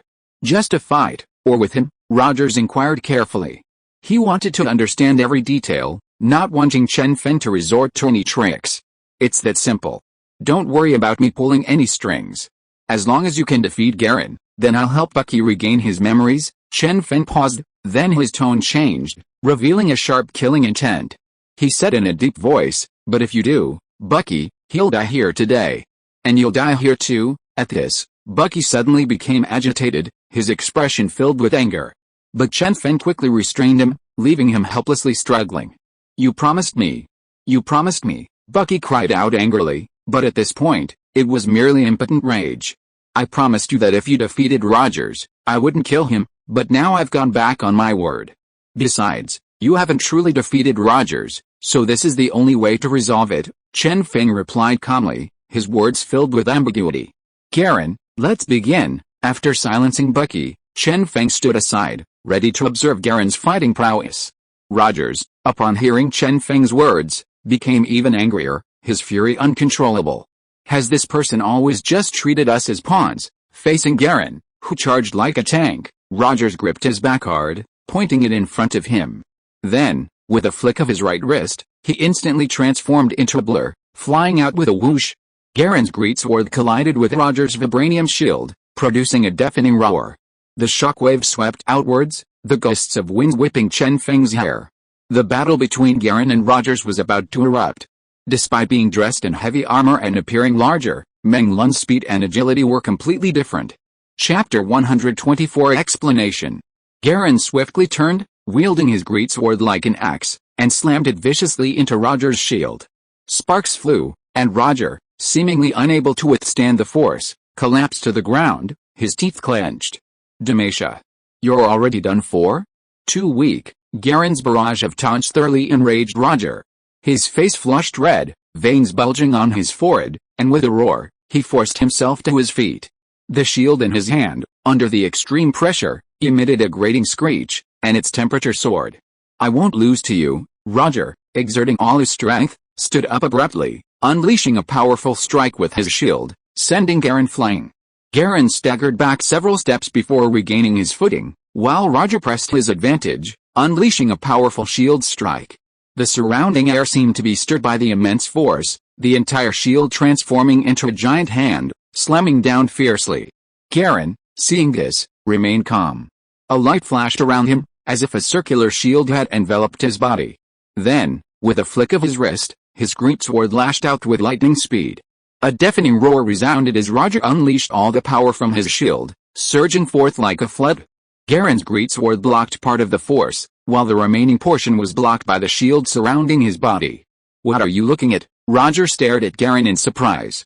Before he could react, Garen unleashed another punch, slamming it into his face. "Don't get distracted during a fight," Garen admonished. Then, while Rogers was slightly dazed, Garen struck again, this time with a powerful blow to his groin. Rogers was sent flying like a cannonball, crashing heavily to the ground. On the ground, Rogers took a deep breath, feeling as if his entire body had fallen apart. "This is a lesson, understand?" Garen flashed to Rogers' side, speaking like a drill sergeant. Roger snorted coldly, seemingly unconcerned. You've lost, so don't complain, Garen said coldly. He despised those who couldn't accept defeat. I haven't lost yet. Taking advantage of Garen's momentary lapse in attention, Roger swung his shield, slamming it into Garen's head. Garen was swept away by the force. The one who should remember not to get distracted is you, isn't it? Roger spat out a mouthful of blood and said in a deep voice, haha, I didn't expect your body to be so resilient. Garen slowly stood up from the ground, a complex smile on his face. But this kind of power is completely insufficient. Garen took a step forward, his greatsword shooting out like a rocket, piercing through the entire space. Judgment, but just as Garen was about to strike Rogers, he suddenly stopped. He forcefully planted his greatsword in the ground and roared. Rogers' heart skipped a beat, and he immediately sensed something was wrong. He looked up at the sky and saw a dazzling, ethereal greatsword descending from the heavens. Have you ever seen a sword technique that descends from the sky? Garen raised his head, a glint of light in his eyes. Rogers had no room to react at this moment and could only raise his shield to block the attack. Boom! The greatsword directly pierced Rogers' shield. The ground below cracked first, then sank down, creating a huge crater. Rogers, along with the shattered ground, tumbled into the bottomless abyss. Garen then picked up his greatsword and walked step by step to the spot. Rogers!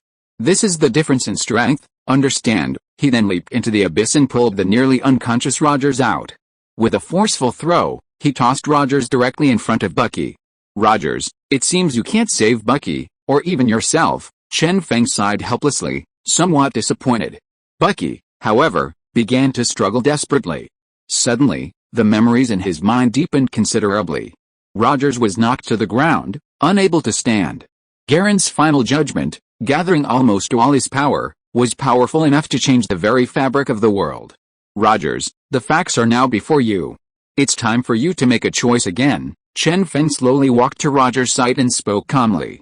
Release Bucky, and our conflict will be settled between the two of us, Rogers said, enduring the pain. Haha, please understand the situation. Now, everything is up to me. You have no right to make any demands, Chen Feng sneered. His words were full of domineering intent, leaving no room for argument. As a loser, you have to accept it all. Rogers' face darkened, and he lowered his head, lost in thought. After a while, he finally opened his mouth and said, what do you want to do? He looked up at Chen Feng, a glint of light in his eyes. It's a simple matter. Chen Feng's lips curled into a chilling smile, and he slowly said, I want you to kill Bucky. These words struck Rogers' heart like a thunderbolt. He was stunned for a moment. What did you say? Rogers asked incredulously, stammering. Just what you heard. Chen Feng continued walking, arriving beside Bucky. If you don't want to kill Bucky, then I'll show him how lucky death is. These devilish words made Rogers grit his teeth, his expression pained. At that moment, he suddenly realized a deep sense of powerlessness. It seemed he shouldn't have faced the man before him in the first place. Rogers, don't worry about me. You have a higher mission. You've only survived by chance. Your life is worthless, not worth your time, Bucky roared. But this couldn't sway Rogers. He had already made his decision. I will, Bucky, Rogers said firmly, bowing his head. However, he had no solution in mind. No. I'm not worth it, Bucky roared again, his words and eyes filled with pleading. At this moment, Rogers suddenly collapsed to the ground, his face showing resentment and a hint of helplessness. Chen Feng, let Bucky go. If you want to vent, take it all out on me. Chen Feng watched this scene, merely chuckling softly without uttering a word. Yet, an incomparably powerful pressure emanated from his body, terrifying all who beheld it. Under this pressure, Bucky's face turned red, veins bulging on his forehead, showing immense discomfort. Finally, unable to bear it any longer, he cried out and bent over. Chen Feng, let Bucky go. I was wrong, Rogers said in a low voice. His words were filled with endless remorse, his hunched posture appearing very sincere. If only you had done this sooner, Chen Feng said calmly. The powerful pressure around him instantly dissipated. The heavy pressure on Bucky's body finally eased, and he exhaled a long, stale breath. Rogers, I believe there's no longer any conflict between us, right? Chen Feng asked sarcastically. Rogers simply nodded, which was his answer. Ren, let's go back. A spatial rift appeared in front of Chen Feng, and the two stepped into it, disappearing beneath the highway. Bucky, are you alright? At this moment, Rogers rushed forward, put his arm around Bucky's shoulder, and asked gently. "I'm fine, Rogers." Bucky shook his head and, with Rogers' help, stood up. Then, Rogers led Bucky towards his home. On a street in New York, inside an abandoned building, Jane and Zai were testing some unknown substance. Suddenly, Jane vanished completely. It was as if she had disappeared into thin air. This startled Zai greatly. Rumble. As Jane disappeared, dark clouds rolled in the sky, and lightning flashed and thunder roared. The next moment, a ring of light suddenly bloomed between heaven and earth. Thor, clad in a crimson robe and silver armor, wielding Mjolnir, suddenly appeared outside the abandoned building. Shortly after Thor's arrival, Jane appeared at the same time, falling in front of him. "Jane, are you alright?" Thor quickly rushed to Jane and picked her up. But his deep calls went unanswered. Daisy rushed out at that moment, staring incredulously at Thor before her. The first time she met him, she hadn't felt this divine pressure. "Do you know what happened to Jane?" Though somewhat fearful, Daisy, Jane's best friend, asked earnestly. "I'm not entirely sure, but it seems there's something new inside Jane," Daisy said with a hint of doubt. "His main power still lies in lightning. He's not very adept at such delicate medical work." After a while, Jane slowly opened her eyes. Upon seeing Sewer for the first time, Sewer was filled with surprise, which quickly turned into disbelief. With Sewer's help, Sewer stood up and demanded sharply, "Why are you here now?" Sewer waved his hand and explained helplessly, "Jane, you know." Before I could finish speaking, Jane slapped him across the face. Not only Sewer, but even Zai, standing to the side, was stunned. What's going on?" "It's because you didn't come to see me," she bluntly stated. "Okay, Jane, but do you know where you just went?" Sewer chose to ignore this and asked with a serious expression. "I don't quite remember either." Jane shook her head, as if she had lost memory of that time. Thor's expression immediately turned grave. He gripped Jane's hand tightly and said, "Jane, I think you have to come with me back to Asgard for a checkup. I have a feeling something's not right." Thor's intuition told him something was amiss. "But I don't think there's anything too unusual," Jane said firmly, seemingly not wanting Thor to worry.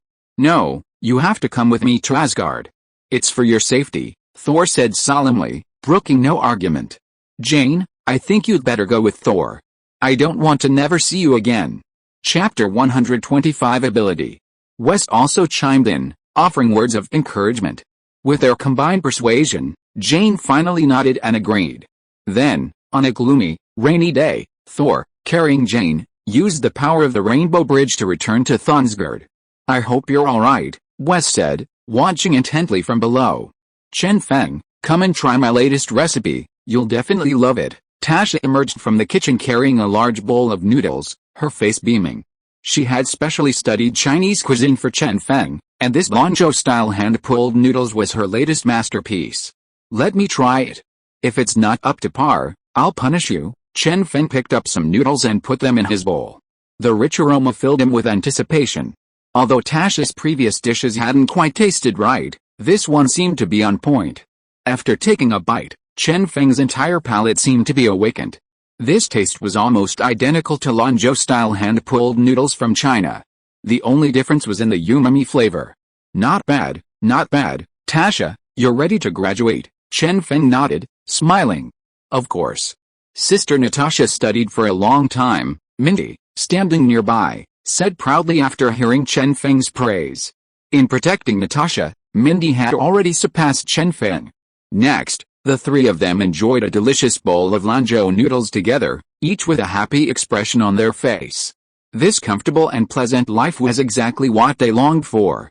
After the meal, Tasha came to Chen Feng's side and said slowly, "Something seems off at S.H.I.E.L.D. lately. There seems to be a large-scale internal purge." Chen Feng immediately understood. Bucky had regained his memories, and Secretary Pierce had been killed. With Rogers around, Hydra's takeover of S.H.I.E.L.D. must have been discovered. Moreover, Chen Feng had basically killed all of Hydra's top executives. The remaining people only needed to be dealt with easily by S.H.I.E.L.D. "Perhaps they're quite wary of me, which is why they've accelerated their pace." Chen Feng didn't want to tell Natasha about Hydra, lest she get dragged into this trouble again. He'd let life continue as usual. Men, Tasha sighed, then sat in Chen Feng's lap. Although she was with this man every day, it never felt enough. She always missed him. After a long chat, Tasha was off to S.H.I.E.L.D. Chen Feng, meanwhile, began to think about Hydra. There, he could find the Mind Stone he needed. Thinking of the Infinity Stones, Chen Feng thought of weapons that could hold them. The blade of the Gale already had the Mandarin's pixie embedded in it, increasing its power exponentially. If he could find a powerful weapon and embed the 6 Infinity Stones in it, wouldn't it surpass Thanos' Infinity Gauntlet? Perhaps, he could find an even more powerful weapon on Runeterra. Chen Feng immediately thought of Runeterra, where many incredibly powerful weapons resided. Azrael's Gauntlets of Valor, Fizz's Trident, and others were all extremely powerful weapons. However, they were currently difficult to obtain. System, can I get weapons from Runeterra? Chen Feng inquired. Yes, the host can obtain them through a lottery, the system replied. But this answer didn't quite satisfy Chen Feng. Obtaining them through a lottery not only involved heroes but also the right to summon them. Adding a weapon to the lottery would only lower the odds. Chen Feng sighed helplessly. Then suddenly a thought flashed through his mind. System, can I use the weapons of summoned heroes? Yes, but the ownership belongs to the hero, and it can only be used temporarily. The system's answer disappointed Chen Feng again. Temporary use without ownership meant it was essentially useless. It seemed he had to obtain powerful weapons through a lottery. Chen Feng shrugged helplessly, deciding to stop thinking about it. He could only rely on his luck. Setting the coordinates to District DE, Chen Feng found himself on a bustling street. District DE was the birthplace of Hydra, which still considered it their holy ground. However, as Chen Feng reached a desolate area, he noticed someone rushing towards him. A head engulfed in flames, riding a motorcycle blazing with fire, wielding a chain that seemed to emanate flames, lashed out at Chen Feng. Ghost Rider? Chen Feng was somewhat suspicious, wondering why he was seeking him out. Ghost Rider was a superhero who had gained the powers of Mephisto, the Lord of Hell, but his purpose was to punish criminals. Chen Feng, however, had not committed any crimes and had even helped Earth. Or perhaps, Ghost Rider felt that Chen Feng's threat level and uncertainty were too great, which was why he attacked. Come on, let me see just how powerful you are. Chen Feng licked his lips, a glint of malice flashing in his eyes. Ice seemed to be condensing on the Gale sword, and the surrounding air seemed to freeze, the temperature plummeting. Freeze, Chen Feng roared, swinging the Gale sword forward. A massive wave of ice, aimed at the Ghost Rider's motorcycle, swept out like a tsunami. Wherever it passed, nothing grew, everything withered and decayed.